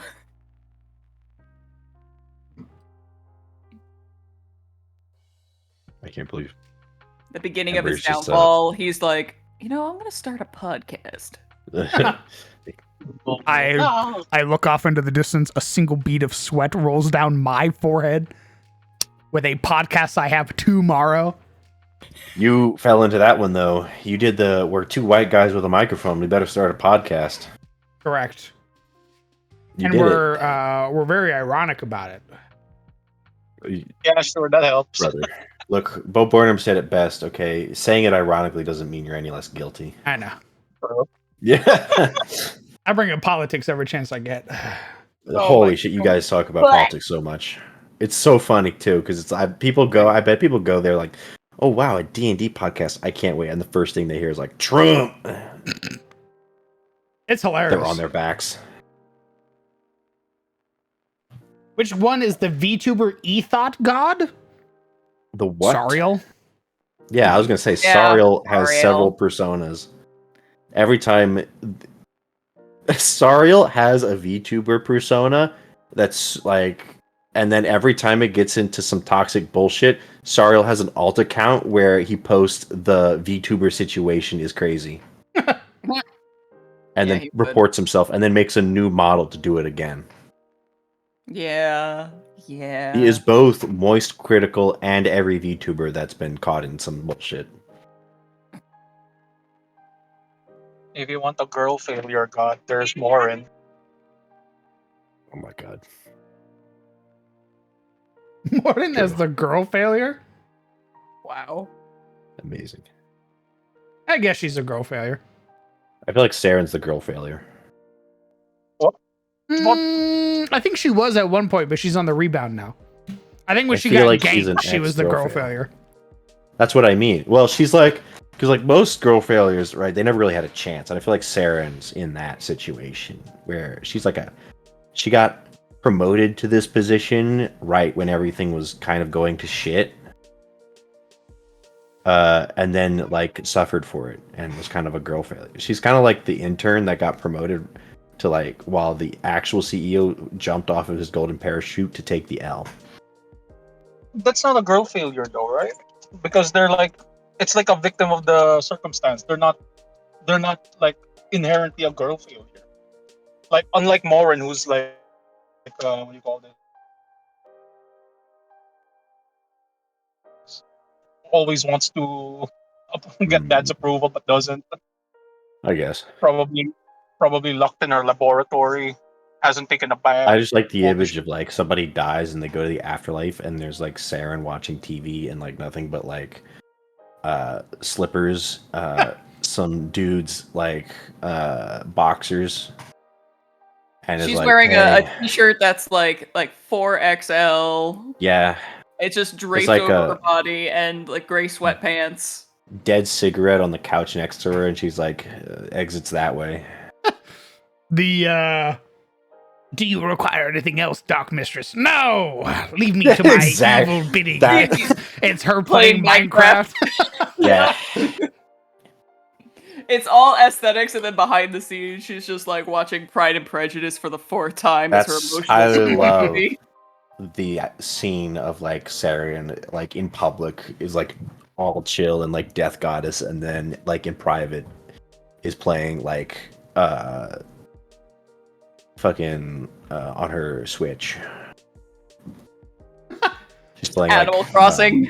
Yeah, I Animal do- Crossing. Yeah, I do love the visual of the moment Talanos leaves. She just started like kind of folds back in her chair. She goes, "Oof, oof," and then immediately Whips it out. reaches down, grabs her Switch, and like boots it up. that was a lot. That's why she wears the mask, because she's actually like really nervous in front of like it's like Oh my god.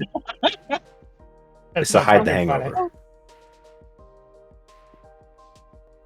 And then he Oh my shows up God, like all of 5 your minutes later, thoughts and is- she's like, she's got to like stash it real quick.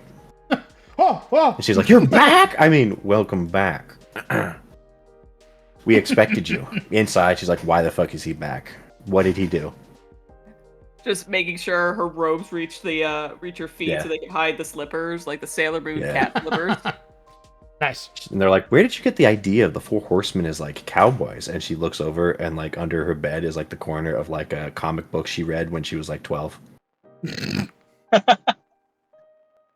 Jesus, all the goddesses are just girl failures. It's great. It's great because it was like all of the like women in my setting have been like super like strong, super powerful, and now it's just been this degradation where they're like great the fucking veil gets pulled away and they're all just girl failures. It's great because like every Like- harpy out there is basically a Night Maiden girl failure. You know what? She made an entire race of girl failures. When you realize that the gods are just the absolute worst, just like so Just fucking making ass. shit up as they go along. Yeah. They're like, yeah, they're basically like dad who actually knew what was going on in the company fucking Yeah. leaves, and then they have to run this shit themselves. Socially inept. Always like, They're like, guys, we gotta fucking make this shit up as we go. Okay, how about Somarin, the war goddess? What is she? Is she also a girl failure? Or is she actually I competent? don't think she's a girl failure. I think I think Somarin she is is a as hot you mess, see her. though. She is definitely a hot mess, but I Yeah. think she embraces that. I think she is the femme jock. Let's be real. I think she wakes up at like 2 p.m. in the afternoon. Oh my god.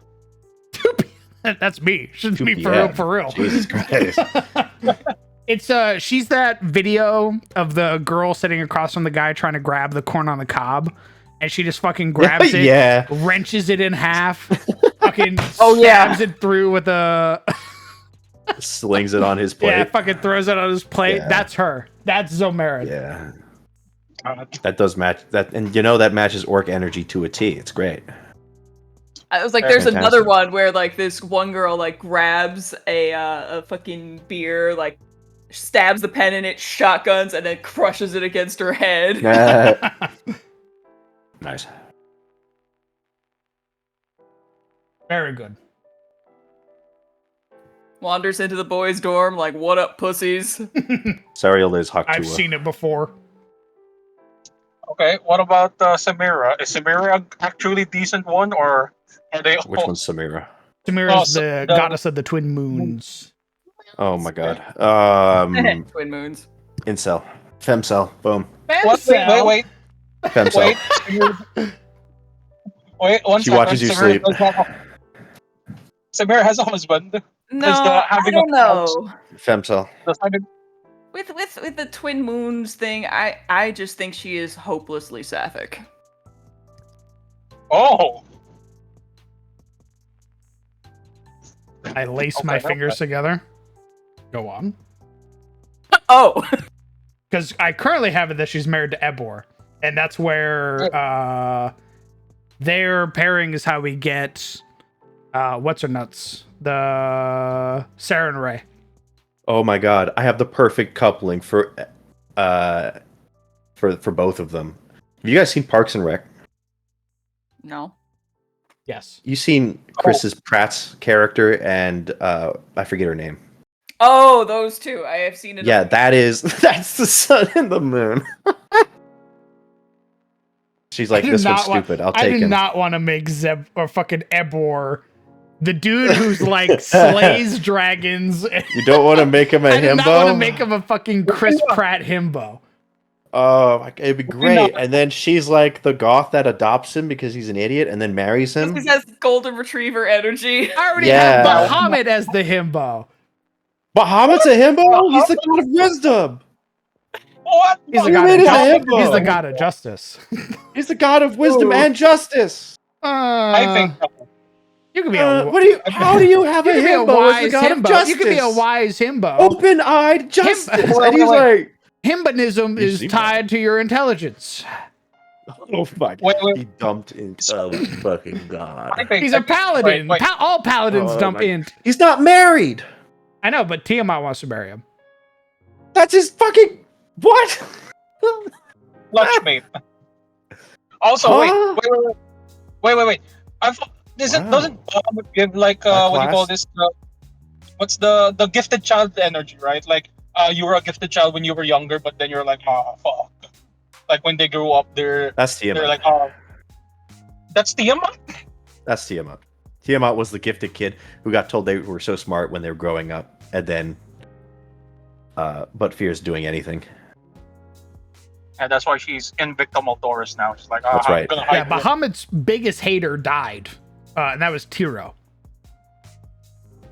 Everybody else loves Bahamut. Like everywhere, Bahamut's like clergy can go anywhere in the world, basically. Mm. The fact that you are comparing Bahamut, like you are putting Bahamut on the same plane as the fucking muscled up dude from JJK, whose name again I forget, is insane. Oh, Toto? I can't believe you're comparing this man to Toto. The man's gonna come Bahamut. That Bahamut would have the gall to come up to me, ask me what my taste is in women, and then train me is insane. Because I like fat That seems ass. important. He kills Actually, you. Todo He does get he hits you with the eradication breath if you give him a lame ass answer. See, I like if you hit him with the I like a woman for her heart, he goes personality. disintegration breath. Boing. That's crazy. That's insane. Why couldn't you say titties? That couldn't be like Moraltir. It had to be Bahamut was the himbo. Bahamut doesn't give him ball. He's too Moraltir good. He's on too- the bad day is I need like, to meet Bahamut yesterday. I need to see what you've done to my boy. Where is he? This is a man that walks around as an elderly man with like canaries and shit, is known for disguises and shit. How is this himbo of a dragon disguising himself as anything? What's great is that the reason Sizzle's so upset about himbo dragons is because Sizzle's favorite characters to play are Dragonborn. He loves dragons. You're telling me the God of Justice is a fucking dumbass, and that blows my mind. Whoa, himbos are dumbasses. Blows my mind. I mean, they're dumb off ass. They don't have to be stupid, but they're dumbasses. Honestly, this is all just joking anyway. I don't think Saren should be a girl failure. I like her being a very caring, if sometimes aloof god. Okay, then if we're all You're right. Girl failure wasn't the right. Girl failure wasn't the right words for Saren. I don't know what the trope is, but I definitely like the idea that she's like. It's like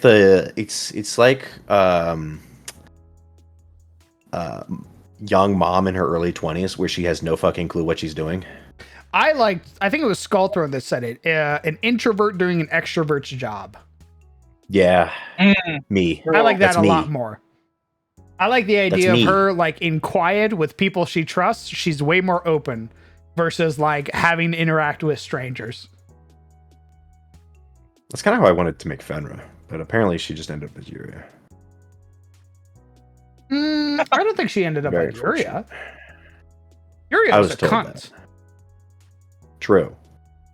Fenra was way more like personable. It took Yuri a long time to be personable. And that was only because when she got a fucking girlfriend did she decide, maybe I'll start listening to other people. What can I say? Amazing. Fenrir rolled up and was like, yeah, I'll listen to your opinions. Yeah, you're cool, I guess. You're not a sweaty, meaty hunk of man, but, I'll listen to you all the same. It's true.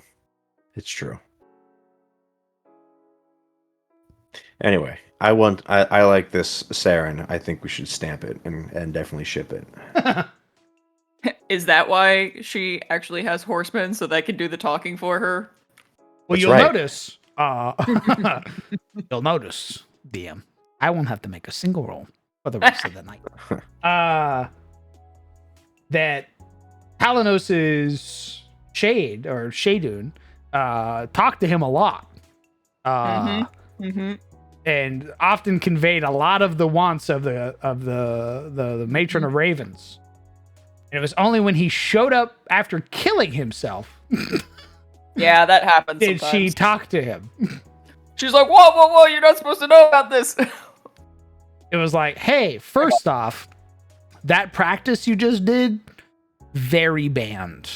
We banned that a long time ago because you die. I got tired of getting calls on Teams, so I need you to stop doing that. That thing you did, we haven't used that in ages. Her cell phone, she forgot about 200 years ago, starts ringing. She's like, oh my God, he didn't. Yeah, so Shadun was like, there is a way to contact the goddess. It's a little involved. And he went, okay, what do I have to do? And he's like, all right, you're going to need like a pit. Like a tub or something. And he was like, okay. And he went to the bathroom in the fucking cathedral, into the baths. He emptied it of water. And he's like, all right, now you got to stab yourself in the gut. And you got to fill up the bath. And you got to basically submerge yourself in your own blood. And he was like, bet. Did it. No hesitation, nothing. Fucking stabbed Didn't himself. tell anyone what he was doing. Correct. He went into the fucking bathtub. He's like, guys, I'll be right back. And then locked the door behind him. And no, he didn't lock the door. Oh, that's who walked in on him. I think it was Evelyn found him. Like it was either Evelyn or Zafina. Yeah, face down in his own blood in the tub. And the worst part is because he did that, she doesn't have full control of the death domain yet. So she doesn't have full control of souls, which means when you die, there's a chance that Embrier just shows up And guess what? Ember showed up. Hey. And was like, "Sup, pussy," and like almost grabbed his soul because he fucking died. And she chastised him for like 20 minutes. And then I think they played poker, and she cheated. Yes. Nah. And then she sent him back on his way as her champion. Wait, she cheated and you're against her own disciples, and you're telling me she's not a girl failure? I think she's competitive. Hella competitive. She stacks You're telling me she had to cheat to win. You're telling me she isn't just making this shit up as she goes. Does cheating at cards constitute being a girl failure? I think it's a step in that direction. I feel like if you have to, especially when you have to cheat against your own followers. I think she was cheating because she knew Talanos was going to cheat. Did Talanos cheat? He did, if I remember correctly. I do remember him cheating. He tried to sleight of hand his cards because he had a bad hand. That's so. Why would you? They're both failures. No wonder he's a horseman. They're both failures. Wait, boss. Would she cheat in any other situation? If another mortal were to do it, a mortal that's actually like, okay, you know what? I won't cheat. Would she still cheat, No, or it's a case by case basis? she cheated because Talanos was cheating, and it was funny because he got a little flustered when he lost because he was talking all that good Did he shit. do it because That doesn't sound girl failure though. That I don't know sounds if like I'm hoping or about to cringe, but please tell me someone made like a cheat death joke in there somewhere. I don't think so. My God, why would you even try then? What was the point? I think he was trying You're to not flirt going with to do her. it for the funny? I don't know, man. Ask him. for the I'm bit. so upset right now. I'm unreasonably upset that nobody did the "I'm cheating" death joke and then winked at the camera. I wasn't there in character. I know. It's not your fault that you're alive. What? What? Oh yeah, boss man. What does Ebor look like? What does Ebor look like? Yeah. I don't have Look up. any art for Ebor. I use the art that is often associated with Palor. But I mean, like, Ebor's he has a bunch of looks depending on what god or what creature you're talking to. can he be a pretty dude? Yeah. They're all pretty dudes. To the humans, he is known as Ebor, the Morning Lord. To the elves, he is known as Lathander, the Bringer of the Dawn. To the dwarves, he is known as Angrod, the Forge Fire. Yes. He has many depictions and many sort of looks and motifs. So you can have him look however you want because that's how you view him. Yes. Oh, turtle. Is there a reason you want him to be pretty? Nothing. That is the most suspicious nothing I've ever heard in my fucking life. What's in your mouth right now? Oh, no. What are you eating? No. What are you eating? What's in your mouth? I wasn't suspicious until you did that.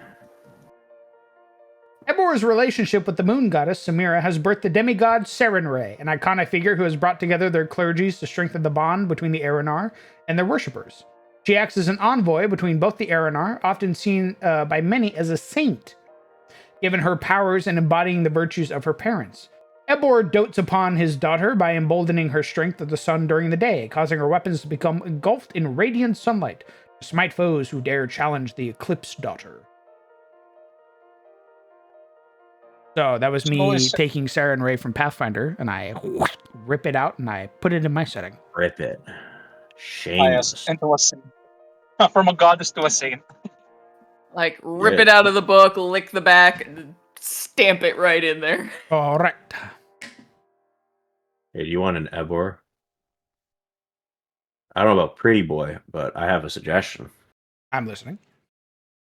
Oh my. Don't listen. Observe. Oh. Damn. Is this dick out? Yeah. Maybe.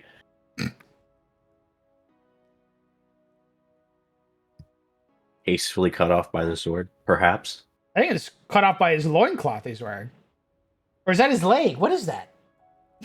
And I think that's his leg. Oh my I don't think goodness. that's his. Oh, that is cut Jesus off by Christ. his. That is cut off by his sword. Then that's a great fucking. He looks fucking awesome. Hell yeah, I'll make that Ebor. What the fuck? Oh, pretty boy Ebor, no.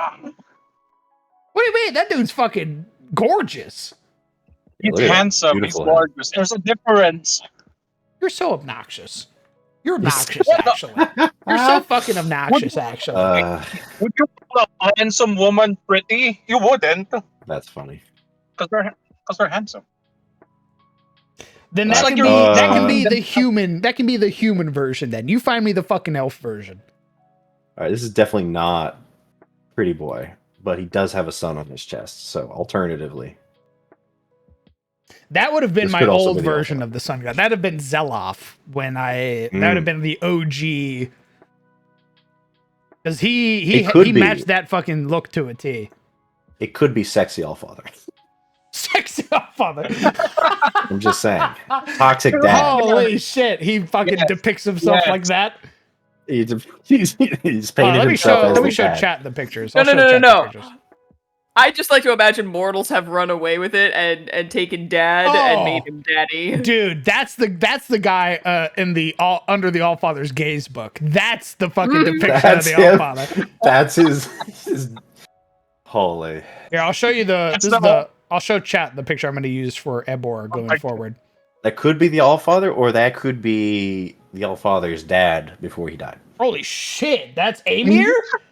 That could be. Jesus. God damn! He is old. This could be what Ember shot. Brother, he got like In fact, dick that could veins be- on his forearm. Yeah, man. Oh, what's up, Rossi? Hey, what's up, what's up man? You seem to be real into it, so like I didn't want to interrupt you. So this is the picture that Sizzle shared. I will be using this for Ebor, the Morning Lord. He looks fucking awesome. So I am definitely using this motherfucker. I like the sun in his I'm- hand. It's very fitting. I'm still kind of like thinking about the dick vein Dick on the veins. arm. Yeah, that's this guy. This is Sizzle suggesting He is the firmly Amir. gripping his knee. He's gripping his knee really hard. Motherfucker over here firmly grasping. I love that his Firmly like, grasping it. the cloth that like covers his groin like turns into the carpet in front of him. The perfectly placed. What Dick what guard. religion do you need to convert to? You need to worship the sun.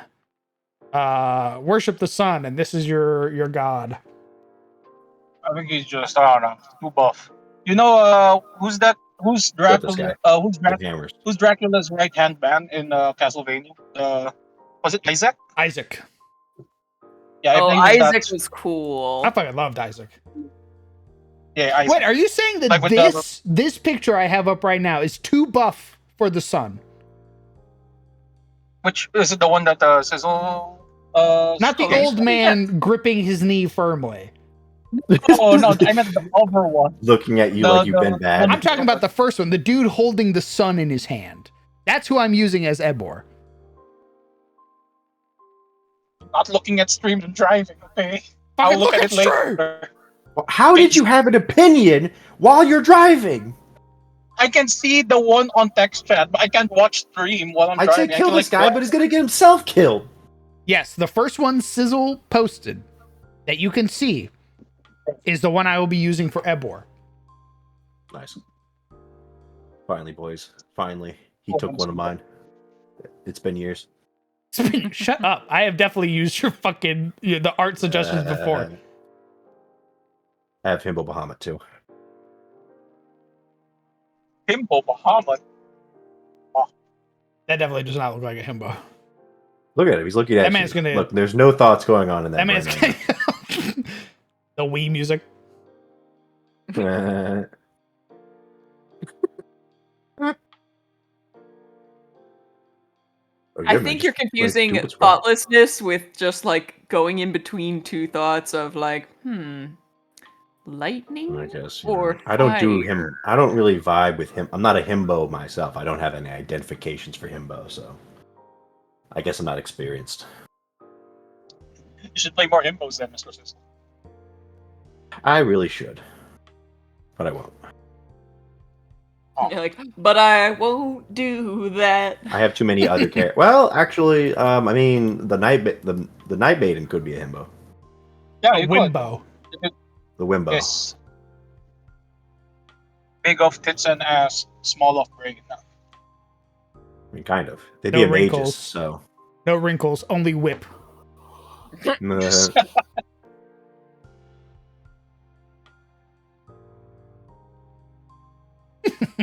I'll let you know, Dom. I'll let you know. Ebor is married, so you'll have to get through the goddess of the moons before you could do anything. Yep. And also, his daughter might also try to kill you. So What? They're a happy family. Speaking of, I suppose. moon, question mark? that looks like a night maiden, motherfucker. Shut up. What about it? Aren't, correct me if I'm wrong, aren't Ebor's saints, were they all blonde? No. Or am I misremembering? They're not all blonde. Okay. I was like, wait a minute. the connections, like the two brain cells finally connected. Are they all pale skinned and blue? Two of them are. Awesome. They are not pale skinned. Not all of them are pale skinned either. Yeah, I remember. I was thinking of Gwendolyn and the other one. Morelia and Luella both are darker complexion. It's Yeah. Merwin and Gwendolyn that are pale skinned, but Merwin has red hair, and Gwendolyn has blonde hair. Gwendolyn is like the quintessential like pale skin, blonde hair. Merwin is pale skin, red hair. Morelia is dark skin, blonde hair, and then Luella is dark skin, red hair. And they're all so fucking cool. Thank you for all your buffs. Yeah. In Morelia. Oh. I have an image for Maelormanir. Maelormanir. This is the image that I saw, and I went, "What if all my gods were Eldritars?" I mean, he would technically be an Eldritch. Yeah. That's a cool ass sword. I'm gonna use that to fight you, adventurers. And then here's him thinking about life. I don't know why, but he's thinking about it. Ride, wife. Wife, fight back. Wife, fight back. Kill, wife. Kill wife. Regret.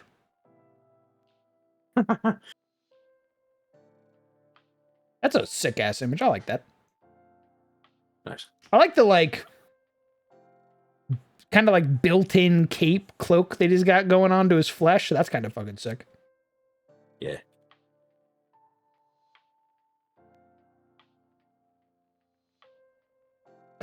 Although I can tell you right now, if that motherfucker showed up, it's over. Looking Campaign's like that. over. No. Looking like that. Ain't nobody trusting that motherfucker. Ain't nobody letting him make anything. No way I'm trusting that dude to hand me an effigy and say, yeah, make it. Sure, man. I mean, maybe Allfather's just a really bad character. Maybe. I mean, he's, maybe he's so full of himself that if you praise him and basically kowtow to his ego. I mean, do you know how many adventurers would vibe with this dude if he didn't immediately attack? Like, there's going to be at least one asshole in every party who's like, wait, maybe he's not bad. And then the sword the size of fucking... He pulls it out of the planet and the fucking the crater that forms immediately starts Guys, let's causing hear 'em out. earthquakes. Like, never mind, I've changed my opinion. Hey, Let's boss, hear 'em do out, you guys. have? Hey, boss, do you have a god killer in your setting? Technically, Like yes. a mortal that Oh, a no, mortal? like a No. mortal A that Tiro. they kill both evil and good gods. No.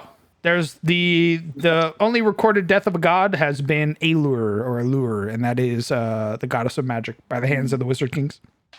Yo, I remember her. There hasn't been any like Gorm or whatever his fucking name is from Marvel. No one in recent times has killed a god. All right, this bitch is technically from Destiny, but she is hot, and I do suggest Are you gonna show me the I think I know Queen of Light exactly or what you're whatever her talking name about is? without even you having to know, look. you know I already exactly know. what I'm talking about. You've probably seen this image. All right, let me see. Because that's a very different look. Oh yeah, no, that's exactly who I thought it was. Of course it was. What I think that's everybody's favorite DLC. Can't she I mean, I use haven't the even light or played the game, whatever? and it's still Like, my can't she favorite. use like the same powers that you can as a guardian? Isn't that their whole bit? Like they were chosen by the. I remember. Yeah, the Hive could start using the light in that DLC, in their DLC. Yeah, because the fucking the traveler was like, let me resurrect this fucking. Who the fuck was that? I can't remember. Wasn't it her? Was it Savathun? It No, was it wasn't her. It is no, Savathun. her. She's different. She's different. Oh, I thought that was her. I thought that was the queen or whatever. No, different person. The traveler was like, yo, what if I resurrected this hive bitch? And everyone's like, why though? Correct. And he went, I don't know. I need her. And then she immediately started causing problems for the other guardians and everyone. Traveler's kind of an idiot. Traveler's kind of a dipshit. That's what I realized. Traveler's kind of a dipshit. Stupid. No, this chick is a guardian that was blinded and had to take like the eyeballs of a hive and now can like talk to the hive and shit. Oh. Oh wait, is this I forgot. This is Oh, Drifter's girl. Whose girl? The Drifter. The yeah. Guardian guys. Yeah, I think they're bad. Yeah, okay. Yeah.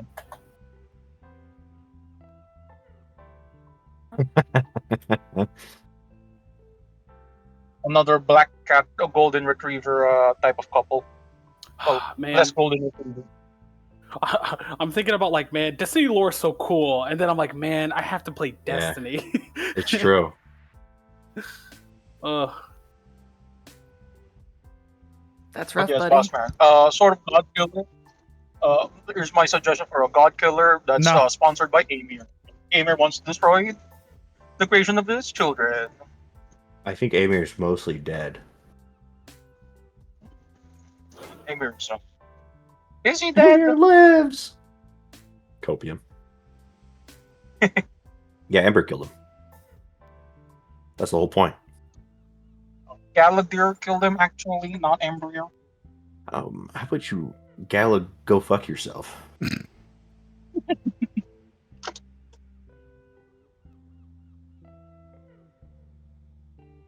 He was an evil back then.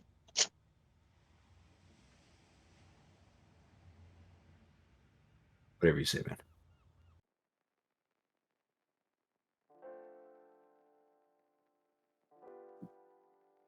Also, then was it Mr. Silu who said mommy Vecna? Like, you know?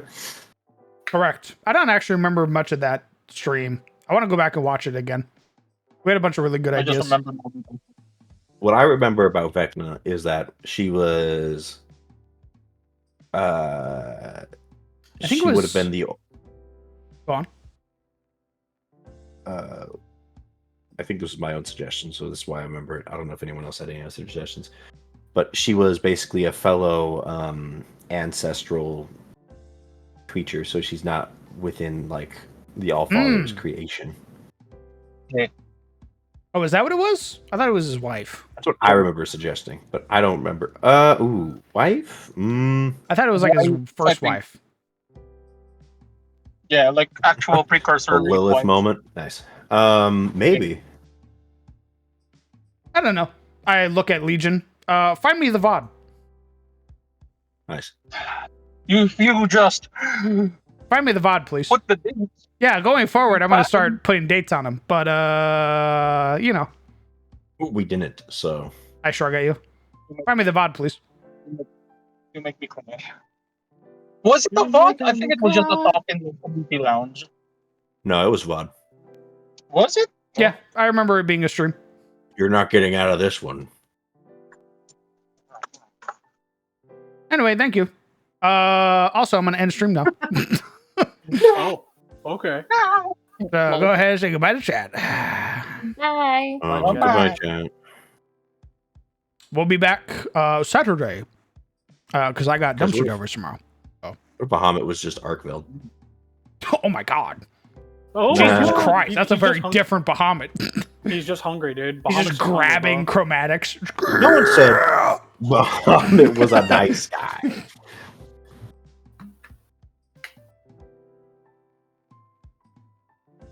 He's hungry. All right, I'll be back. I throw a He's rock at Legion. He- All right. Hey, thanks for hanging out, guys. We got a couple of the feats done. It was mostly a world building stream, which is fine. I did throw out the idea that it was going to be a catch-all stream, and catch-all it was. We didn't work on any maps, but we did do some world building, which I'm a big fan of. Which is definitely kind of like inspired the want to keep creating, which has been nice. So we're gonna stream again on Saturday, probably earlier than I did today, and we're gonna do more world building. We're probably gonna work more on CIC. I need to sit down and structure stuff, so that way I can actually get my inspiration flowing and go from there. So that's it for me. I hope you all have a lovely night. I hope you take care of yourselves. Hug your loved ones. Tell them that you love them. If you haven't seen them in a while, call them. I'm sure they'll love to hear from you. Drink? My God. Yeah, I'll drink. Fine.